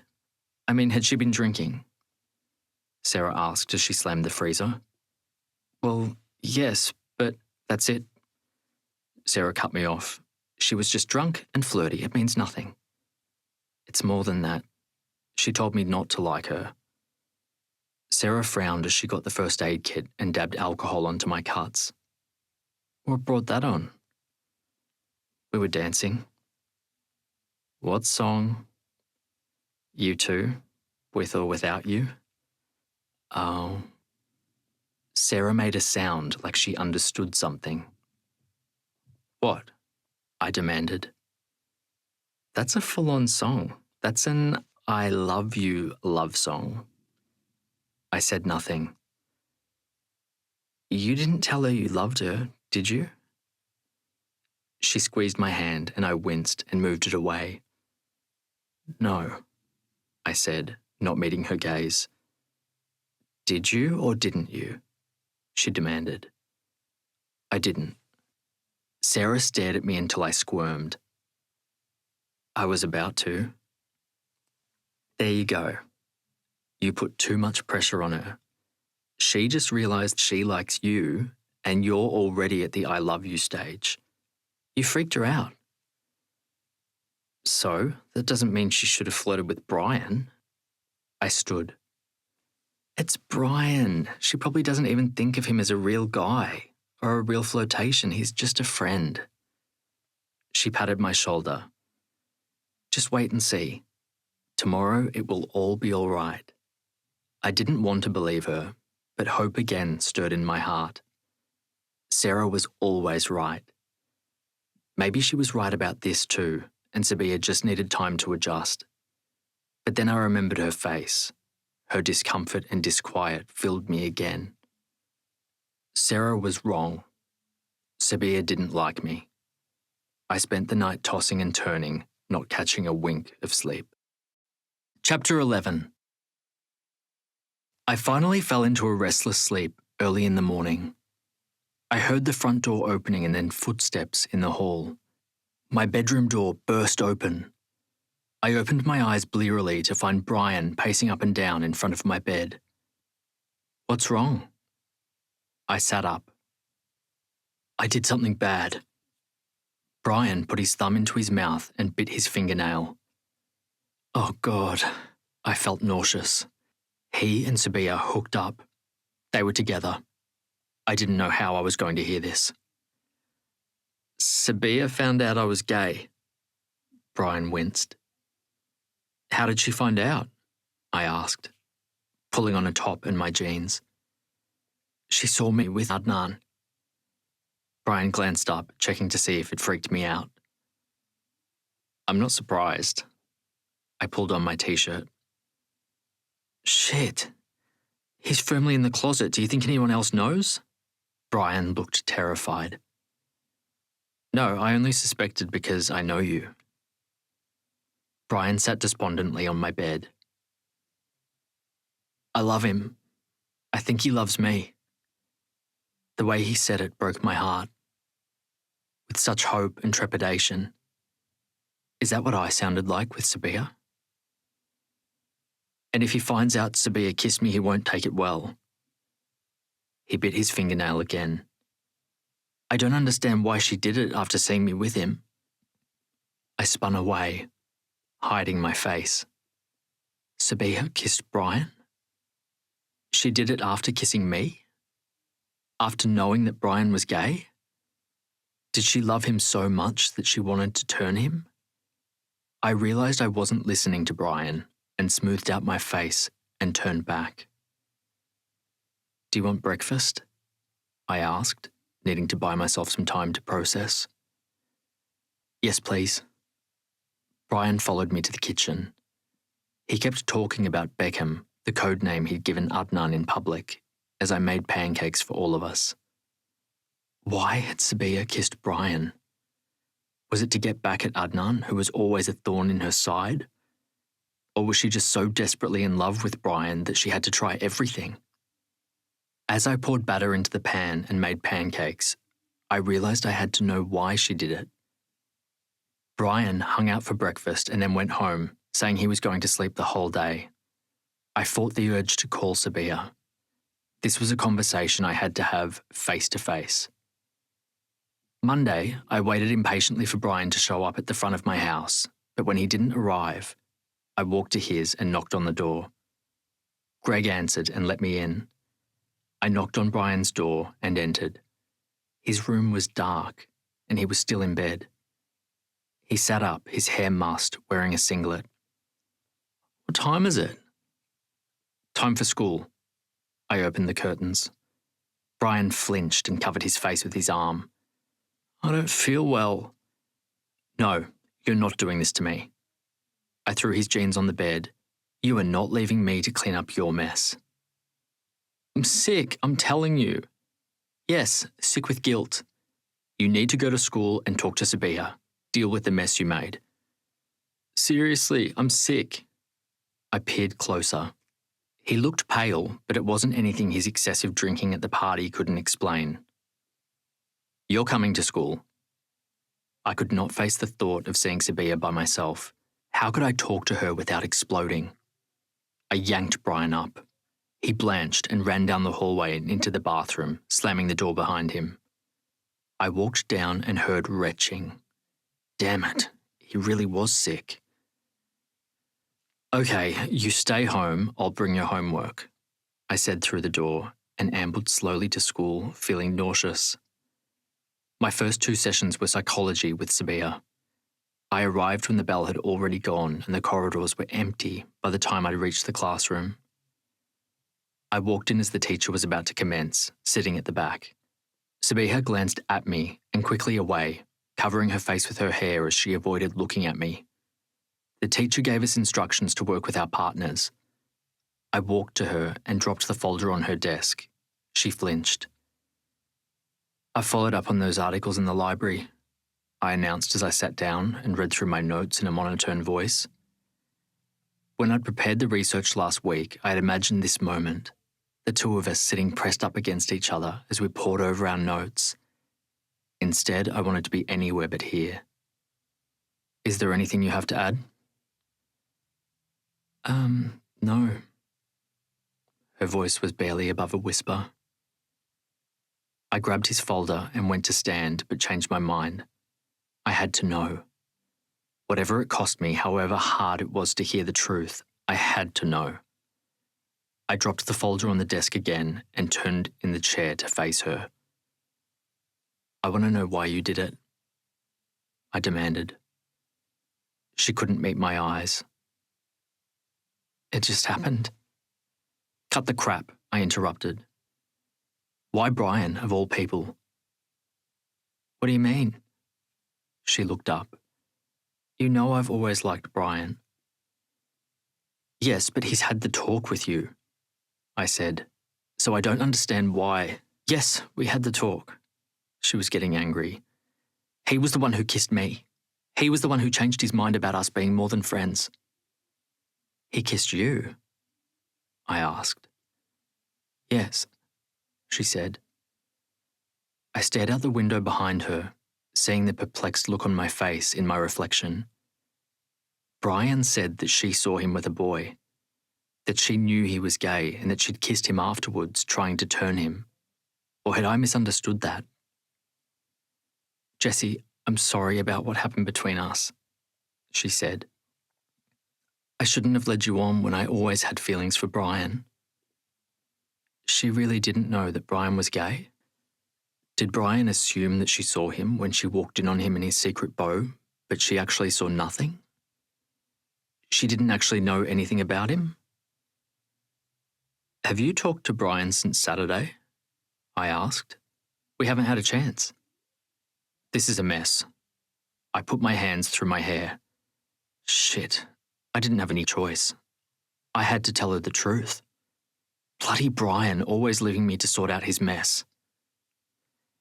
"Sabiha, you must know that Brian is—" "Class, please face the front," the teacher said. I sighed in frustration and returned to my desk, tapping my fingers on the tabletop as I moodily stared ahead. Brian had to sort this out. I avoided Sabiha for the rest of the day, which was easy. She seemed just as determined to avoid me. After school, I went home to take care of Mum, and then left the house to go to Brian's. As I approached, I saw Sabiha run out, tears on her face, her hand covering her mouth as she sobbed. I felt a burst of relief. Brian had told her. I took her arm and walked her down the street. "So Brian told you he was gay?" "When did he tell you?" "How come I was the last one to find out?" Anger and shock warred her face. "I always knew he was gay." "Well, I didn't," Sabiha said flatly. "Will you be okay?" I asked. She nodded, looking embarrassed. "I better get going." She edged down the road. "Okay." I watched her go. It was done. We were done. I'd hoped for so long, but now it was time to let it go. She chose Brian, and even though Brian didn't choose her back, it didn't matter. She'd made her choice, and now I had to move on. I walked back to Brian's house to see how he was doing. The front door opened as I walked up, and Adnan exited. "See you." Adnan hopped down to the curb. I watched him walk to his car parked a few houses away, anger and pity warring inside me. Poor Sabiha. I'd been struggling being in a love triangle with my best friend, yet Sabiha was in a love triangle with her cousin. I shook my head, pushing the thought out of my head. Not my problem anymore. Greg opened the door for me. I knocked on Brian's bedroom and entered. He was sitting on his bed, his back against the wall, a pillow on his raised knees, his face in the pillow. "Brian." I called his name. He lifted his face and I saw his tear-streaked face. "He left me," Brian gasped. "Adnan left me. He said he doesn't love me and he left me." I sat on the bed and hugged him tight, holding him as he sobbed. Greg opened the door and walked in. "What's going on?" "He had a breakup," I said, unsure how much he knew about Brian. "Oh, I thought he and Sabiha were so cute together." Greg backed away and closed the door behind him. There was my answer. He knew nothing about Brian. "I thought Sabiha knew about us on Saturday, that she saw me with Adnan, but she was so shocked when she walked in on us today." What a disaster. My heart broke for her. I wanted to comfort her. "Stop it, Jessie." She made her preferences known. "Is Adnan out?" Brian shook his head. "That's why he dumped me. He's too scared his family will find out, that Sabiha will out him, and then his parents will lose it. He wants me to make sure she doesn't talk." "Sabiha won't do that." I rubbed his arm. "She'll protect him for their sake." "How am I going to get over him?" Brian asked. "I love him. We're meant to be together." I listened to him talk, feeling like a hypocrite. I thought Sabiha and I were together. Yet here we were now, broken-hearted. I trudged to school, Brian beside me. We looked like two sad sacks. Brian's face was pale with dark circles under his eyes, probably from crying all night. My face was paler than usual, my eyes red. It was obvious I had been crying too. I was dreading school and being around Sabiha. I wanted to avoid her as much as possible, but knew I couldn't abandon Brian. He wanted to stay home, but his father forced him to come to school. Dina was waiting for us at the front. "So you heard what happened to Sabiha?" she said when she saw us. Brian and I shared a look. "No, what happened?" "I thought you knew. The two of you look so sad." I didn't speak. Sabiha's mother had a breakdown at the shopping centre yesterday. The police took her to the hospital. When they went to the house, they said that Sabiha didn't have anyone able to care for her and the Department of Human Services had taken her into care. "No, no," Brian cried, covering his mouth with his hand. "They took her away." My knees felt weak and I had to sit on the bench. I saw her face again, her fear when she talked about her mother being sick. She'd been afraid of being taken away, about losing her home. I thought she was exaggerating, that it would never happen. After all, she had family, but it did. "How did this happen?" I asked. "She has a grandfather and aunt." "Her grandfather can't take care of her. He needs someone to care for him, and Sabiha won't live with her aunt." Brian and I shared a glance. "Oh," I said. Sabiha probably couldn't stand the thought of being under the same roof as Adnan after learning his secret. How awkward. "Do you know why?" Dina asked Brian. He looked away, guilt telegraphed on his face. Just then, Adnan stopped at the school fence and got out of his car. Brian trotted to the fence. "Adnan, hi." Adnan snubbed him, walking past him and into the school. "What happened with you and Adnan?" Dina demanded. Brian shook his head, wiping away a tear. "He's not interested in being my friend anymore." Dina mulled that over, not satisfied. "Is it because you came out to him?" Brian gasped, and I looked at her in surprise. "How did you know?" Brian asked. "I have eyes, don't I? Still, it's not like homosexuality is catching. I didn't think Adnan was so shallow." Her eyes narrowed with suspicion. "What's going to happen to Sabiha?" I asked, changing the subject before she connected the dots. "I don't know." Dina's shoulders slumped. "She's been taken into care while they determine a safe environment for her. I've been texting her to check on her." She held up her phone. "Has she replied?" Dina showed me her phone. There was a one-word response. "Tired." I met her gaze. She looked as worried as I was. I took my mobile out and took a deep breath. I needed to reach out to her, push aside my wounded pride, and let her know I was there for her. "Just checking in, going to miss you at school." Brian took out his phone and typed, "Miss you, bitch." I rolled my eyes. "You're such a prick." "What? If I wrote anything else, she'd know I was thinking of her with pity. That's the last thing Sabiha would want." "You're right," I said. We walked to class together, Dina sticking by us. "Where's Gemma?" I asked. "That racist isn't coming to school anymore. She moved in with her boyfriend, Rob." I frowned. What had I missed? We spent recess and lunch together, all of us subdued and bruised from our individual dramas. Dina told me about Gemma and their fight. She seemed broken. I couldn't help but wonder if more was going on, but I would not pry.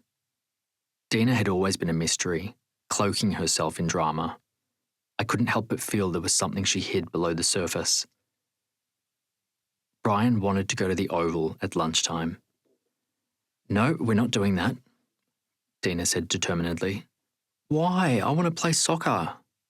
Brian sounded like a petulant child. "I knew it." Dina sighed and put her hands on her hips. You want to get Adnan's attention, but it won't work. He has to hide who he is. And now with Bara being in the hospital, that family is a powder keg and Adnan is on edge. We are staying away. Brian and I gaped at each other.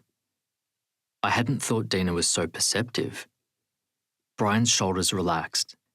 Dina didn't seem perturbed by the fact that he was gay, and I was relieved we had no more secrets. I've got a spot. I led them to the elm tree. As we sat under the tree, I remembered the last time I was here with Sabiha. The hope and the way she'd looked at me. She definitely felt something, but it wasn't enough. Brian and I walked home after school. When I opened my computer at home, Charlie's latest images about the zombie love story were there. The zombie girl was crushing on a human, but she kept feeling a strange hunger for him that she didn't recognize. I stared at the images for a few minutes.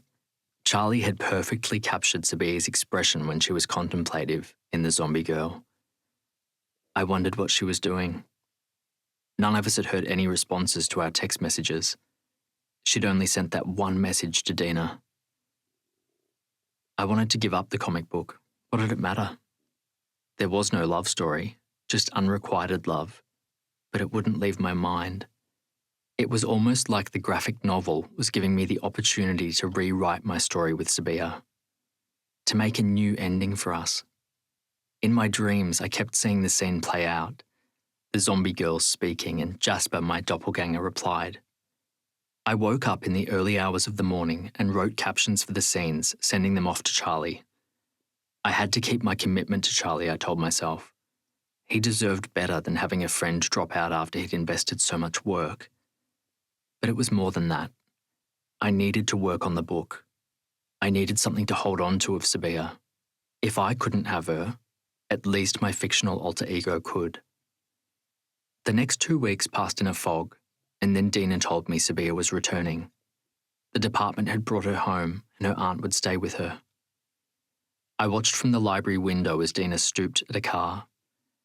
She opened the door and tugged Sabiha out, leading her to the school. Sabiha was a girl transformed. Gone was the girl with confidence and verve. This Sabiha looked broken and worn out. Her shoulders were stooped, and she looked at the school as if it was a haunted house. To her, it probably was. There were only questions and problems waiting. Brian stood next to me. She looks so sad. Yes, she does. I straightened my shoulders, making my voice strong. I couldn't waver. Sabiha was a friend only. Anything we had was done. I had to put her in the past and look to the future. I'll go talk to her first, and then you come after I've smoothed the path. I tugged at my shirt collar nervously. Thank you. Brian squeezed my hand. I walked to the front of the school feeling like a gladiator heading to battle. I couldn't show any weakness. I was here as a friend, nothing more. Dina walked past me, her eyes red and face wet. Why was she crying? I didn't pry. She wanted her privacy. I walked to the front of the table. How are you? Okay, she whispered, her eyes on the ground. I collected your English homework. I handed her an envelope. She took out the sheets and checked them. I'd collected from all her classes, talking to all her teachers, even the ones we didn't share. Why did you do this? She crushed the envelope in my fist. After what I did to you. You did nothing to me. What do you mean? I led you on. No. I fought to hold my gaze steady. I couldn't waver. I let you. We could only salvage our friendship if I took responsibility for what had happened. I'd kept trying to get her to like me, even when I knew she was interested in Brian. I should have read the signs and let things be as they were. I always knew you didn't like me the way I liked you. I sighed and put my hands on the tabletop. I thought that if enough time passed, I looked away, trying to get myself under control. When I looked back, it was as if her hand was inching towards mine. But that's not important anymore. I took a step backwards, and her hand landed in the space where mine had been. I couldn't stand for her to touch me with pity. I had to maintain my distance. I saw Brian peering at us from the corner of the school building. "Do you want to talk to him?" I asked. She followed my gaze.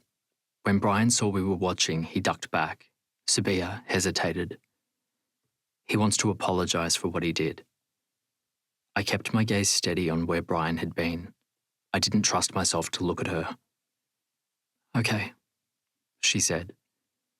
I signaled for Brian to come over. "I'll leave you guys to talk." I walked toward my locker, meeting Dina on the way. "She's talking to Brian," I said. "Let's leave them to it." Dina turned around and stepped in with me. "Are you okay?" I asked as we walked upstairs to our lockers. "Yeah," she sighed.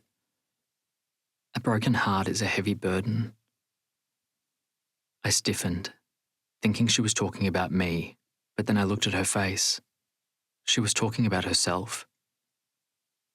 "Do you want to talk about it?" I asked. She shook her head, tears starting. We huddled around Sabiha during our classes. I'd thought it would be awkward in our solo classes together, but she was like a bird with a broken wing, listless.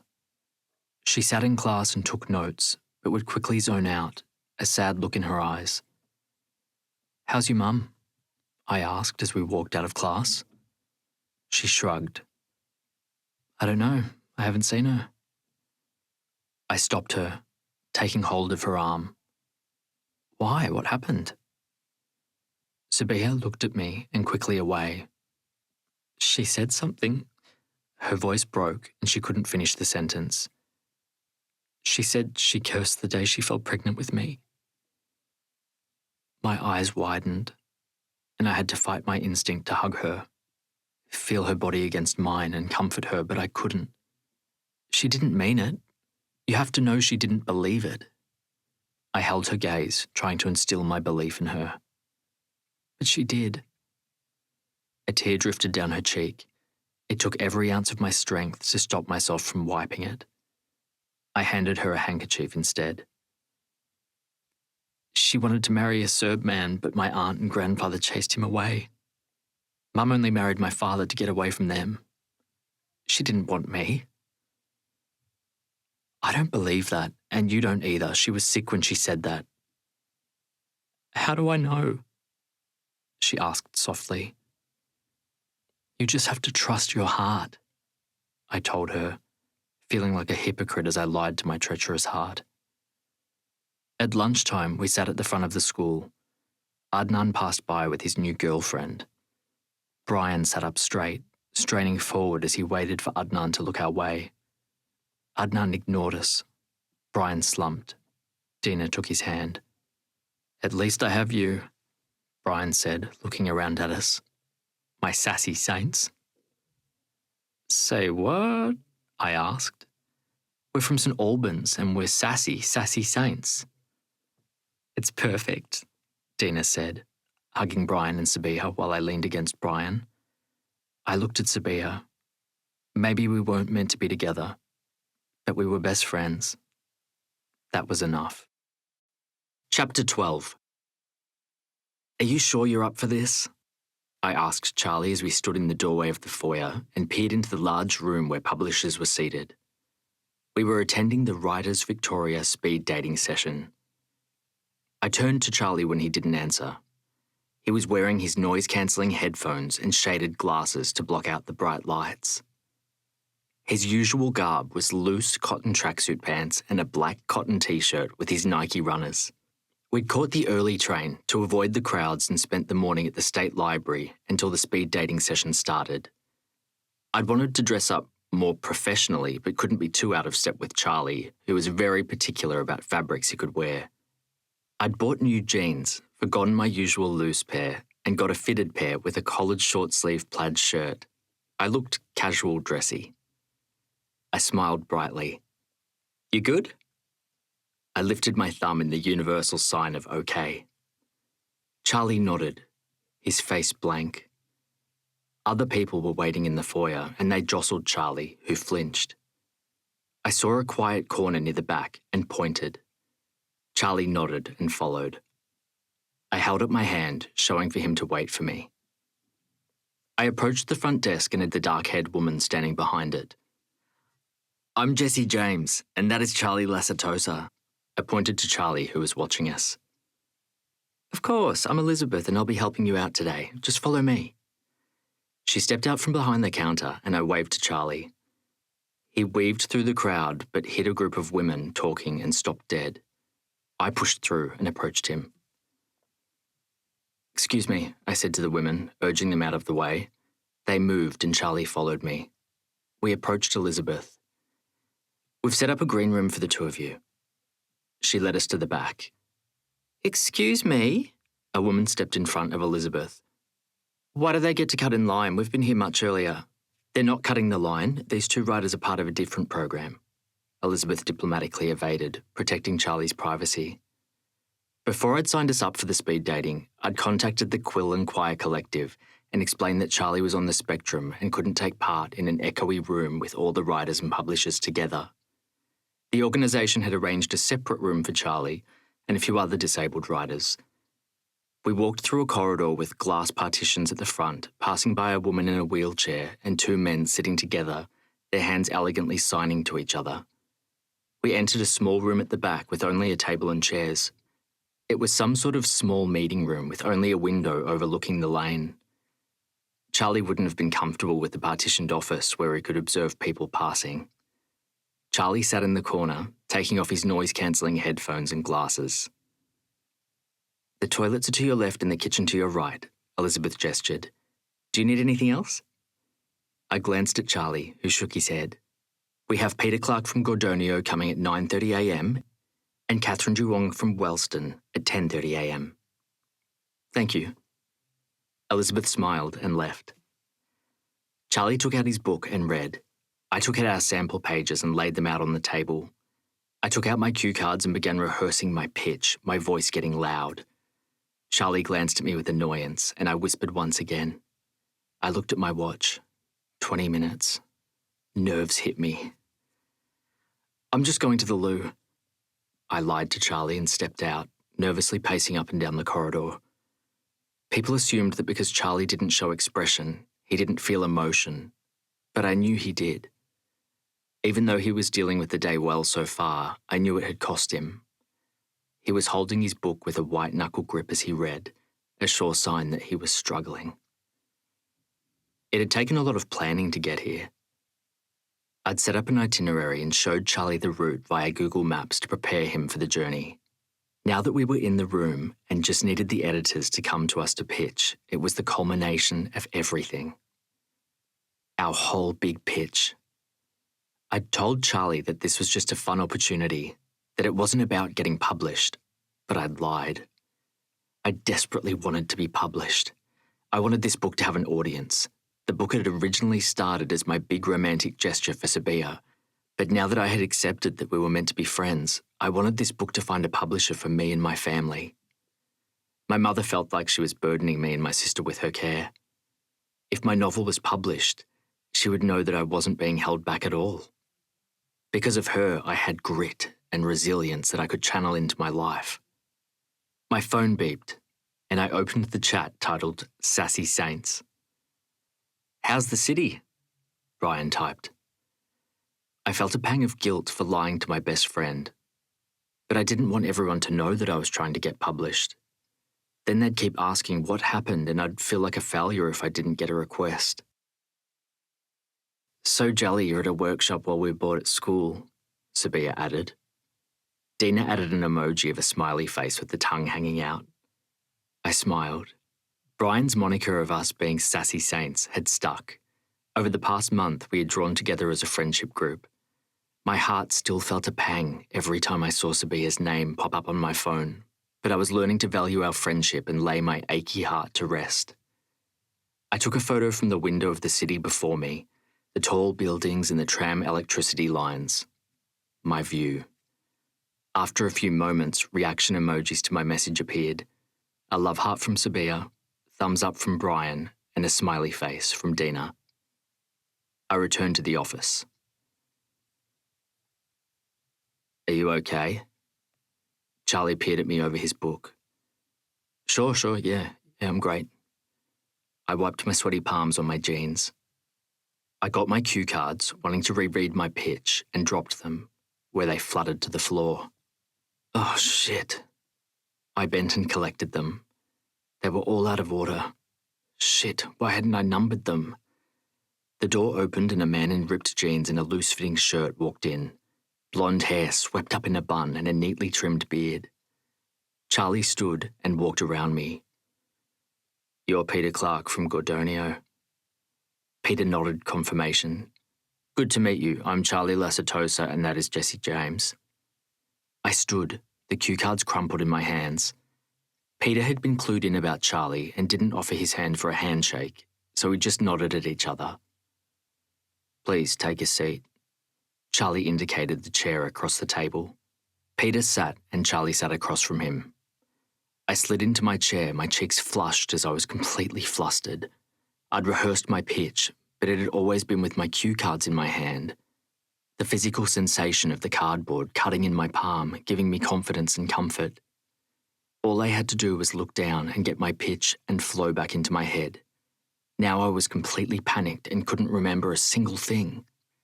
"We're here to talk to you about our graphic novel, Flesh and Love," Charlie said, back straight and voice firm. Sapphire is a resilient girl who thrives in the post-apocalyptic world. Jasper is a vegetarian zombie who does not. Together, they undertake a cross-country trip to reunite Sapphire with her mother. Sapphire sees Jasper as necessary cargo to keep the other zombies at bay. Jasper thinks Sapphire is the love of his life, only one of them is right. Charlie flicked to the pages of the graphic and showed Peter the storyboard. In the first scene, Sapphire is entering a shopping centre looking for supplies and zombies attack, but she kicks their ass. She finds Jasper chewing on the frozen vegetables in the frozen food section. He's a vegetarian and refuses to eat brains like the other zombies. She takes him prisoner, planning to use him to keep the others at bay. Charlie spoke calmly, tracing his drawings with his finger. "How is it a love story? She's human and he's a zombie?" Peter asked. "That's the twist. She's actually a zombie too, but she can't accept it. Because to accept that would be to accept the truth that her mother is dead." "This is very impressive. What medium are you using?" Peter asked. "Charcoal is my preferred medium, and then I scan the photos using my printer at Canon CanoScan LIDE 220. Peter's eyebrow raised when he heard the model. While I knew Charlie was articulate when he wanted to be, it still took me by surprise how he could take charge. "You're our preferred publisher, as you've published the Mikado Chronicles. Jesse and I are huge fans, and this is the inspiration for our graphic novel." "Have you completed the book?" Peter asked. "Yes," Charlie nodded. "We have the written draft and art completed and ready to submit." Peter rubbed his beard. "And if we publish, how will you be able to take part in publicity?" "Jesse will undertake the face-to-face interview and I'll do my portion via email. I've also started a YouTube channel where I post stills of my drawing process." Charlie flicked on his phone and tapped the YouTube icon, holding it up for Peter. "As you can see, I have 2,000 subscribers and each video gets an average of 3,000 views. That's impressive." Peter handed Charlie back his phone. "And you, Jesse?" "I've had short stories published in the Star Weekly and VoiceWorks." I flipped open my display folder where I'd inserted copies of my published stories. Peter glanced down, reading a paragraph from each page. "You're both certainly talented. I'd love to look at your completed manuscript."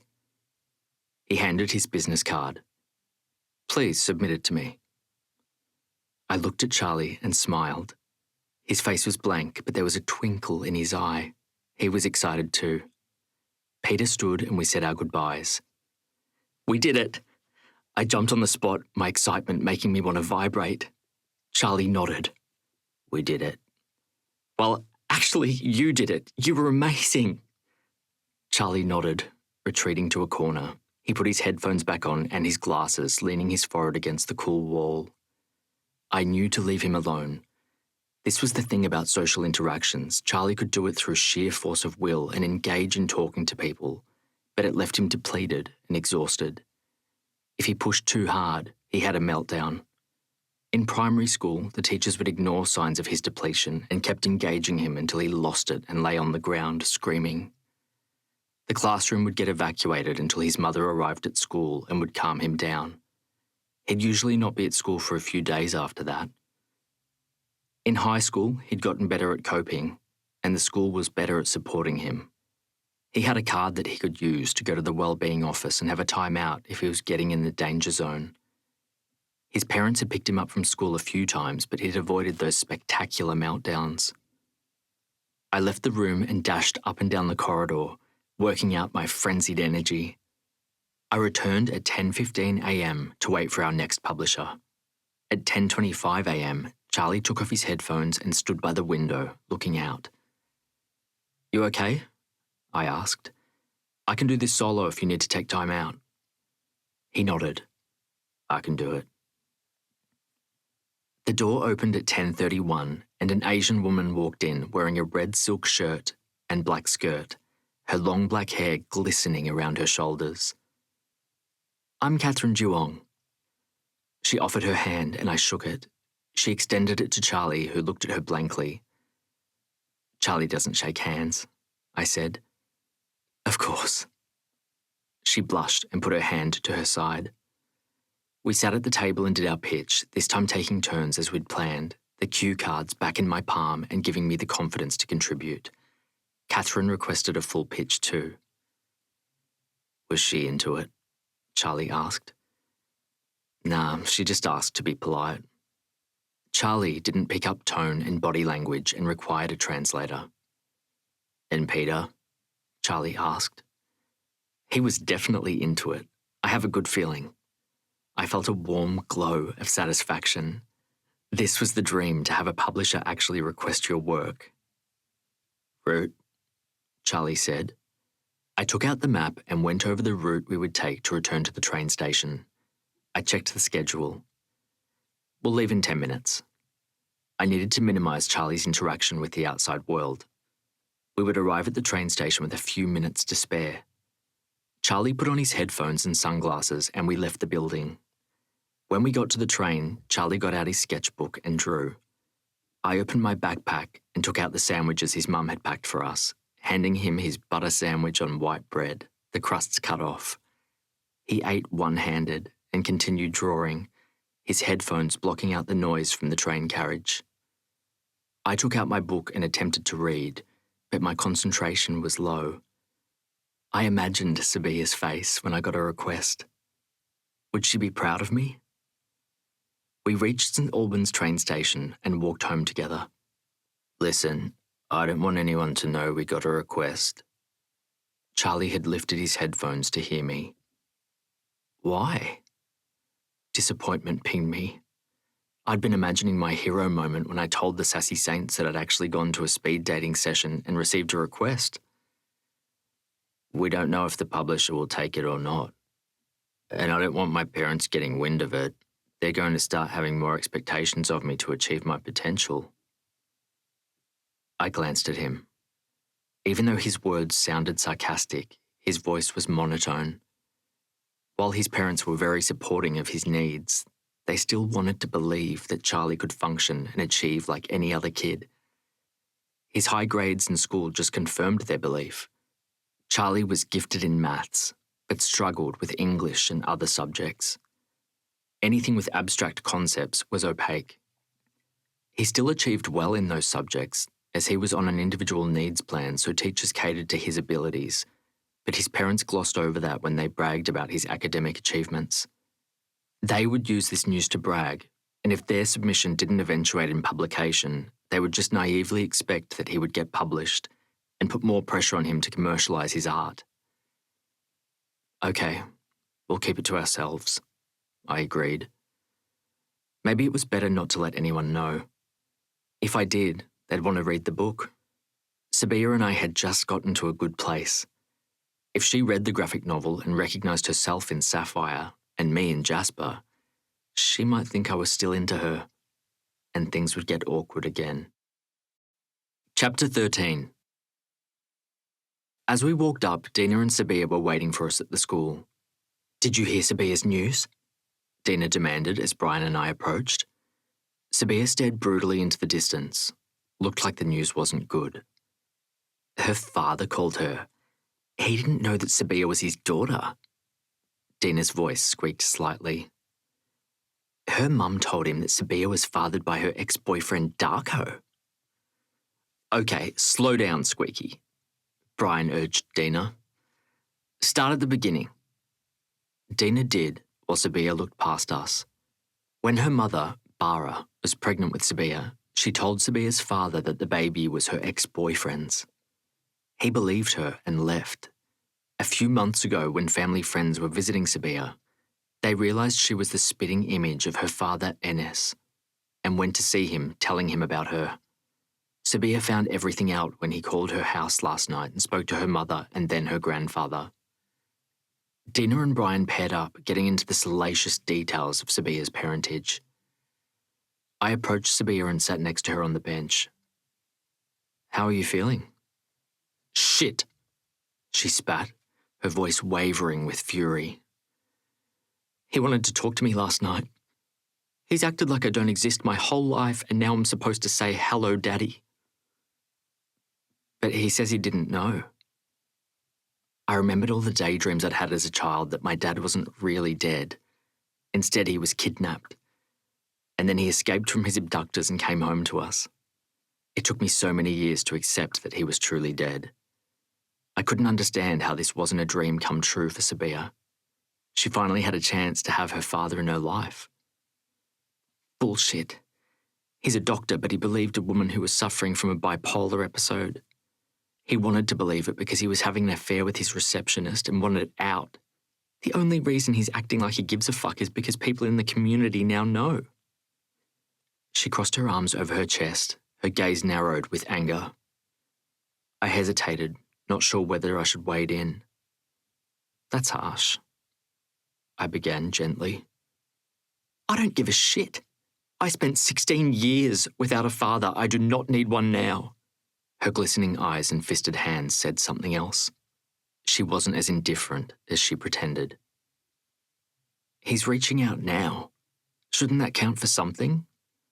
I gently lay my arm around her shoulder. It was the first time I'd attempted physical affection since the comic book party. I'd been too nervous to try to bridge the physical distance, but if anything called for affection, it was finding out you had a long-lost father who now wanted to find you. "Please, watch how quickly he disappears into the woodwork. This is just his 5-minute attempt at redemption." She was hunched, as if she was protecting herself from a body blow, but she didn't shy away. I wanted to say more, but bit my lip. What if she was right and her dad was only putting on a pretense? Advising her to give him a chance would only open her up to more pain. Her shoulders softened under my arm, and she leaned her head on my shoulder. Tears streamed down her face, and I rifled through my pocket and handed her a handkerchief. She sniffled as she took it, her lips curving into a small smile. "You're my hero." Her gaze was full of something. I wanted nothing more than to lean down and kiss her. "Stop dreaming, James. She's just feeling vulnerable and needing a friend." I cleared my throat and lifted my arm off her shoulders. She sat up straight. I felt her looking at me but didn't look back, too scared that I'd misinterpret the look in her eyes yet again and fall under her spell. Sabiha spent the rest of the day subdued and preoccupied. I wanted to check in on her but second-guessed myself. Would she think I was into her again? I erred on the side of caution and just remained in her orbit, without asking questions. I was working on my comic book when there was a knock on my window. I walked over and lifted the curtains, startled to find Sabiha standing below my bedroom window. "Why didn't you come to the door?" "I didn't want to freak out your mum. It's kind of late-ish. I looked at the clock. It was after 8 p.m, not too late, but late for visitors. Meet me at the front door and I'll let you in. She shook her head. No, I don't want your mum to know I'm here. She looked around and climbed the fence, using the fence post to stand on my window ledge. What's going on? I asked as I put my hands around her waist and helped her inside. She was wearing a t-shirt and pajama pants. Her feet were bare and dirty, her eyes red-rimmed. I had to run away from home. She wiped her face. Brian wasn't home and I couldn't go to Dina because her parents would rat me out. I knew there had to be a reason she was at my window ledge by herself, but it still disappointed me I wasn't her first choice. Why did you run away? Did her mum get sick again and act out trying to hit her like last time? My dad showed up at my house. She used her fingers to make quotation marks as she spoke about her father. My grandfather invited him and was talking to him in the living room. I knew he would make me talk to him, so I jumped out the window. She was shivering. She'd run halfway across St. Albans in bare feet and wearing only a t-shirt. I got the blanket off my bed and wrapped her in it, sitting next to her and holding her tightly against me as she shivered. When she'd warmed up, I opened my wardrobe and got my jumper. She put it on and I handed her socks. Her feet were dirty and calloused. I'll get a first aid kit. No, don't leave. She held me tighter against her, looking at me plaintively. I knew the only reason she wanted me to is because her whole world had tilted on its axis and she was drowning in pain. But I still felt my breath hitch in my chest. I'll be right back. I just want to tend to your cut. Don't tell anyone I'm here, she said when I reached the door. I don't want anyone to find me. I nodded, glad to have a moment to gather myself. She's not here for you, James, I chastised myself. She's only here because she needs somewhere to hide. I went to the kitchen and got the first aid kit. I heard Sarah and Mum watching a reality TV show in the living room. They didn't pay attention as I got wipes and returned to my bedroom. I sat next to her and lifted her feet to my lap. Sabiha sat docile as I wiped her feet and then used antiseptic. She winced as I dabbed the scratches and then put a band-aid on the sole of her right foot. I got my warm socks, put them on her, and then tucked her under the covers. I can't go home tonight, she whispered. I don't want them to know where I am. What about your mum? Won't she worry? I called her from a payphone, told her I was staying with a friend. She looked at me with pleading in her eyes. I hesitated, my body reacting at the thought of her in my bedroom all night. This wasn't a good idea. Danger, danger, Will Robinson. I heard the robotic voice from the TV show Lost in Space. I knew I should say no, but I also knew I couldn't refuse her in her hour of need.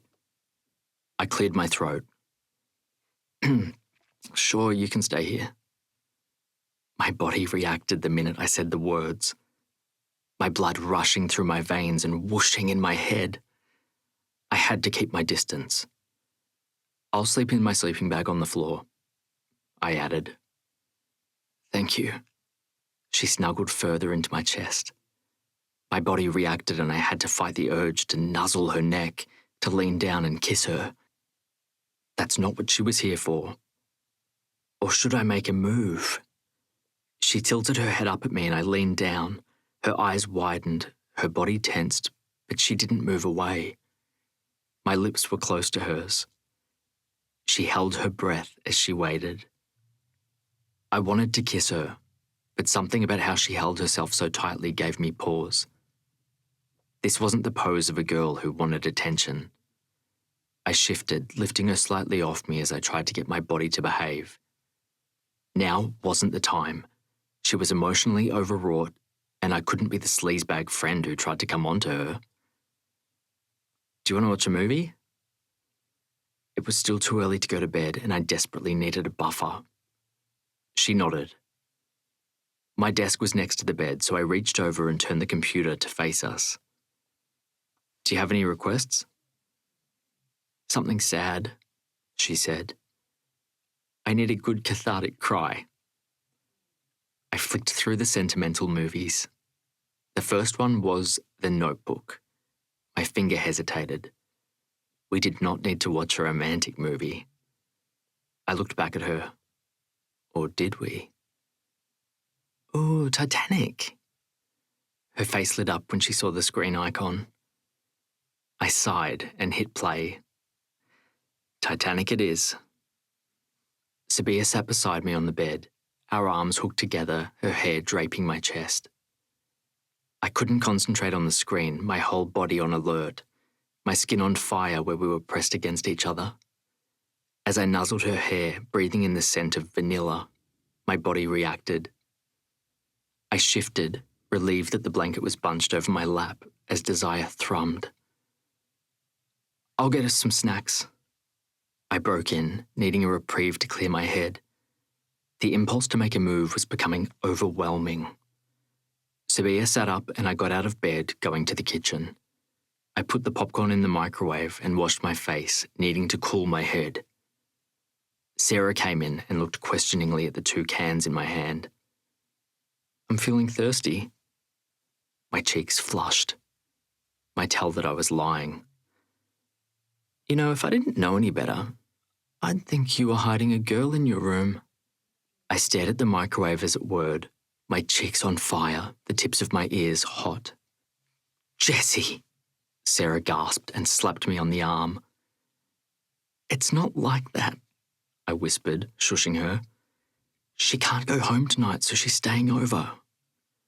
Sarah's eyes widened. "Mum can't know." I squeezed her arm warningly.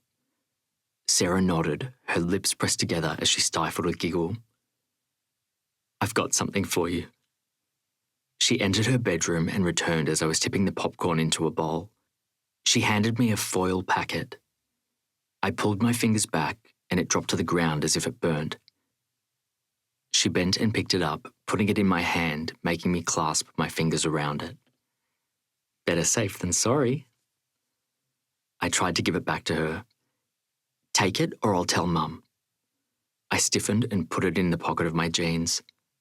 "You're welcome," she called out as I stomped down the hallway with the bowl and cans. I paused at the bathroom door and quickly entered, placing the popcorn and cans down as I fished the condoms out of my pocket to put them in the drawer. If I entered the bedroom with them on me, I'd look shamefaced and guilty, and Sabiha would know I was up to something. Anyway, there was no way we were going to do anything. The most I wanted was a kiss, or a hug, or... My mind wandered and I hesitated. Maybe I should keep them just in case. I tucked them in the back pocket of my jeans and went to my bedroom. Sabiha was standing near my desk looking at the pages of the graphic novel, Flesh and Love. "These are amazing." "Charlie's very talented." I closed the door behind me and put down the popcorn and cans, hiding my face.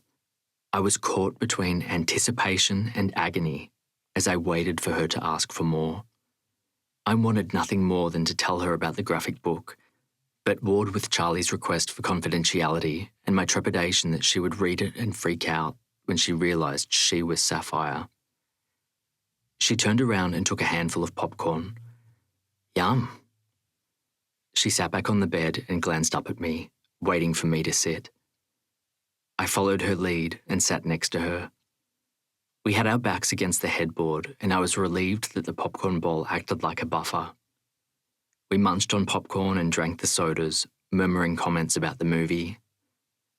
When it finished, it was close to midnight, and I blinked blearily. Sabiha shifted uncomfortably. "Is it safe for me to use the bathroom?" "Yeah, Sarah and Mum are in bed." I opened my bedroom and checked the hallway. She tiptoed out. While she was gone, I set up my sleeping bag on the floor with my pillows and took my pajamas out. When she returned, she looked at the sleeping bag on the floor with something like disappointment.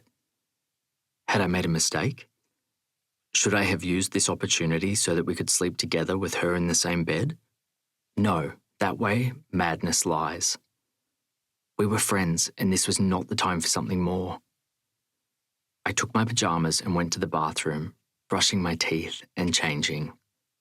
When I returned, Sabiha was lying in my bed, her hand under her cheek, her face turned toward the door. I wanted to kiss her lips, found myself moving toward the bed like a magnet. She opened her eyes and I realized I was standing above her. She flinched before collecting herself. Damn it, James, you're acting like a stalker. Sorry, I muttered. No, it's fine. I'm sorry. She reached her hand and took mine. Thank you for being there for me. Sure. I tugged her hand away from mine and sat on the sleeping bag. I don't know what I'd do without you, Sabiha said softly, a tear glistening in her eye. You never need to find out. I switched off the lamp abruptly, needing to cut the visual of her in my bed before I did something I would regret. I lay down in my sleeping bag. Good night, Sabiha, I whispered into the darkness. Good night, Jessie. I felt her hand on my shoulder as she reached for me. I moved closer to the bed and held her hand, listening to her breathing even out as she fell asleep. I held her hand long after it went limp, not wanting to give up touching her. The bright sun hit my face and woke me. I opened my eyes and saw Sabiha lying on the edge of the bed in the position she had fallen asleep, her hand hanging off the side of the bed. I watched her sleep in wonder, happiness suffusing me. Her eyes fluttered open and she met mine. There was a moment of confusion on her face before it cleared and she smiled with joy. I couldn't help it. I sat up on the floor and reached for her, my head bending towards hers. Suddenly her eyes flickered closed and her lips pressed together as she held herself stiffly. Shit, I'd misread the situation again. There was a thud and I sprung away, filled with relief. Wake up, Jessie, Sarah shouted, giving my door one more bang for measure. Sorry, just my sister waking me up. I mussed my hair nervously. Sabiha didn't need to know that Sarah never woke me up, and the only reason she was doing it today was to give me a heads up to get Sabiha to leave before Mum awoke. Sabiha nodded, looking embarrassed. I should probably get home before Mum freaks out. She pushed the doona off her. She stood, looking at her pajama in dismay as she crossed her arms over her thin t-shirt. I'll lend you some clothes. I went to my wardrobe and handed her grey tracksuit pants and bottom. You change here and I'll change in the bathroom. I took my jeans and jumper and left the bedroom. Sarah was lying in wait in the kitchen doorway. Her eyebrows waggled. So? So nothing. I stomped past her and went into the bathroom. Why did I keep making the same mistake? I had to learn once and for all that she thought of me as a friend. That's it. I approached my door and softly knocked. Sabiha opened it, peering out shyly, my tracksuit hanging off her. Do you want to go to McDonald's for breakfast before I go home? She asked. I hesitated. I thought she'd try to run off like the hounds of hell were on her tail. Instead, she wanted us to spend more time together. She probably just wanted to avoid going home and dealing with her grandfather and mother. Sure. I helped her out the window and went through the house and to the front door, meeting her on the street. We were walking down the street when someone shouted my name. I turned and saw Brian. He was wearing jeans and a singlet, looking worse for the wear with a droopy smile on his face. Oh, the walk of shame? He gaped at us. What? No? Sabiha looked uncharacteristically nervous, biting on her thumbnail. My dad showed up and I needed to hide out. Sorry. Brian enveloped her in a hug. We're going to Macca's, she interrupted, trying to move things along. Fuck yes, Macca's run. Brian inserted himself between us, throwing his arm around our shoulders, and we lurched down the street as he leaned on us. I thought I saw a flicker of disappointment on Sabiha's face that Brian was three-wheeling, but I must have imagined it. She didn't really want to spend more time alone with me. Rough night? I asked Brian, arching an eyebrow. Rough, but good. He smiled suggestively. I smiled despite myself. I needed to stop fighting my fate and accept the signs from the universe. Sabiha and I weren't meant to be anything but friends. Chapter 14. Everyone settle, Ms. Partridge called out as a young girl with Sabiha's face followed her into class, wearing jeans pants and a white shirt. I glanced at Sabiha, on edge, like I was waiting for a volcano to explode. Since Sabiha's father showed up a few months ago, the Sassy Saints had all done our best to avoid the topic.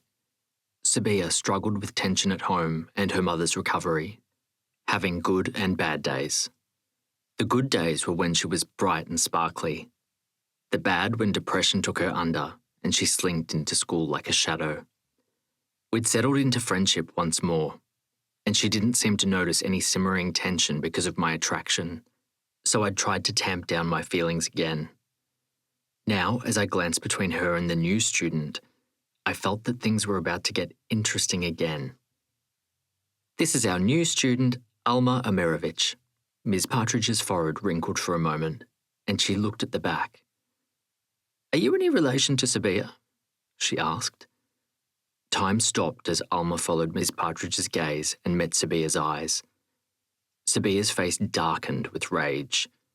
No, Sabiha spat out, breaking the spell. We're not related. Amra looked like she was going to bolt for the door, her eyes wide with fright.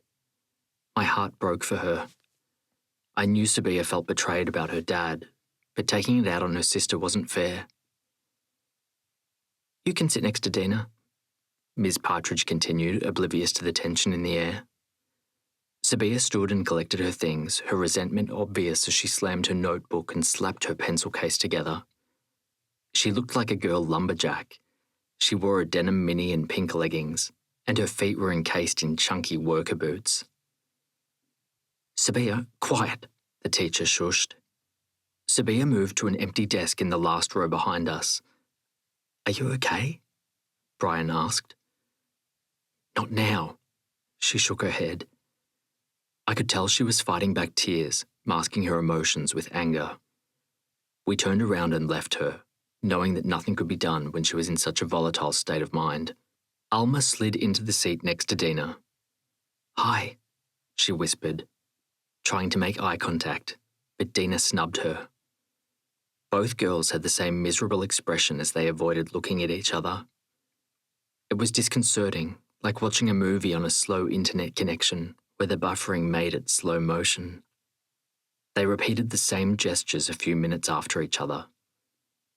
After English double period, the recess bell rang, and Amra turned to catch Sabiha madly packing her things to dash for the door. Can we talk? She followed Sabiha.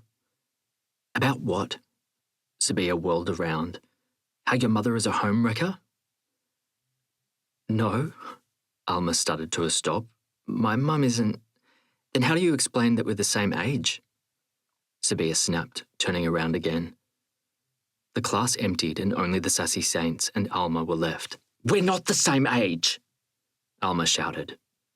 Sabiha stopped, turning around again, her mouth open to continue her tirade. I'm a year younger, Amra continued quietly, since Sabiha was listening. I was moved up a grade in primary school. Sabiha looked at her suspiciously, like she wasn't sure whether or not to believe Amra. It's true, Amra insisted, and shared her birthday. Sabiha's gaze softened, and she looked off-kilter and lost. I wanted to take her in my arms and comfort her. You okay? Dina put her arm around Sabiha's shoulders. I can't do this, Sabiha muttered and rushed off. I hesitated, looking back at Amra with an apology in my eyes, but followed as the Sassy Saints all left the room. While I felt an inexplicable sense of connection to Alma because of her resemblance to Sabiha, it was Sabiha who I owed my loyalty to. As we walked out, we huddled around the front bench. "Did you see how much she looked like me? She could be my twin." Sabiha shivered like she was in shock. I moved to stand next to her, and before I had time to second guess, I put my arm around her and held her tightly against me. She turned her head into my shoulder and cried. Brian and Dina looked at each other with concern as I rubbed Sabiha's back to soothe her. Sabiha was not prone to emotional displays that were not anger. We were all at a loss about how to handle it. "It will be okay," I murmured, hoping I was right. Sabiha stopped crying, lifting her head as she shuddered to a halt. "Did you know?" she asked Dina. Since the two of them were Bosnian, their families were in each other's orbit socially. "No, I did not know you had a doppelganger." Dina lifted her hands in denial. "If I did, I would have told you." Sabiha wasn't crying anymore, but she didn't move away from my arms. I loosely held them around her, and she had her arm around my waist. "I didn't know what my father looks like," she said softly. The sassy saints looked at each other in shock. "What do you mean?" Dina clarified, moving closer. "He's been in Melbourne for a few months now." "I wouldn't meet with him." Sabiha's jaw set in defiance. "He abandoned me. Now I was abandoning him." "I bet you're regretting that decision now," Brian muttered. Sabiha glared at him briefly before looking defeated again. "I only have the one blurry photo in Mum's photo album. She always said I was his spitting image, and I guess she wasn't exaggerating." She rubbed her eye and tried to laugh, but it came out choked.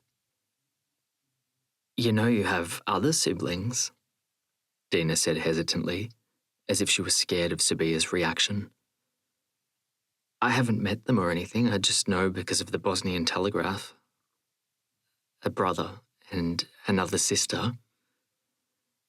Sabiha winced. "Shit. That's a lot to deal with. I've been an only child all my life, and now I'm tripping over siblings." She rubbed her face in frustration. "What am I going to do? Alma's here now, and I have to see her every day. My reminder of all the things I want to forget." "You don't have to do anything now," I said, remembering my coping strategies during Mum's hard days of cancer. "You just have to get through today." Sabiha nodded shakily. Dina took her to the bathroom to wash her face. "Fuck, that's a lot to handle." Brian rubbed his neck after they left.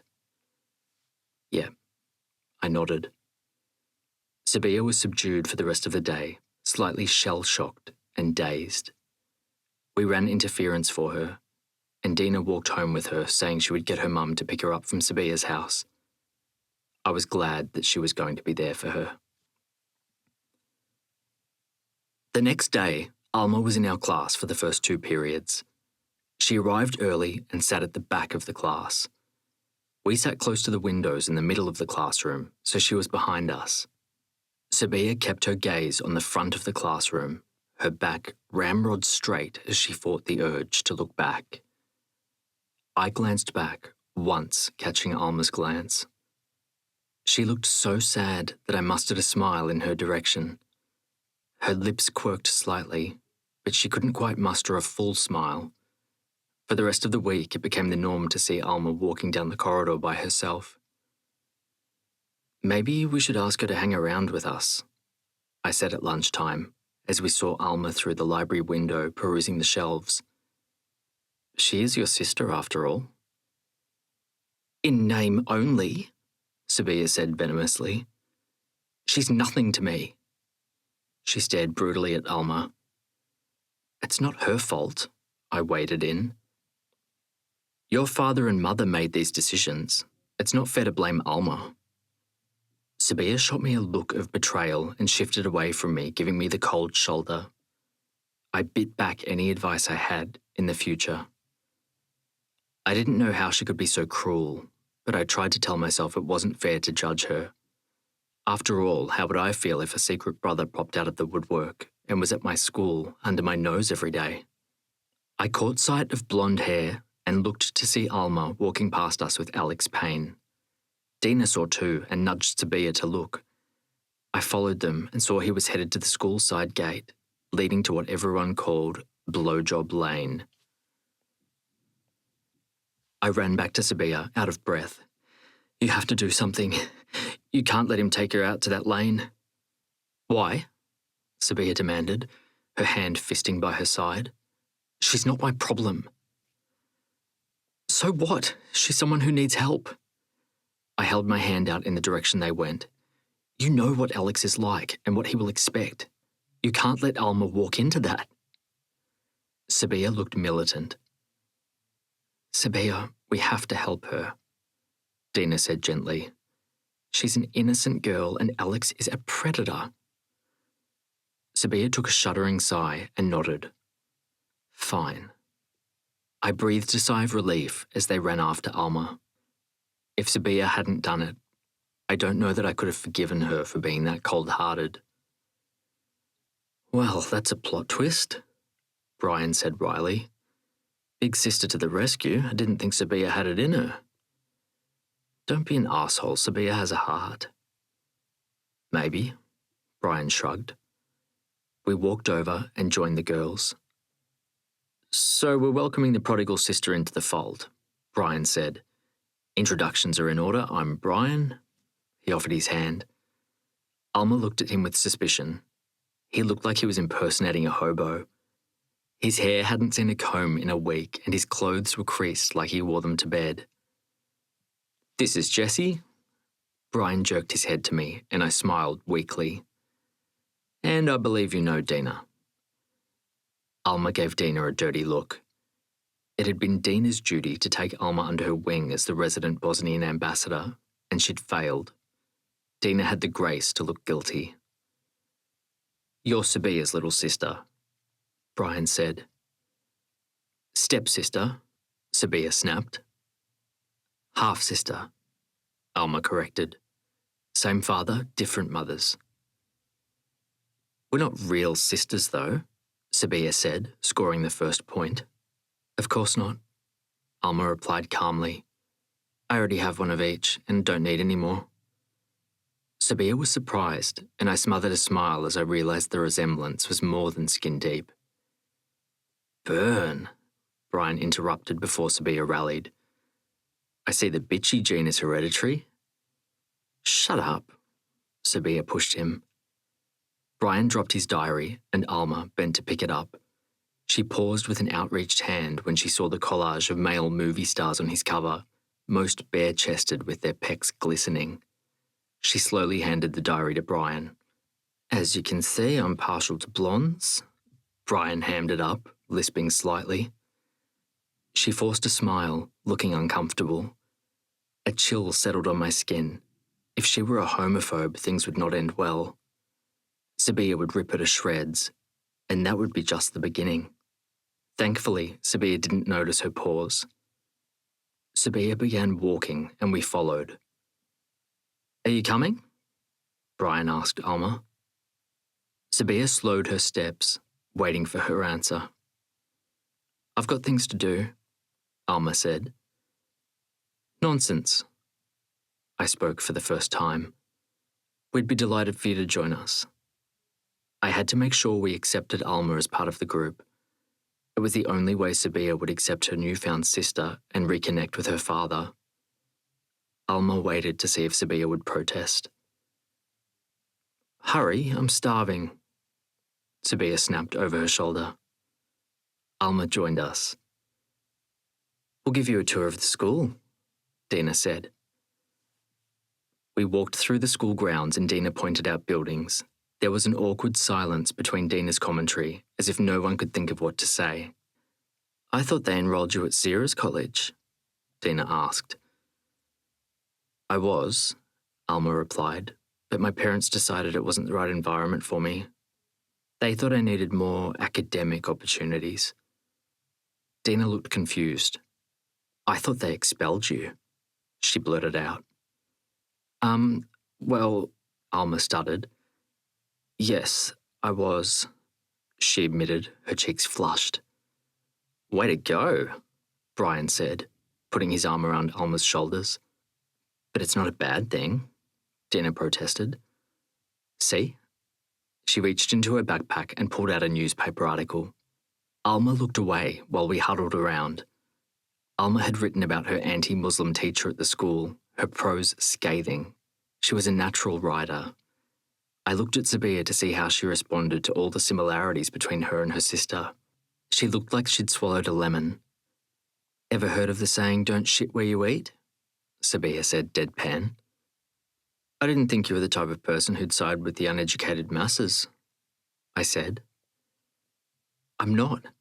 Sabiha looked flustered. But sometimes you have to pick your battles. And sometimes you have to stand for something, I shrugged. Why was she so determined to put down Alma, even when she was clearly displaying honourable qualities? I didn't do it alone, Alma interrupted. A friend helped. The tension between Sabiha and me dissipated. Of course you did, Sabiha said. You don't look like the type who could do anything alone. Alma gasped. I looked at her with an accusatory look. She was being such a bitch. What? She snapped at me before storming off in a fury. Sorry, Dina muttered and went to catch up with her. Don't worry. I put my hand on Alma's shoulder. She'll come around. After all, you are sisters. Alma forced a smile and nodded, looking like she didn't believe me. I couldn't let on I doubted it myself. I would have thought Sabiha would have softened by now. Instead, she was digging her heels in more. You'd better be careful about taking Alma's side. Sabiha is an only child and she doesn't deal with sharing, Brian cautioned as we followed the girls. You know she's doing the wrong thing. Are we just supposed to let it slide? Brian nodded. Yes, we are. A lump of anger lodged in my throat. I couldn't stand injustice and unfairness, and Sabiha was displaying both. Was I supposed to give up my morals for Sabiha's approval? Sabiha determinedly avoided my gaze when we joined them and didn't speak to me directly while Dina nervously watched on. I was chastened, but then my anger built as the day passed. Are you seriously giving me the silent treatment? I burst out as we walked out of our last class. Dina and Brian were each beside us, and I saw them nervously step back as I confronted Sabiha. You're supposed to be my friend, Sabiha said, sounding petulant. I am your friend. I gritted my teeth.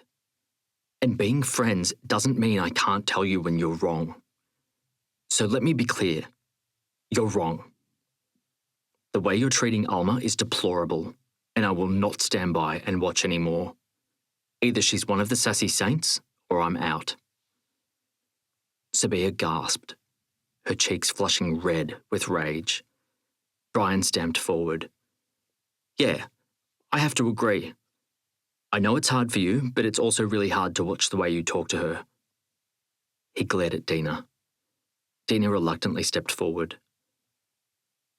And my mum is going to give me grief if I don't shepherd Alma around. She's already been asking me about her every day. Sabiha looked militant as she stared at us all, her hands fisted by her sides. She took a deep breath, tampering down her rage. Fine. She's in. She turned on her heel and stalked off. Dina followed, giving Brian the finger. See? I got you back, brah. Brian put his arm around my shoulders, and we walked to the lockers. You can thank me by doing my English homework. I glared at him. Okay, I'll settle for seeing your notes. I knew he'd intervened to stop a confrontation between me and Sabiha, but I wished he hadn't. I'd been tiptoeing around her for so long, desperate for her approval, and I was getting sick of the friendship limbo. Did she really care about me, or would she let me go? Chapter 15. Brian was lying on my bed listlessly, flicking through my notebooks as I sat at my desk on my computer. "You're going to have to do some homework," I told him. He didn't look at me. "Unless you want to fail and work in construction." He gave me a cranky side-eye before sitting up and writing notes in his notebook. He'd been so depressed and lackluster since Adnan dumped him. It was like he was on a direct route to self-sabotage. The only reason he came over now was to avoid his father. I turned back to my graphic novel. My email notifications pinged and I flicked my screen. An email from Gordonio. I felt a flutter in my stomach and told myself not to be silly. I opened the email and read. It took a moment for the words to hit my synapses and for me to decipher. "We would like to make you and Charlie Lesatosa a publishing contract for your graphic novel, Flesh and Love." I skimmed through the rest of the email, noticing that they'd copied Charlie in and that there was an attachment below. I gasped, my stomach lurching. I couldn't believe this had happened. "What is it? Are you okay?" Brian asked. I couldn't speak, just pointed to the screen. Brian stood and leaned forward, reading over my shoulder. "OMG, your book is going to be published." Brian jumped in place, slapping me on the shoulder. "My book is going to be published," I repeated, the truth settling on me. It was actually going to happen. My dream was going to come true. "My book is going to get published," I said again, my voice stronger as happiness hit. "Your book is going to get published," Brian shouted and started cheering. "Jessie, Jessie!" I heard Sarah's voice down the hall. She opened the door without knocking. "Are you okay?" "My book is going to get published," I told her.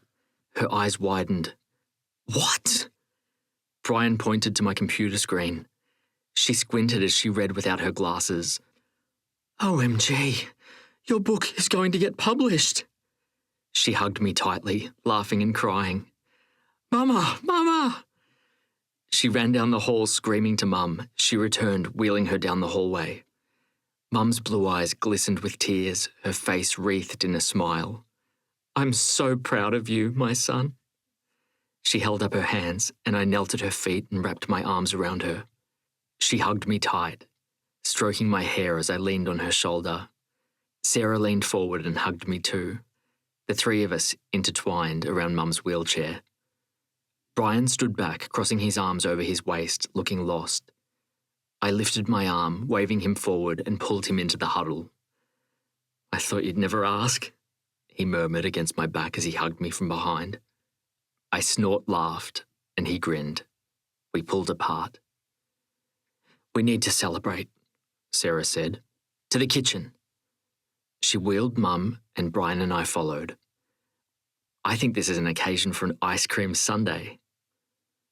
"I'll be there in a minute. I need to call Charlie." Even though he'd been copied in the email, he probably hadn't seen it.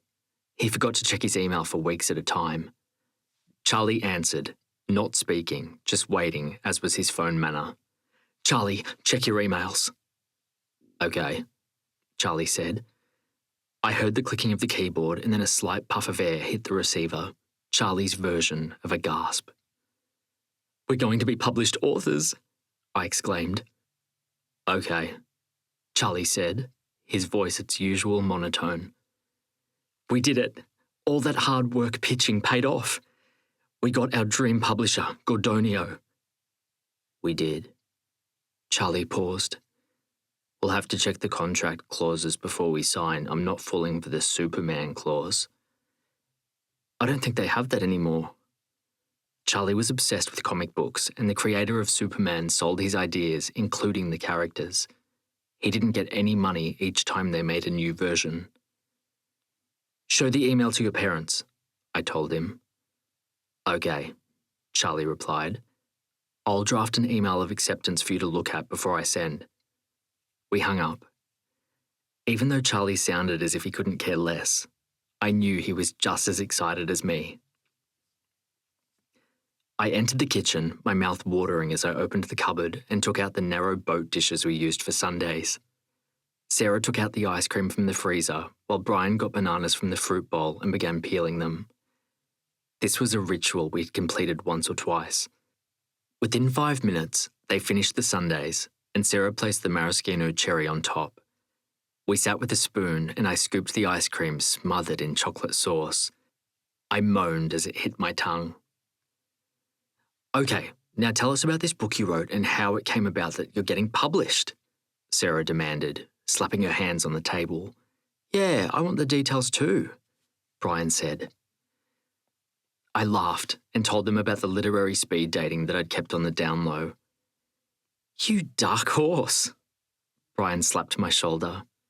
"How did Charlie react?" "He's happy." I scooped my ice cream. Brian took his cherry and slurped it down. "It's going to do so much for my cred having a published author as a friend." I smiled faintly. Of course Brian would think about how it would affect him. "When's the book launch? I need to plan the most fabulous outfit." He took another spoon. "All the sassy saints should come." "Who are the sassy saints?" Mum asked. "Me, Jessie, Sabiha, Alma and Dina."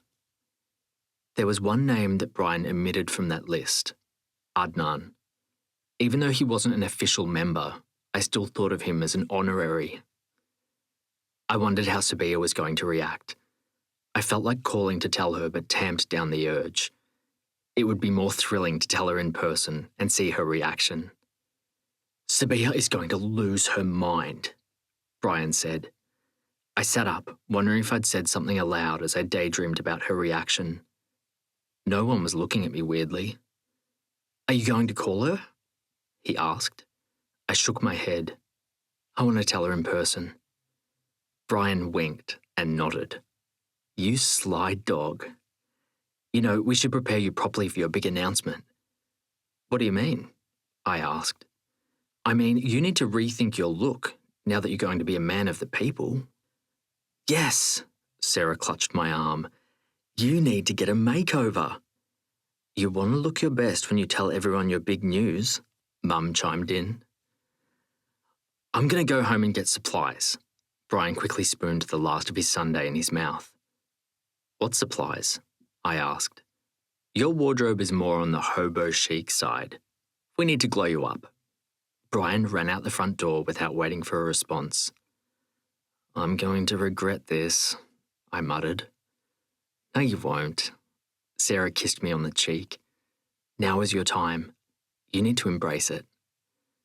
My phone rang and I saw it was Charlie's mother, Martha. "Is it true?" she asked when I answered. "The comic book you and Charlie did together is going to be published?" "Yes, it's true." "I didn't know you and Charlie were working on a book together. I just thought you were mucking about." We were. We were doing what we loved, and then I saw the opportunity and asked Charlie about submitting, and well, here we are. I stuttered to a stop, the reality hitting me again. My writing was going to get published. My book would be published. It was something I'd barely let myself imagine or dream about. "How is Charlie taking it?" I asked. "He's okay," Martha said, sounding unsure. "He's just playing a computer game."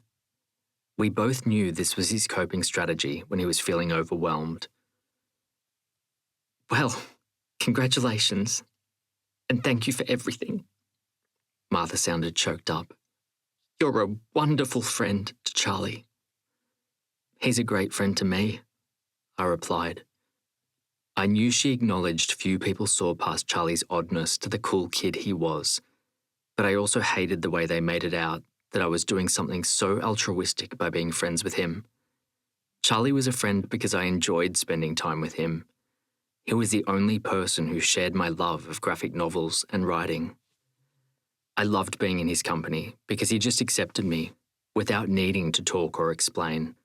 We vibed off each other well. As I hung up, I heard the doorbell ring. I walked to the front door and opened it. Brian was wincing in pain, coat hangers hanging off his arms while he held bags in his hands. "Did you bring your entire wardrobe?" I unhooked the coat hangers and carried them ahead. "There's a lot of work to do." Brian followed me to my bedroom and placed the bags on the floor, First, the outfit. He held up black pleated pants and a blue velvet shirt. I'm not a pimp. I sat on the office chair facing him. This isn't a pimp outfit. I lifted an eyebrow. He looked back at the outfit and threw it on the bed. Business chic. He held up grey flannel pants with a white shirt. And this is for the riderly touch. He held up black suspenders. That would be a suitable outfit for the book launch. Good choice. We'll put that one in your wardrobe for then. Brian opened my wardrobe and placed them inside. We're looking for an outfit for tomorrow for your big debut as an author at the school. He lifted black silk pants and a purple t-shirt with rhinestones on it. Seriously, have you met me? Fine. So you just want to wear a t-shirt and jeans then? Yes, that would be perfect. Brian's eyes narrowed. Okay, I'll be right back. He ran back out the door. Sarah popped her head in. How's the makeover going? We're in the perusing stage. I gestured towards the clothes piled on the bed. Sarah stifled a grin. I can't wait to see what you end up wearing. She entered and lifted another shirt, this one silver with Pimp Daddy and pink glitter on it. It will definitely be none of those. Brian ran back into the house, his face flushed and perspiration on his forehead. I found it. He held up a pair of whitewashed jeans and a white t-shirt. I took them from him and held them up against myself. These look tight. So? They're going to fit. Try them on. I looked at Sarah for help. Yes, try them on. Fine. I gestured for them to leave. I removed my tracksuit pants and daggy t-shirt and pulled up the jeans. They felt uncomfortably tight. My jeans were always loose-fitting that billowed slightly when I walked. I'd never worn jeans that were fitted against my body.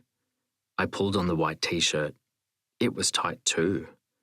I yanked at the collar, trying to pull it away from my neck as I opened the door. I don't think this is going to work. Wow, you're a hunk. Brian looked me up and down, checking me out. He's not wrong. How did this happen? Sarah squeezed my biceps. You look amazing. It's not me. It feels uncomfortable. I walked around. The jeans were already softening around my body. Still, it felt weird. See yourself. Sarah took my arm and yanked me to her bedroom. She pushed me in front of the full-length mirror on her wall. I turned and looked at myself. It was like I was looking at a trick mirror for a moment. I was so used to seeing myself as the pudgy kid with doughy arms and stomach that I couldn't process the image before me. The t-shirt fitted around my torso, showing off my wide shoulders. The cuffs stretched around my biceps, making them look bulging. And the jeans molded against my legs so they looked thin and long. It was like I was someone else. Someone cool. I straightened, looking closer at myself. It was a new me. Can you imagine Sabiha's face when she sees you in that outfit? Brian peered over my shoulder, and I met his eyes. He was looking at me with admiration. It was the first time I'd seen myself in this way. I wanted so desperately to see Sabiha looking at me like this.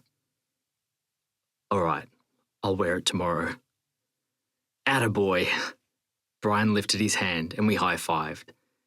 Now we need to style your hair. What? I ran my hands through my hair. It's fine. Brian yanked my elbow and led me back to my bedroom. No, it's really not. Sarah followed. Get changed and we'll try some different styles. Brian pushed me in and closed the bedroom door. I got back into my comfy trackies. The next hour I spent in the bathroom as Brian smoothed my hair with many hair products, brushing it this way and that using a blow dryer. He and Sarah conferred about which one was best while I sat mutely. This one works, but I need to trim it. Brian finger-combed my hair. You? Cut my hair? No. I shook my head. Who do you think cuts my hair? Brian shook his brown locks. Really? Really? Brian opened one bag and produced a black gown that he draped around me and scissors. I bit my lip as he snipped. He put hair product through again and then a blow dryer. This is the one. He and Sarah nodded approvingly. I stood and looked in the mirror. The sides of my hair were close shaven, the top curling back and slightly mussed. I'm never going to do this myself. I turned from side to side, admiring the way it sat. That's okay, I'll come by early and recreate it tomorrow and teach you how to do it yourself under my supervision. Brian packed up and I walked him home, helping carry back all his accessories. I'll return the jeans and t-shirt after I wash them. I held out the coat hangers and Brian carefully put them back in his wardrobe, organising them by colour and style. Brian shook his head. Keep them. They're my present to you. They're expensive. Too expensive. I don't care. They're yours. Brian closed the wardrobe door. Tomorrow, your life is going to change forever. Just promise me it won't all go to your head and you'll drop me. I would never do that. You're my best friend. Forever. I hugged him, holding him tight. You're the one who's known me through it all. You're my one true friend. Brian's eyes were glistening. You're my true friend too. Good. I patted him on the back. Don't forget to come early. You need to make me look all spunky. Brian laughed. You're already getting so vain. I laughed too. He walked me out. As I walked home, I revelled in the night's quiet. Was Brian right? Was this going to change my life forever? I shivered, partly in excitement and partly in trepidation. Either way, the next few weeks were going to be something. You ready? Brian asked as we neared the school gates. I nodded, swallowing rapidly. Brian bounced as he walked. We turned into the school. I searched for Sabiha's blonde hair. She was standing between Dina and Alma. Alma was looking at me with surprise. I saw the moment that Dina and Sabiha turned. As we approached, their eyes widened in surprise. I felt self-conscious again, wondering if I'd made a mistake wearing these jeans and t-shirt. I shouldn't have let Brian talk me into this. Jessie? Sabiha said questioningly when I was near her. There was more than surprise in her gaze. She was checking me out, her eyes glancing at my biceps and chest. I straightened my back. She was seeing me as a man. What's going on? Sabiha asked. Do you like? Brian almost danced on tiptoes.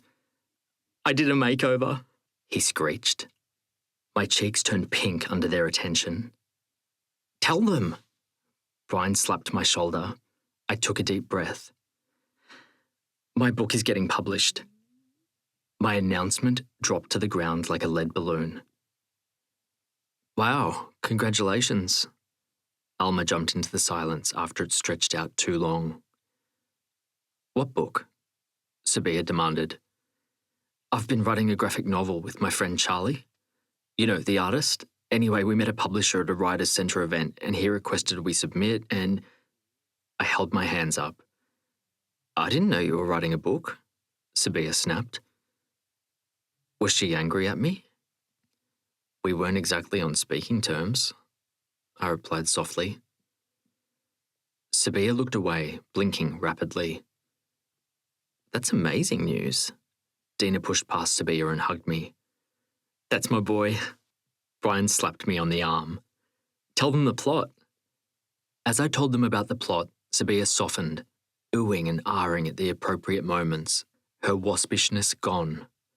Brian and Dina separated and began talking to each other about their favourite music and exchanging the CDs they'd burnt. Sabiha, Alma and I stood awkwardly for a moment, not knowing what to say to each other. I didn't have time to talk to you about your article the other day, I said to Alma, flushing back to when we'd looked at the article that had her expelled from school. You're a talented writer. Maybe we can exchange work. Do you write fiction? No, not really. Alma pushed her hair behind her ear and looked down. You're obviously talented, isn't she, Sabiha? I glanced at Sabiha, forcing her to engage in the conversation. I guess. Sabiha said grudgingly. Writing talent runs in the family. Even though the two sisters had only recently met each other, they were so much alike. They just needed a nudge to see it. Alma and Sabiha looked at each other with identical looks of scorn. Sabiha turned to me. So, when can I read your masterpiece? I'll email it to you. I went to run my hands through my hair, but remembered Brian's effort in styling this morning just in time and stopped. Great. Sabiha smiled and my heart fluttered. Not again. I'll email you a copy too, Alma, I said, needing to downplay my feelings. Sabiha's smile curdled on her face. Have you always wanted to write? Alma asked me. I nodded. Ever since I can remember. What about you? What do you want to be when you grow up? A lawyer. Really? I frowned. Surprising. What's your passion? Alma paused. I guess reading, she finally answered. I knew it. I smiled. A love of reading is the first symptom of being a writer. Sabiha looked sour. The locker bell rang. What have you got next? I asked as Alma examined the timetable at my locker. I wasn't going to let Sabiha influence me in sidelining Alma any longer. Home ec. Alma looked at the map in her diary. I'm going that way. I gestured for her to go ahead through the crowd while Sabiha receded in the background. Sabiha can come across as strong, but she has a soft side, I continued when we got out onto the walkway. It was my chance to try and smooth it over between the two sisters. I hope you're right. I am. It's been hard on her for the past few months. Suddenly having a father and finding out about this whole other family. Alma blinked rapidly, and I wanted to kick myself for being insensitive. But I'm sure it hasn't been easy on you either. I'm sorry. It's okay. Alma leaned her head forward so her hair shielded her face, but she still sounded choked up. No, it's not. I put an arm on her shoulder and stepped in front of her. Sabiha wants to get to know you. She's just scared about opening herself up. Give her time. Alma's eyes cleared and she flashed a smile. I'm sure you're right. I'd better hurry to class. I nodded in relief and stepped aside. Crisis averted. It's through those doors and to the left. I pointed. Thanks. I turned back and headed to class. I sat at my desk and opened my computer while I waited for the teacher. I drafted a quick email and added Alma and Sabiha's email addresses. Quickly, before I could change my mind, I attached the draft of my graphic novel and hit send. Butterflies hit. What would happen when Sabiha read about her alter ego? Chapter 16. At the end of the day, I was at my locker when Sabiha approached. OMG, Jessie, it's amazing. Her eyes gleamed with excitement. Your book, I read your book. I gaped at her in amazement. I just sent it to you this morning. Yeah, I was reading in class, just flicking between screens when the teacher passed by. I had to read it all. I love Jasper. He is so beautiful and forgiving of Sapphire's harshness. She sighed, her face dreamy as she spoke about my alter ego. Really? I smiled, bemused. So you think Sapphire is harsh? Yeah, she's a right royal bitch. I mean, she gets redeemed in the end, but the shit she pulls on Jasper, I would have kicked her ass to the curb. Her face scrunched up in frustration as she mimicked a kick. Brian glanced at me over Sabiha's shoulder. His shoulders were shaking with laughter. Sabiha hadn't picked up on Sapphire being inspired by her. A bark of laughter escaped me, even though I was fighting hard not to lose it. Sabiha looked at me in confusion. What? You don't think she's a bitch? I wiped the smile off my face. She's my creation, so I'm always going to have a soft spot for her, but I love hearing what readers think of her. See you tomorrow. Brian closed his locker and left. Bye, Bri. Sabiha shook her head. I mean, the way Jasper loves her and waits for her even when she's being a bitch, that's true love. Do you think so? I leaned my arm on the locker next to her head. Yeah, every girl wants that. What if some of them are like Sapphire and don't see what's right in front of their nose? I looked at her snub nose as I spoke, then my eyes drifted to her lips. No one would be that dumb. If there was such a guy, she'd get right on that.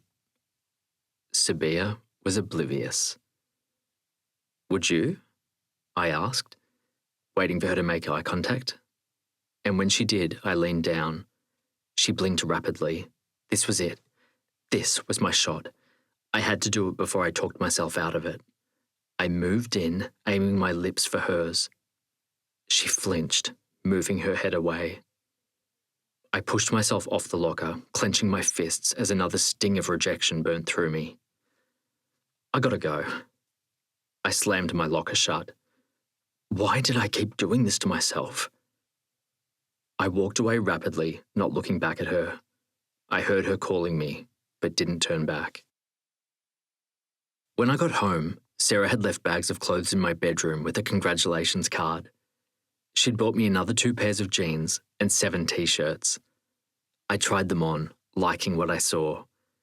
I'd spent most of my life attempting to be invisible and using my clothes as a shield. Today was the first time I'd realised that clothes weren't just about dressing for other people. It was about dressing for yourself. Instead of shying away from interacting with my peers, I felt comfortable returning nods and smiles. I sat at my desk when my notifications told me I'd received an email. I opened my email and saw a message from a local newspaper wanting to interview me and Charlie. They'd seen the newsletter write-up that my English teacher, Ms. Partridge, wrote about our graphic novel publication.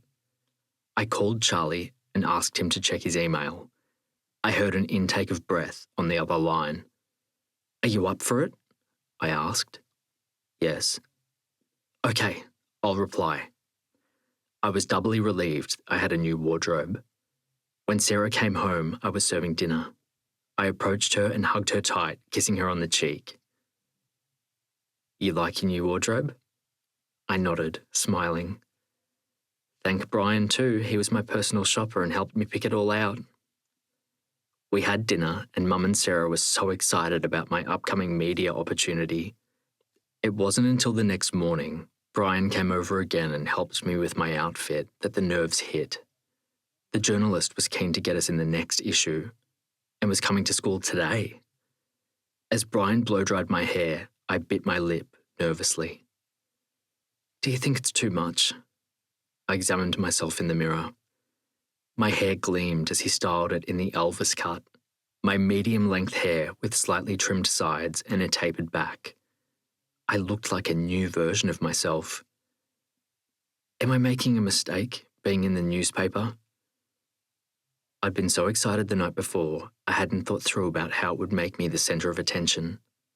Was this a good thing? How could it be a mistake? The whole point is to publicise your book. Brian squinted at my hair as he sprayed it with hairspray. Anyway, this is a good beginning to get used to your new life. When we arrived at the school, Brian ran to the girls ahead of me. A photographer and journalist are coming to the school today to interview Jessie and Charlie. Sabiha hadn't spoken since our near kiss the day before. I was still sore, but the butterflies about the newspaper were taking primary attention. Really? Sabiha slapped my arm. Awesome, everyone's going to know who you are. I nodded, forcing a smile. That's what I was worried about. You look worried, why? Sabiha looked at me with concern. I haven't exactly been the most popular kid at the school. I'm just wondering if this will leave another opening for people to attack me. No, that won't happen. I tried to believe her. Listen, can we talk alone later? Sabiha stepped in beside me as we walked to class. I was distracted and unable to focus. Sure. I nodded. At the beginning of PE, I handed Mr. Robinson my note, excusing me from class. You going to the catwalk? One of my classmates wolf whistled, looking at my jeans and t-shirt. For your information, Jesse is having the local newspaper come and interview him. Mr. Robinson put his hand around my shoulders. Jesse is having a book published. Whoopee! They booed and threw the ball around. Ignore them, Jesse. I'm proud of you, Mr. Robinson said. I nodded, feeling dejected as I walked out of the gym. I don't know why I thought things would be different. I was still the same person, and this wouldn't change anything. I entered the general office and found Charlie sitting in the chair across from reception. He was wearing his usual grey tracksuit pants and a grey t-shirt. Charlie's hair was trimmed and brushed back nicely. His mother had won that battle at least. I felt suddenly self-conscious in my new threads. I was trying too hard, while Charlie was still himself. I cursed my ego, Sarah, and Brian. The journalist was due at 1:30 p.m, and then the photographer at 2 o'clock. At 1:35, Charlie stirred, looked at the clock, and then back at me, accusingly. She's probably just finding her way here.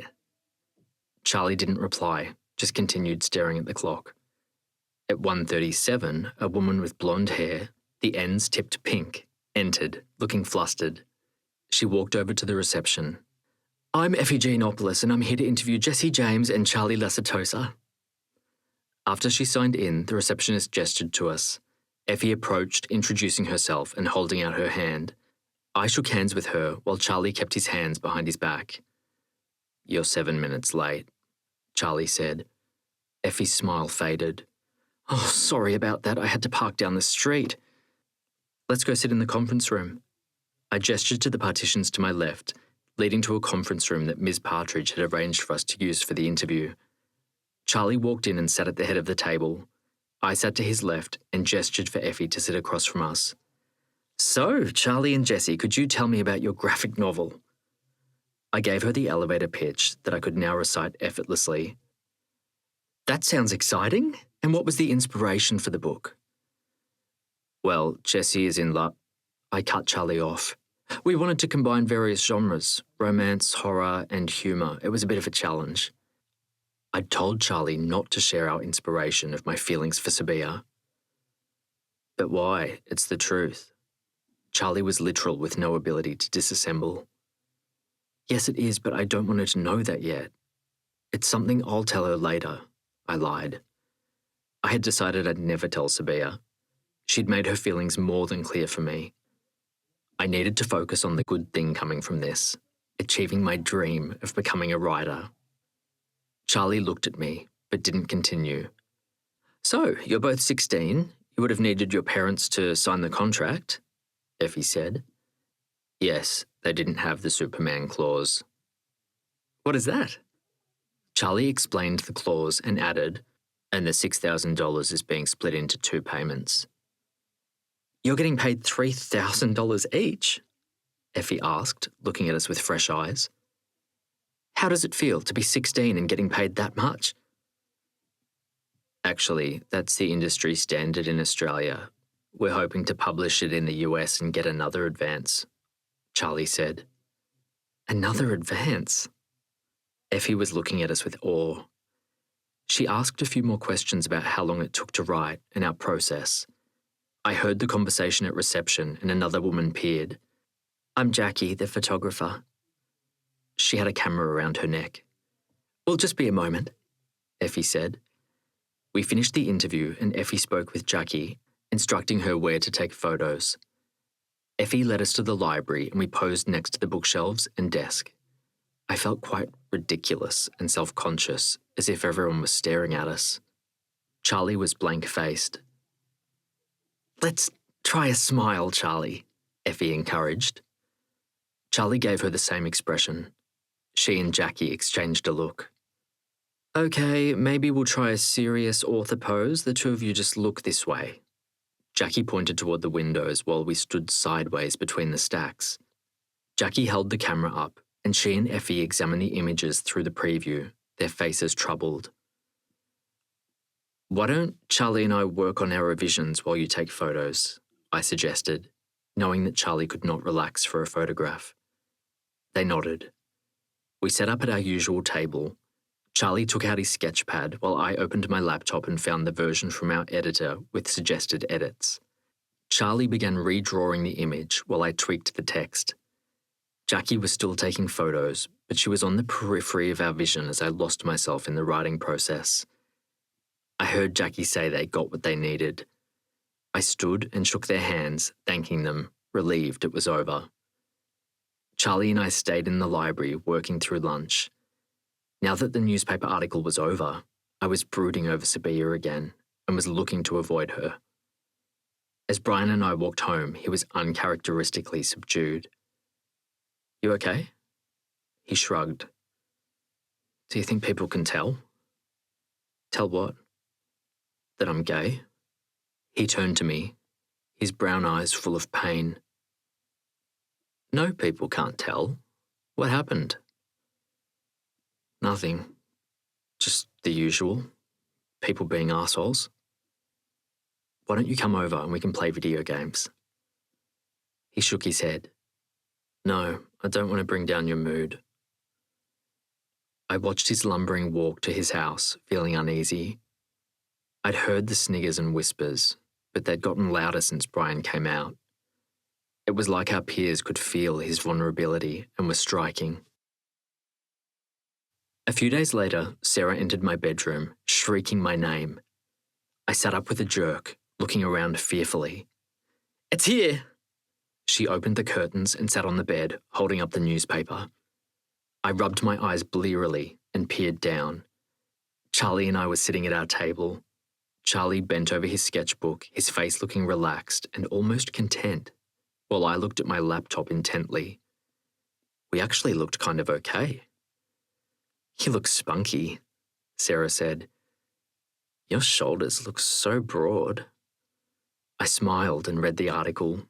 The headline screamed, "Rite of Passage." And the article gave our story of writing the book after school and included the advance amount. I skimmed the article, caught by the closing paragraph. "These two teens will use this advance to finance further equipment for future projects. This reporter believes they will score many more headlines soon." There was something so amazing when a stranger believed in your potential. I felt like I was walking on air as I got ready for school. I walked with a spring in my step, wearing my new whitewashed jeans and a black t-shirt, Brian next to me. As we entered the school grounds, a group of boys I did PE with walked past. "Hello, Jessie." They nodded as they passed.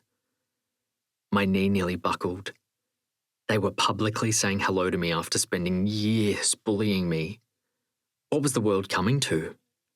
"Hello to you too," Brian shouted at them, angry that they'd snubbed him. "Rude bastards." I sat on the bench next to Dina, purposely ignoring the space beside Sabiha. As we chatted, students passed, calling out my name and greeting me. I knew some of them as students I'd shared a class or two with over the years who had ignored me. And there were some that I was firmly convinced didn't know me at all, but now saw me as someone they wanted to know. Serena came over. "Wow, I read the article about you and Charlie. Congratulations." She pushed her long brown hair over her shoulder and smiled at me, her brown eyes sparkling under her thick eyelashes. "I can't believe you're being paid $3,000. That's amazing." I gulped. Serena and I were in food technology together. We teamed up once in a while when her friend wasn't there, but she'd never deigned to talk to me outside of class.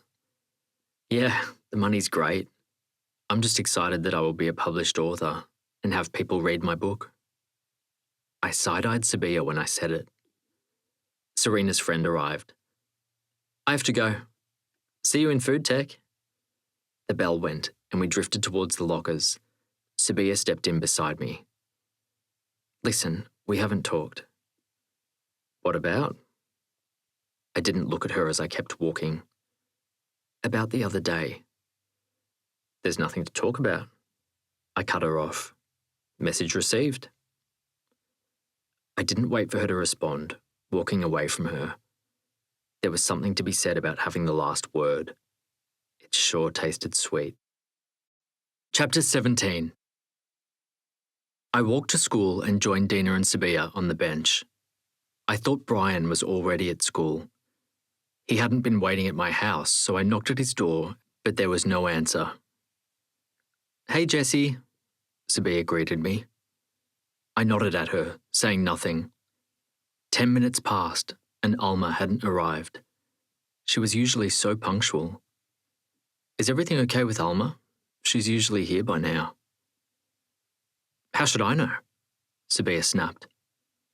I gave her a cold look before turning back to Dina.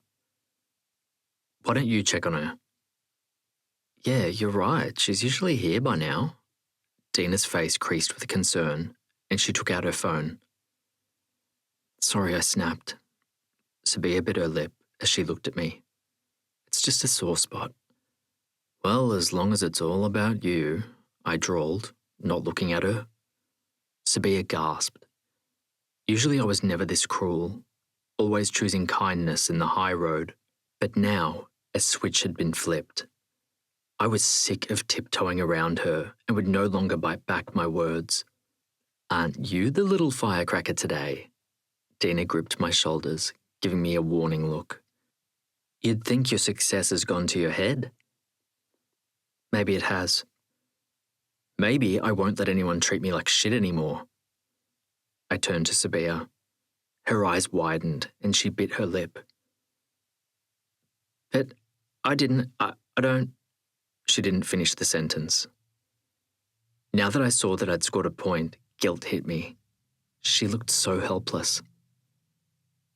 "Sorry, I haven't had breakfast today," I said weakly, offering a weak excuse. "Oh." Sabiha's face cleared, and she looked like she was trying to decide whether or not to believe me. "I got you." Dina opened her backpack and took out a muesli bar. "Thanks." I opened it and chewed, needing to make the lie a truth. Dina took out her mobile and dialed for Alma. "Where are you?" she asked. There was a pause as Alma answered. "Come to the front," Dina demanded. A pause again. "Why is there an echo?" Dina asked. "Are you in the toilets? Do you need a tampon?"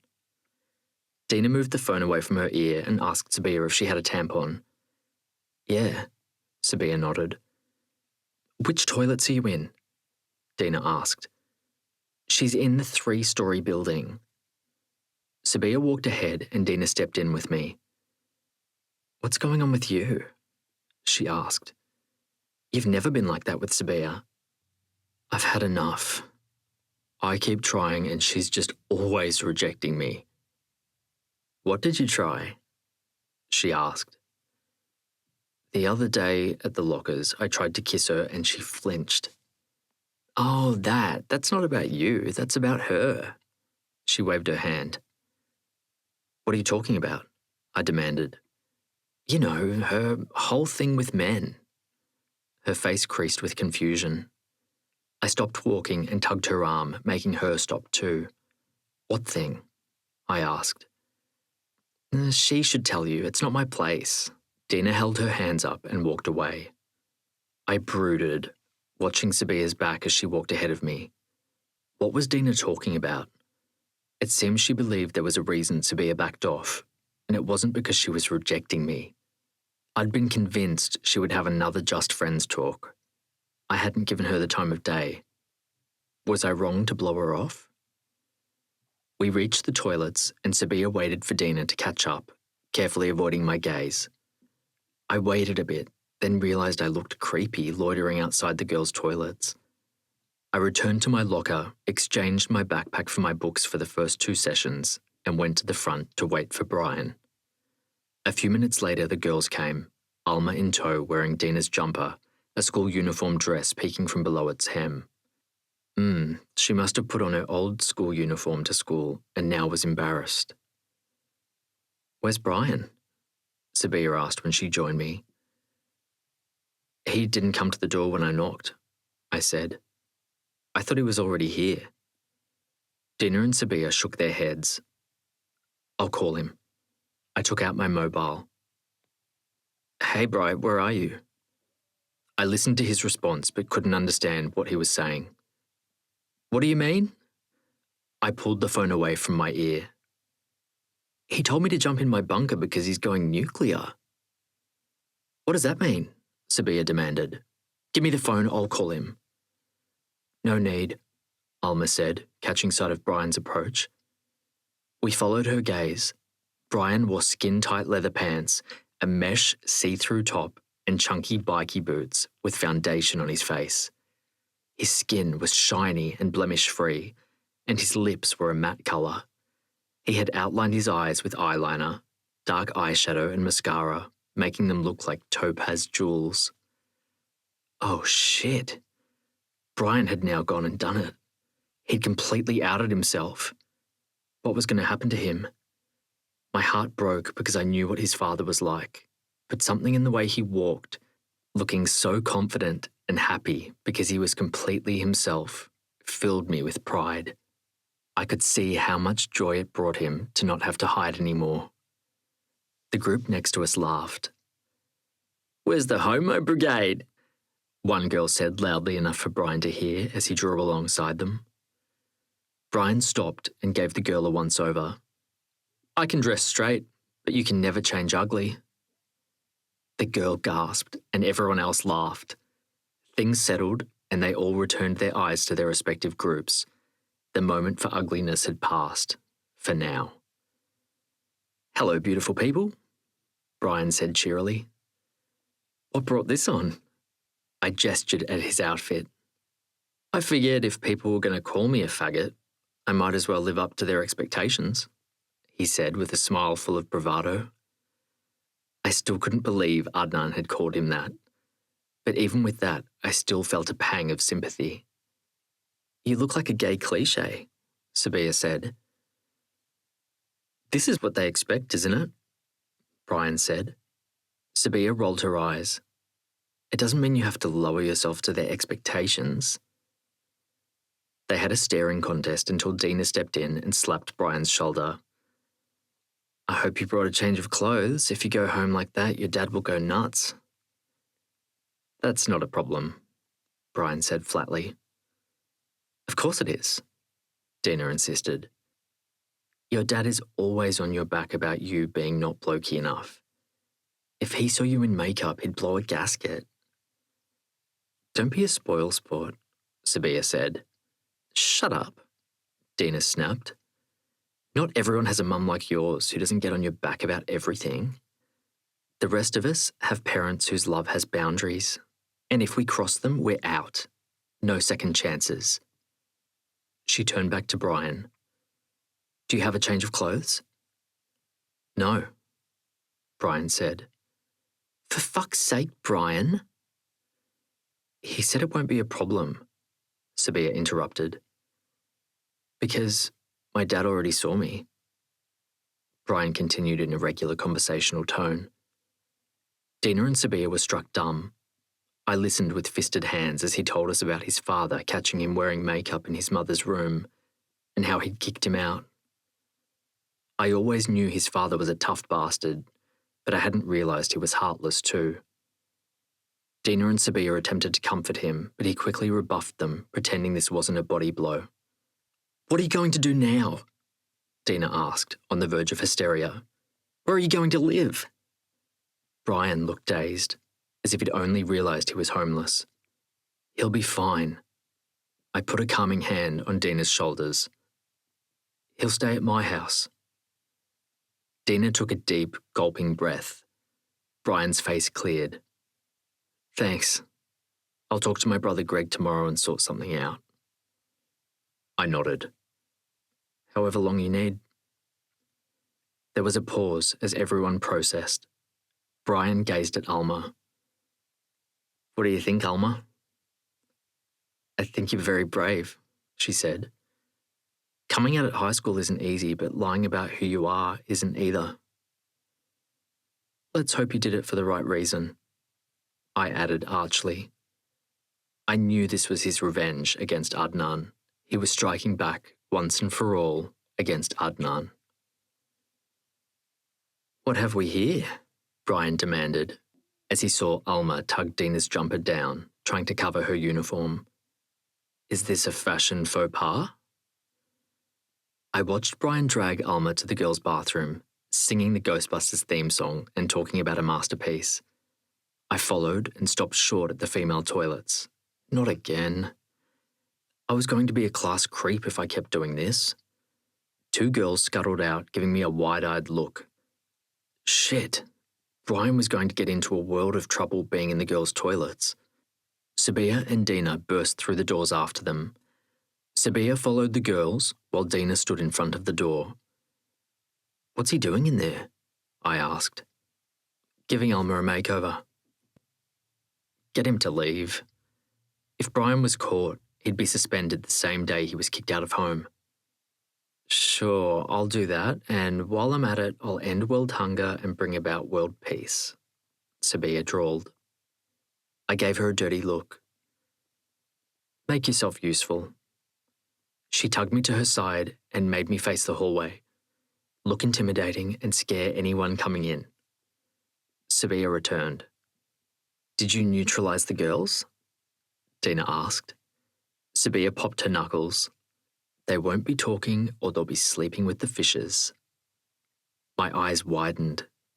Did you threaten them? Sabiha laughed. No, nothing so drastic. Just told them Brian was having a hard time. They agreed not to dob him into the teacher. Sabiha joined Dina to stand guard in front of the toilets while I moved to the window out of earshot. A little while later, Alma stepped out and my breath caught in my throat. Brian had somehow made the uniform fitted and outlined her eyes so they were dough-like while her lips were shiny and plump. What do you think, Jessie? Brian asked. You like? My eyes went up and down and I felt slightly dazed. You look amazing. This was truly the moment when I could see the resemblance between the sisters. She reminded me so much of Sabiha on the night of the superhero party, and my pulse raced as I tripped down memory lane, remembering my first kiss with Sabiha. Sabiha frowned. She looks okay. This is my masterpiece you're talking about. Brian was indignant. She's young for that get-up, Sabiha said. You remember your Wonder Woman costume for my comic book party? Brian asked archly. Yes, I remember, Sabiha snapped. You were the one who hired it and I was the one who got burnt by it. They both looked embarrassed. Were they talking about my kiss with Sabiha or her kiss with Brian? I felt a pang as I remembered the rest of that night and that Sabiha had gone straight from my arms to Brian's. Brian looked away first. Maybe she is young. He yanked Alma to the side of the hallway and rearranged her clothes. There. Do we get the big sister stamp of approval? Sabiha nodded. Much better. At lunchtime, I ducked into the library to work with Charlie, for once regretting that I'd arranged the day before. I wanted to speak to Sabiha but was scared to. Dina ran in, wild-eyed and panting. There was a fight at the canteen. Sabiha and Brian were involved. My stomach dropped. Is Sabiha okay? Dina nodded, gulping deep breaths. She's okay, but Brian is getting suspended. I ran with her to the sub-school where Brian was sitting in front of the coordinator, Ms. Hastings. She was staring at the phone in consternation while Brian stared blankly at the wall behind her. Your father is refusing to come to school. He said you're not to come home today. What's going on? He's a homophobe. Brian crossed his legs and sat up straight. I'm better off without him. Brian's staying at my house, I interrupted, while Dina panted quietly beside me. Ms. Hastings looked at me gratefully. Good. Looks like your father needs some time to process. She frowned again. We still need an adult to confirm. You can call my sister Sarah. I'd messaged Sarah after Brian's coming out and told her he was staying over. I wrote the number for Ms. Hastings on her notepad and slid it to her. Are you okay? I asked as I sat in the chair next to him. Dina stood behind him, her hands on his shoulders. "Peachy," he muttered, looking anything but. Ms. Hastings hung up. "All right, that's settled. Sarah said you can stay with them while your dad calms down." Brian snorted. He knew his father would not calm down any time soon. "For now, you can stay in the school office until the end of the day." She pointed to the office behind them. Brian nodded and stood, twirling on his heel and sashaying to the back, while Dina and I walked out together. "He'll be fine. I'll take care of him." Dina nodded, tears glistening in her eyes. "I didn't realize you and Brian were so close." I'd never seen her so emotional. She shredded a tissue in her hands. "My brother got kicked out by my parents and he dropped off the radar. I don't want the same thing happening to Brian." "It won't." I rubbed her arm. "Thanks, Jessie." At the end of the day, we met at the lockers and walked home. I'd seen Sabiha in passing between class. She looked none the worse for wear, and Dina had updated her about Brian's new status. When we got to my house, garbage bags were on the front porch. I frowned. Who had left rubbish there?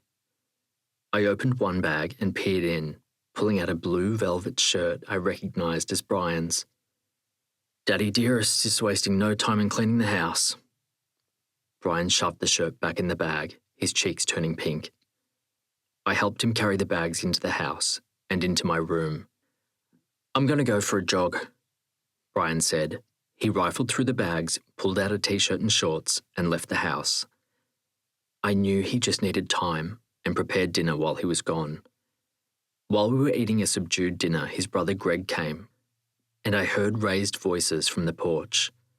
When I asked Brian what happened, he didn't want to talk about it. The next few days, we settled into a rhythm of being uneasy roommates. I was quietly relieved when he announced he was moving in with Dina's brother. My room was not big enough for an ongoing roommate. Chapter 18. As I walked into the house Omer and Brian were sharing, I saw the housewarming party was in full swing. The living room was full of sketchy guys.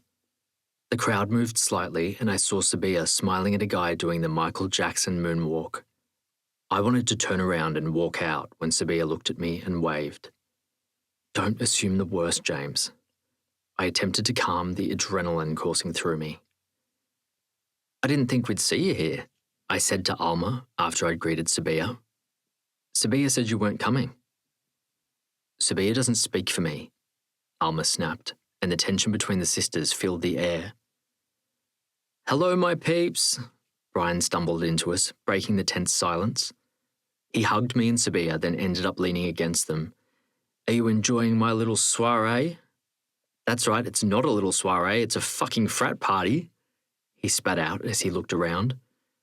The party mood had changed. "Maybe we should leave." I looked at the guys shouting and egging each other on into drinking games, and the few girls in attendance were leaving. "No, please don't go," Brian urged. "Let's have our own party." He collected booze. "We'll hide in my room, it'll be like Switzerland." We followed his lead, collected snacks, plates and drinks, and followed him down the hall. We piled into Brian's bedroom and put all our goodies on his student desk. "Let's make sure we don't have any interruptions." Brian lifted his chest of drawers, and I helped place them against the door.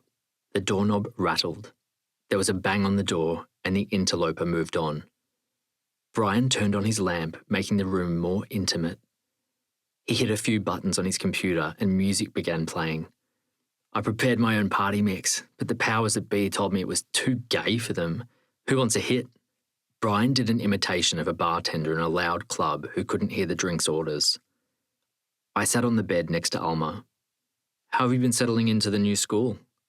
In my quest to avoid Sabiha, I'd avoided Alma too and hadn't had the chance to check in with her. "It's been really great," Alma said. "Have seen little of you lately?" Sabiha sat next to me and interjected herself into the conversation. "I've been busy," I said, stretching the truth. I'm revising my graphic novel. We both knew I'd been avoiding her. I'd only spoken to her to check in after her locker was vandalised a few days before. Otherwise, I'd spent my lunchtimes with Charlie.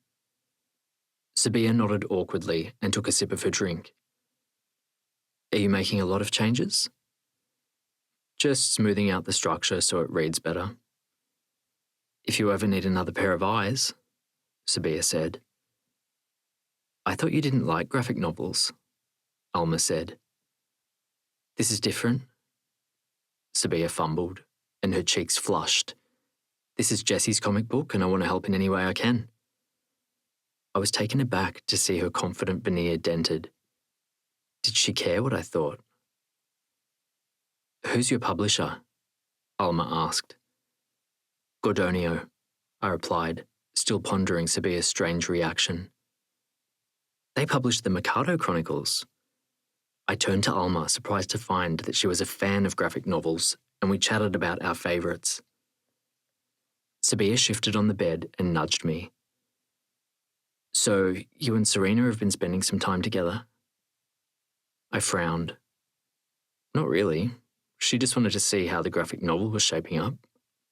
Brian and I had been working in the computer room in the library at lunchtime when Serena stepped in to chat. I hadn't realised Sabiha was in the library too and had seen us. Why didn't you come over? I was busy borrowing some books for the weekend. Sabiha smiled tipsily, nudging closer to me. Okay. Sabiha and Alma went through the window to pee, as Brian refused to let them open the door. The sisters returned, the tension between them again. Alma sat by herself, looking forlorn and worried. Are you okay? I asked her. She nodded. Did something happen while you were alone outside? Was Sabiha cruel to her again? No, of course not. I heard squealing and saw that Dina was turning green. Sabiha helped Dina lean out the window and held her hair back as she vomited, looking like she was fighting her gag reflex. I have to wait for my taxi. Alma stood. I can't leave Dina and wait with you, Sabiha said. I don't need you to, Alma snapped. Sabiha looked annoyed. I'll come with you, I said, attempting to diffuse the situation. Sabiha looked uneasily between the two of us. She'll be fine. Anyway, I can see the street from here. There's drunk idiots everywhere, I snapped. Was she really going to risk her sister's safety like this? I followed Alma out the window. So, what's the deal between you and Sabiha? Alma asked as we waited for the taxi at the front of the house. I shifted uncomfortably. We're just friends. Does she know that? I frowned in confusion. You get that she's totally into you, right? Alma smiled crookedly. We had a thing for a moment, but she moved on. Even though I was trying to, I still couldn't move on. I hate to burst your bubble, but she didn't move on, Alma said wryly. I looked at the house. Was it really true? The front door opened and my pulse sped up as I hoped it was Sabiha. Instead, Brian shouted for me. I walked over. I need you to take over. I can't hold my gag reflex anymore. Brian looked green around the gills. Unfortunately, I'd developed a much tougher constitution than him after being Mum's carer during chemo. There had been many a chuck bucket and mop-ups. You have to be with Alma. She can't stay by herself outside. I pointed to Alma standing on the curb by herself. You got it. Brian moved aside and closed the door after I entered. I called out to Alma about what was going on and went down the hallway. The bathroom door was closed and I knocked.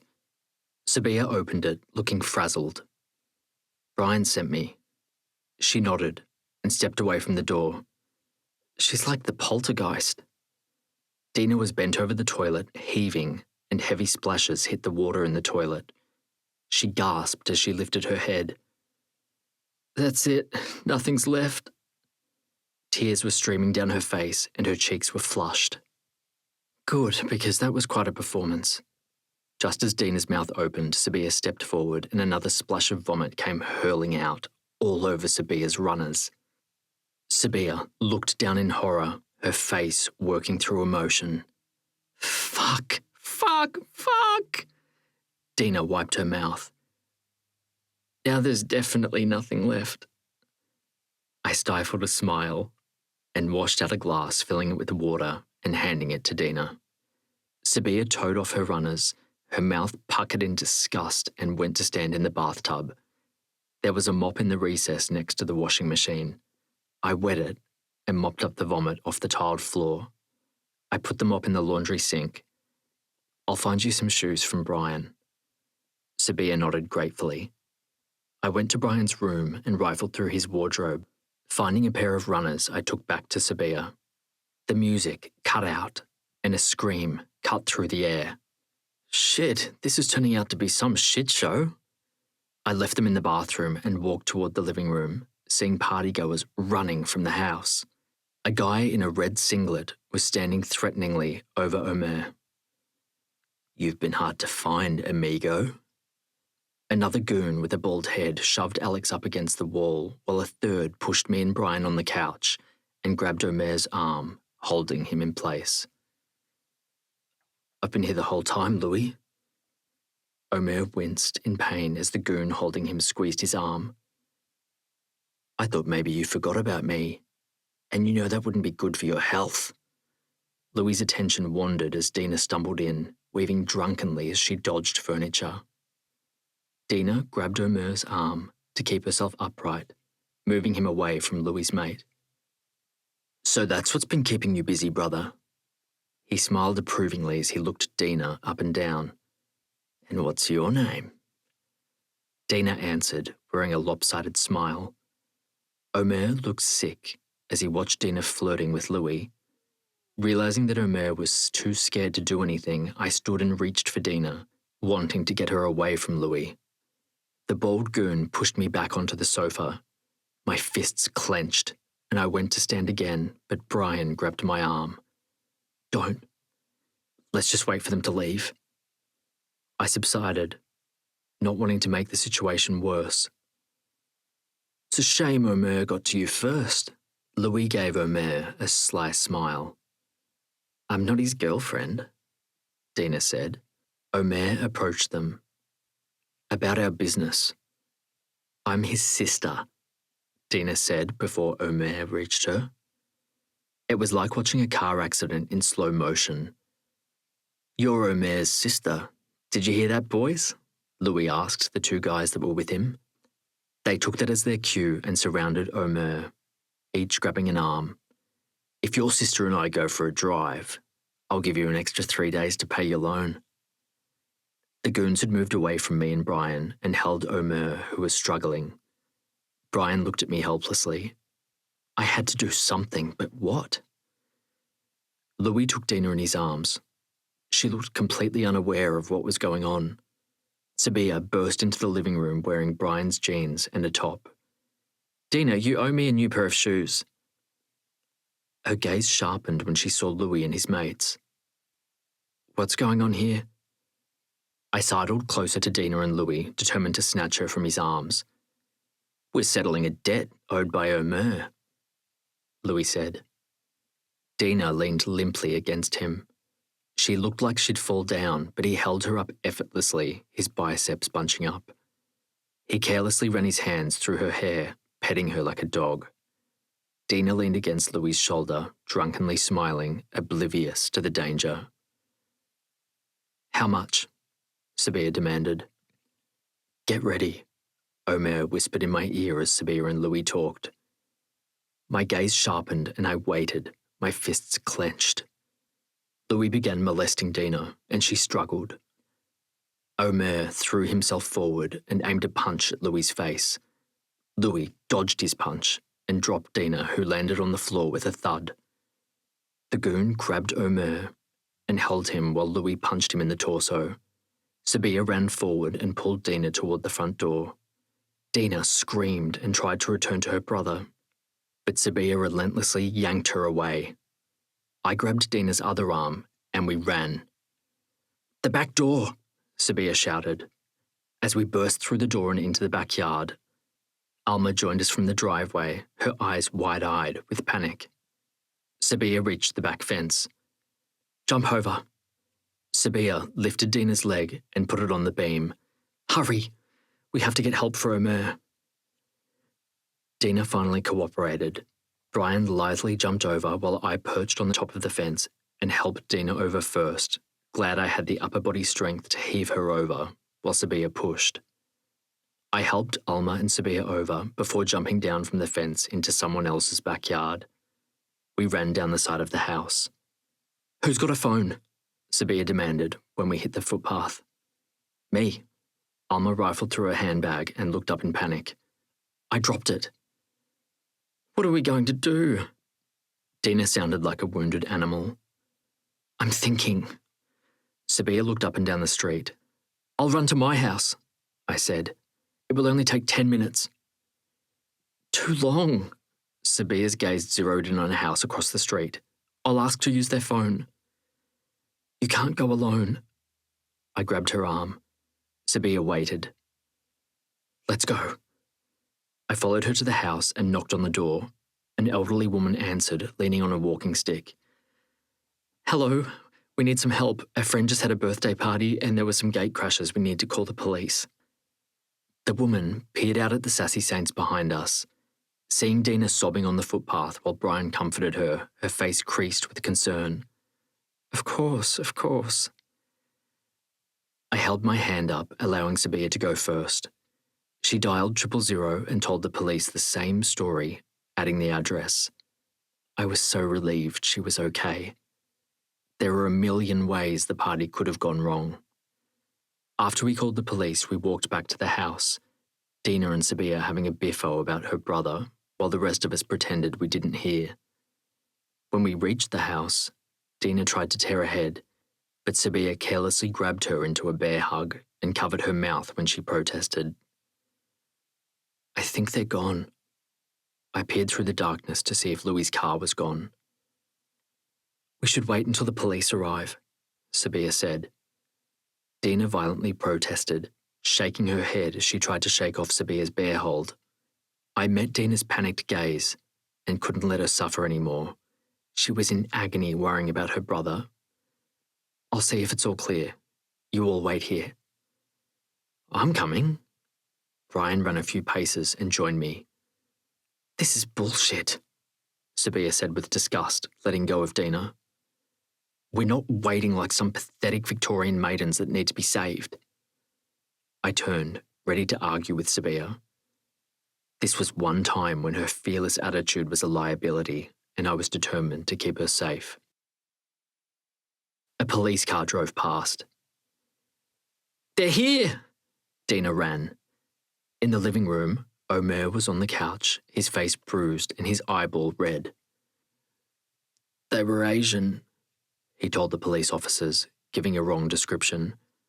They crashed the party and lay into me. I opened my mouth to correct him, but Omer shook his head quickly. I quietened down as the police officer asked us questions. Why did you lie? Sabiha asked when the police left. Louis told me he'd cut up Dina if I went to the cops. Omer had his arm around Dina. They argued about Omer going to the hospital, but he refused. He didn't want too many questions asked. Brian and I carried him to the bathroom where we tended to his cuts and bandaged him up before helping him to his bedroom and into bed. I left Brian to make him more comfortable and returned to the living room. Sabiha was cleaning up while Dina sat on the couch, her eyes droopily closed. Where's Alma? I peered into the empty kitchen. She's gone home. Sabiha was holding a rubbish bin and throwing in plastic cups and beer bottles. My skin rose in goose pimples. How is she getting home? Alex drove her. You let her go with that sleaze bag? My voice came out louder than I intended. I sprinted out the front door and peered down the street, but they were gone. Sabiha followed, looking at me in confusion. She'll be fine. What the hell is wrong with you? I demanded. You know what he's like, and you're acting like it's no big deal that she's alone in a car with Alex Payne, Mr. Blowjob Lane himself. You know, she's my sister. Exactly. I cut her off. She's your sister, and yet you're caring for her less than I would for a dog on the street. Sabiha gasped, looking at me wide-eyed. All my rage built up, and I couldn't hold it back as it spilled over. I know you're hurt or whatever because of your father, but this selfish, self-centered attitude is a really bad look. I brushed past her and back into the house. Have you got Alma's phone number? I asked Dina as Sabiha followed me and stood in the doorway. Dina blinked at me sleepily and took her phone from her pocket. Yes. Good. Can you message Alma and make sure she got home okay? Dina looked at me in confusion. Alex Payne was dropping her off, I added. Dina's confusion cleared as her eyes widened with concern. Shit! She tapped on her phone. I refused to look at Sabiha, even though I could see that she was now hunched in concern. She's okay. Dina breathed a sigh of relief as she read Alma's message. No thanks to her so-called big sister, I snapped. It wasn't like me to keep haranguing an argument, but I couldn't shore it back up now that the dam was opened. Wow, I heard Brian behind me. What am I missing? Nothing much. Sabiha straightened. It seems Jessie has got the hots for my sister. Are you serious? I turned toward her, my cheeks flushed with rage. Just because I'm acting like I give a shit, I must have the hots for her. The two of you disappeared together and Alma came back with her buttons askew. Sabiha crossed her arms and glared at me. Suddenly, my rage muted and my voice became dangerously calm. Do you really believe that? Sabiha stilled, her bluster fading. That's a yes or a no question. Do you believe I would be that sort of guy? Sabiha mutely shook her head. So then why would you say that? I demanded. You care so much about Alma, I thought maybe you were into her. Sabiha averted her gaze and looked uncomfortable. Why would you... What the... Ugh! I shouted in exasperation. I am so sick of this. Okay, let's have a timeout. Brian tugged me to the back door. I resisted, my blood burning with rage and all the unspoken words I wanted to say. Seeing Sabiha's shock, my rage muted. Fine. I snapped and followed him outside.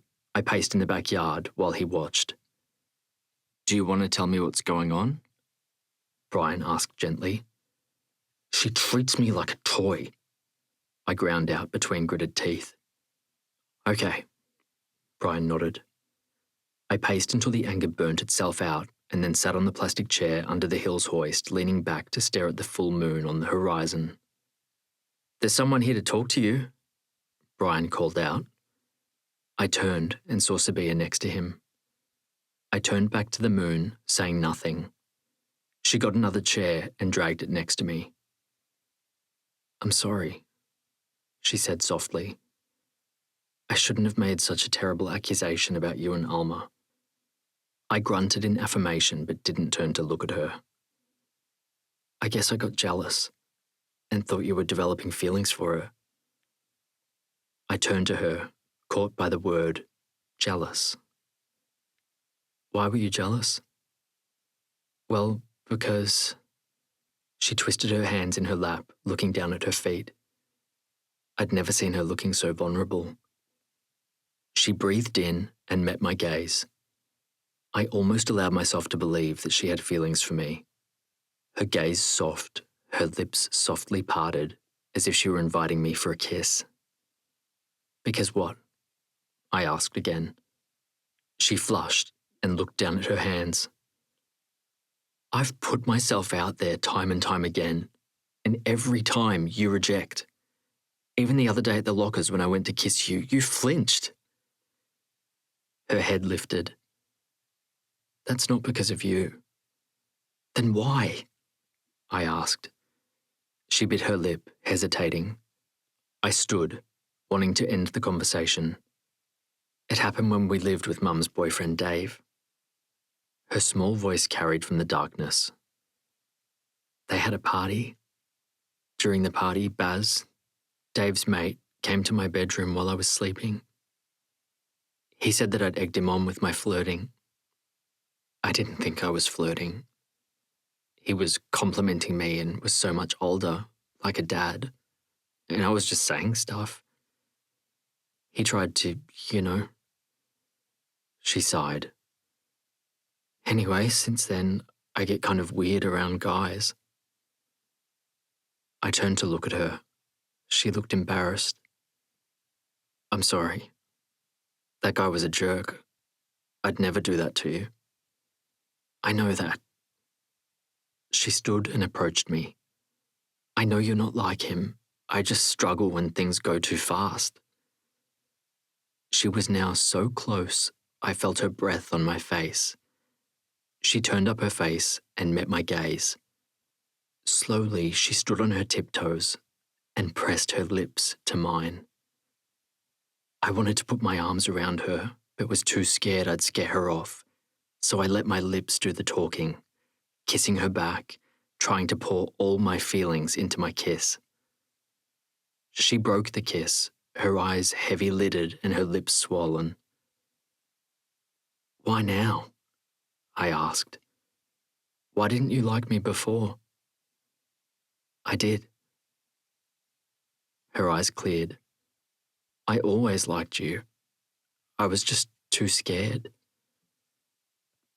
I'd spent so long trying, wanting her to have the same feelings for me, and yet now, I couldn't believe it. Then why did you kiss Brian after we kissed? I'm sorry, I was messed up. I didn't realize that the only reason I had feelings for Brian was because I felt safe with him. But you knew I liked you and that he was my best friend and you still kissed him. Were you trying to hurt me? She bit her lip, looking torn. Maybe, she said carefully. Maybe on some level I was trying to push you away. That's why I did all that stuff with Brian. My skin prickled as if someone had walked on my grave. Stuff, I demanded. You and Brian did more than kiss? She stilled and nodded hesitantly. I thought you knew. After the graffiti on the locker. I shook my head. I'd known there were shitty things written and condoms put in her locker, but by the time I saw it, everything was wiped clean. Did everyone else know but me? Did you have sex? I asked, my throat tight. We didn't have sex, but we did. No, I lifted my hand. I don't want to know. I'm sorry, she cried. I'm so sorry. I like you. I really do. I stood, my legs wobbling. I have to go. I entered the house and Brian appeared like a jack-in-the-box. What happened? Seeing my face, his smile faded and he looked concerned. You and Sabiha, you did more than kiss. He stilled, looking like he was trying to decide whether or not to lie. She told me. He deflated. I'm sorry, Jessie. I never would have if I knew you liked her. I took a deep, shuddering breath. I wanted to be angry at him, I really did, but it was true. He didn't know.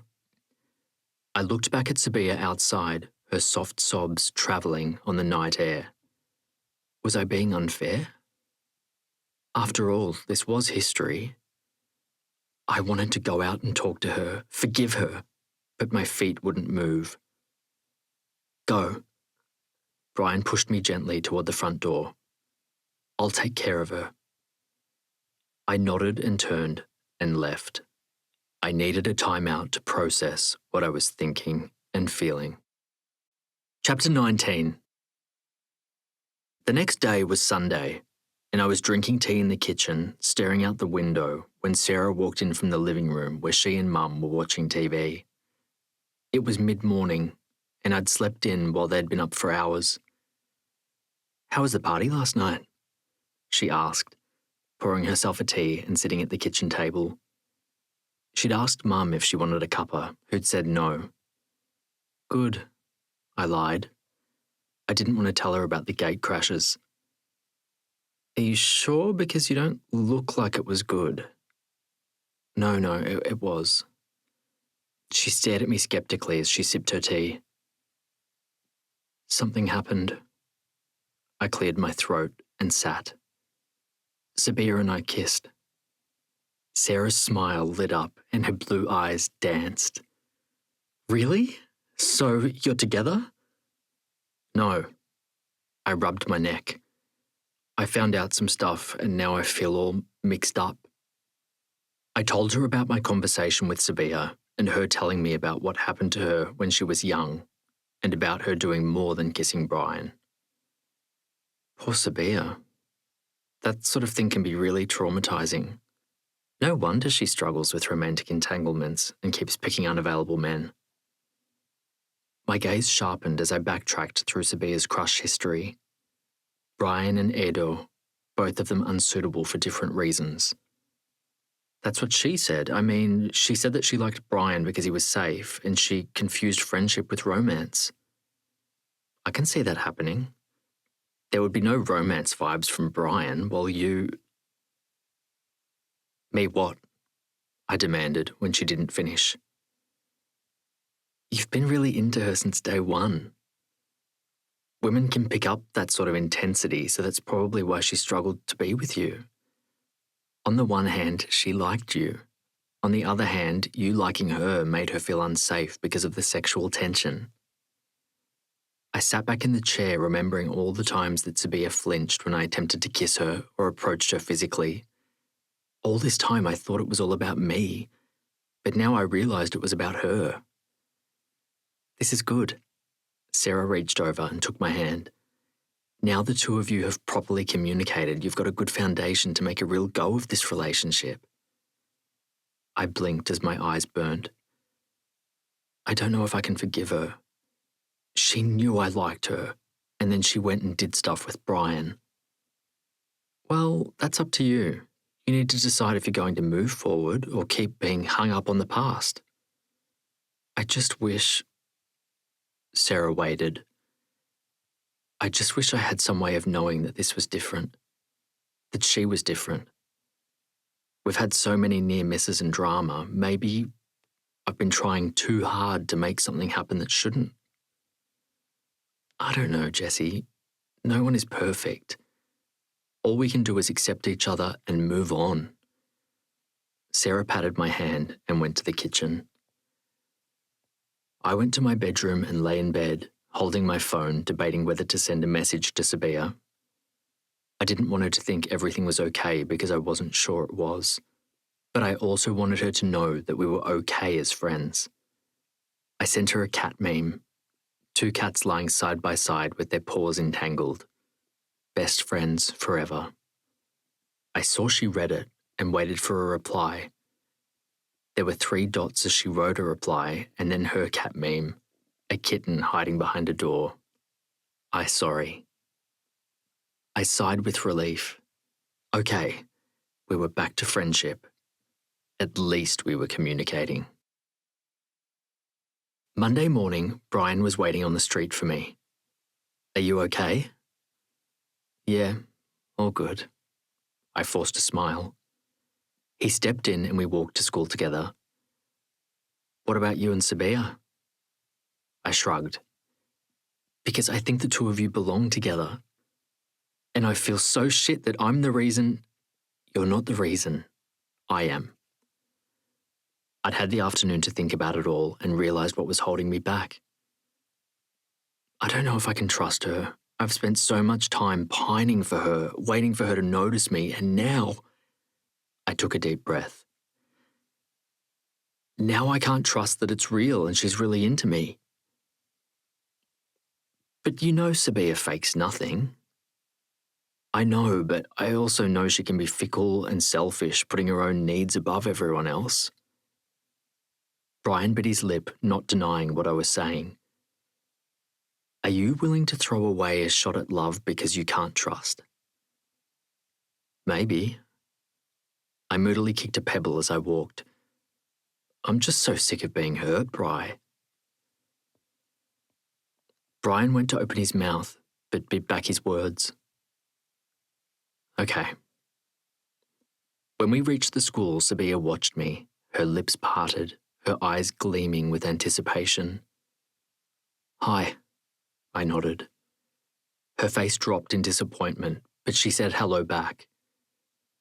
Let's talk. I waved toward the bush, and we both walked over together. I just wanted to let you know that I'm not angry with you about what happened with Brian. It was a long time and it's history. Okay. She pushed her hair off her smile and stepped closer, her hand on my chest. I looked down and hesitated. I just don't know if we should try to be more than friends. I mean, it hasn't worked until now.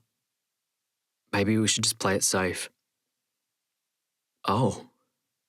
She took her hand away and I felt a chill where her hand had been. Okay, if that's what you want. I nodded, now that I'd actually said it, feeling anything but certain. What the hell are you doing, James? A voice hissed in my head. You finally had your shot and now you're blowing it. We returned to the group, Dina and Brian watching us with concern. Hey, Jessie. Serena approached. Are you going to be at the library today? She twirled her hair as she looked at me. Yeah? Good. I'll see you later. She pecked me on the cheek and sauntered off. I felt eyes on me and looked to see Sabiha glaring at me. I flushed. The bell rang. Dina and Sabiha walked ahead of us while Brian stepped in with me. What are you doing? He demanded. Nothing. Really? Because it looks like you're flirting with Serena. I'm not. I mean, she's flirting with me. Brian shook his head in disappointment. You're fucking this up, bro. He walked ahead and I followed, feeling like crap. Maybe he was right. Maybe I was fucking it up. The rest of the day, we carefully interacted with each other under the guise of the sassy saints. Sabiha and I settled into a friendship again, and I vacillated between regret and relief over the next few days. I was in the library with Charlie when Brian appeared. We have to talk. Okay. I lifted my eyes from the screen. In private. Brian nodded at the library full of students. He headed out and I followed him. We went to the arts block and in a doorway where there was no one else. I need to tell you about a photo of Sabiha that might circulate. What? My stomach dropped. What had happened now? Brian told me about Alma and Alex Payne dating and how he'd blackmailed her to stay together because of a sexting pic. So you see, Sabiha told him she'd say it was a photo of her. She had to step up and save her little sister. But it means nothing because she did nothing. Okay. I nodded dazedly, attempting to process the whole secret life that Alma had been living. I couldn't believe that Sabiha was seriously doing this and blackmailing Alex back. That she'd go to the police and tell them his nude photo was of her. I spent the last few periods in a daze, wanting to speak to Sabiha and check in with her, but we didn't share any classes. The end of school bell rang and I ran to my locker and headed to the front. Brian caught up with me and we found Sabiha and Alma talking. Dina was already gone for the day as her mother had picked her up. Can we talk? I asked. She nodded and followed me. Brian told me about what happened with Alex Payne. Are you okay? I'm fine. She kept her face neutral, but her hands gripped the backpack straps on her shoulders tightly. Are you sure you should do this? Maybe you need to get the police involved. She was shaking her head before I even finished. No, I have to make sure Alma is safe. I have nothing to lose. She has everything. I knew Alma's parents were very traditional. They'd even struggled with her having male friends. I shuddered to think how they'd react to her secret boyfriend and secret sexting scandal. Still, this is a lot. I mean, I lifted my hands to encompass the school. If the photo leaked, she'd get so much negative attention. It's fine. Her voice wavered as she spoke. and I realised how much it was costing her. My eyes burnt. All this time, I'd thought she was selfish and self-involved, and she could be. But she was also loyal and loving to a fault, and I'd nearly wasted my shot. I mean, I am that girl. She glanced at me and quickly away. No, you're not. You're not at all. I'm so sorry I made you feel like that you weren't good enough because of what happened with Brian. I felt like a heel. What had I done? My fear and hesitation had made her feel like she wasn't worthy when she was everything. She stared down. I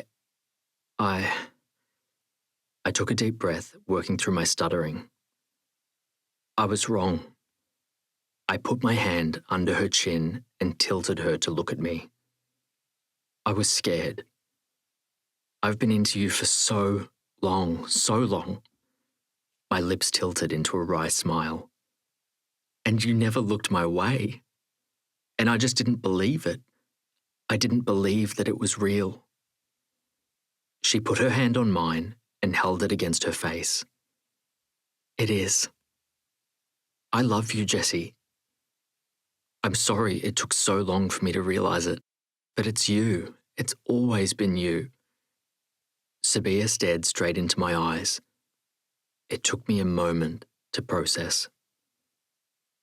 You what? I asked, stupefied. I love you. Oh, I said. Was this real? There was nothing but honesty in her eyes. I allowed myself to believe it. I love you, Jessie James, she whispered against my lips. If this was a dream, then I never wanted to wake up. Please forgive me for taking so long to tell you. She kissed me. I closed my eyes and kissed her back, losing myself in the moment as students swarmed around us. She lifted her lips. So let's make this official. Will you, Jessie James, be my boyfriend? I nodded dazedly. Good. She kissed me on the cheek. Now that we've got that settled, if I ever see you flirting with any other skank, you'll be in a world of pain. Her face darkened in anger. Delight filled me. She was jealous. Sabiha was jealous that Serena flirted with me. Same goes for you, I said. No flirting with anyone else. There is no one else, only you. I believed her. The bell went and she took my hand, placing it over her shoulder and hooked her fingers in my belt loop. As we walked back to our friends, I saw people side-eyeing me. Who would have believed that Jessie James would triumph and get his dream girl and his dream of being a published author? My hand tightened around Sabiha's shoulders. Dina looked at us with a smile. About time. Alma smiled sadly. Her doomed romance with Alex was weighing on her. Brian approached. And the world is as it should be with my two favourite people together. He kissed us both on the cheek, and I laughed. Sassy Saints forever. You've been listening to Jessie's Triumph, Book 3 in the Sassy Saints series. Written by Amra Pajalic and narrated by Rob Alec. If you would like to find out more, visit pishiganpress.com or email admin@pishiganpress.com. PISHUKIN Press. For news, giveaways, bonus material, and sneak peeks, please sign up to Amra's newsletter at amrapajalic.com. If you enjoyed this audiobook and would like to show Amra your support, please consider leaving a star rating and/or review on the website you purchased the audiobook from. Text copyright 2023, Amra Pajalic. Production copyright 2024, Amra Pajalic. Recorded at Square Sound Studios, Australia. All rights reserved.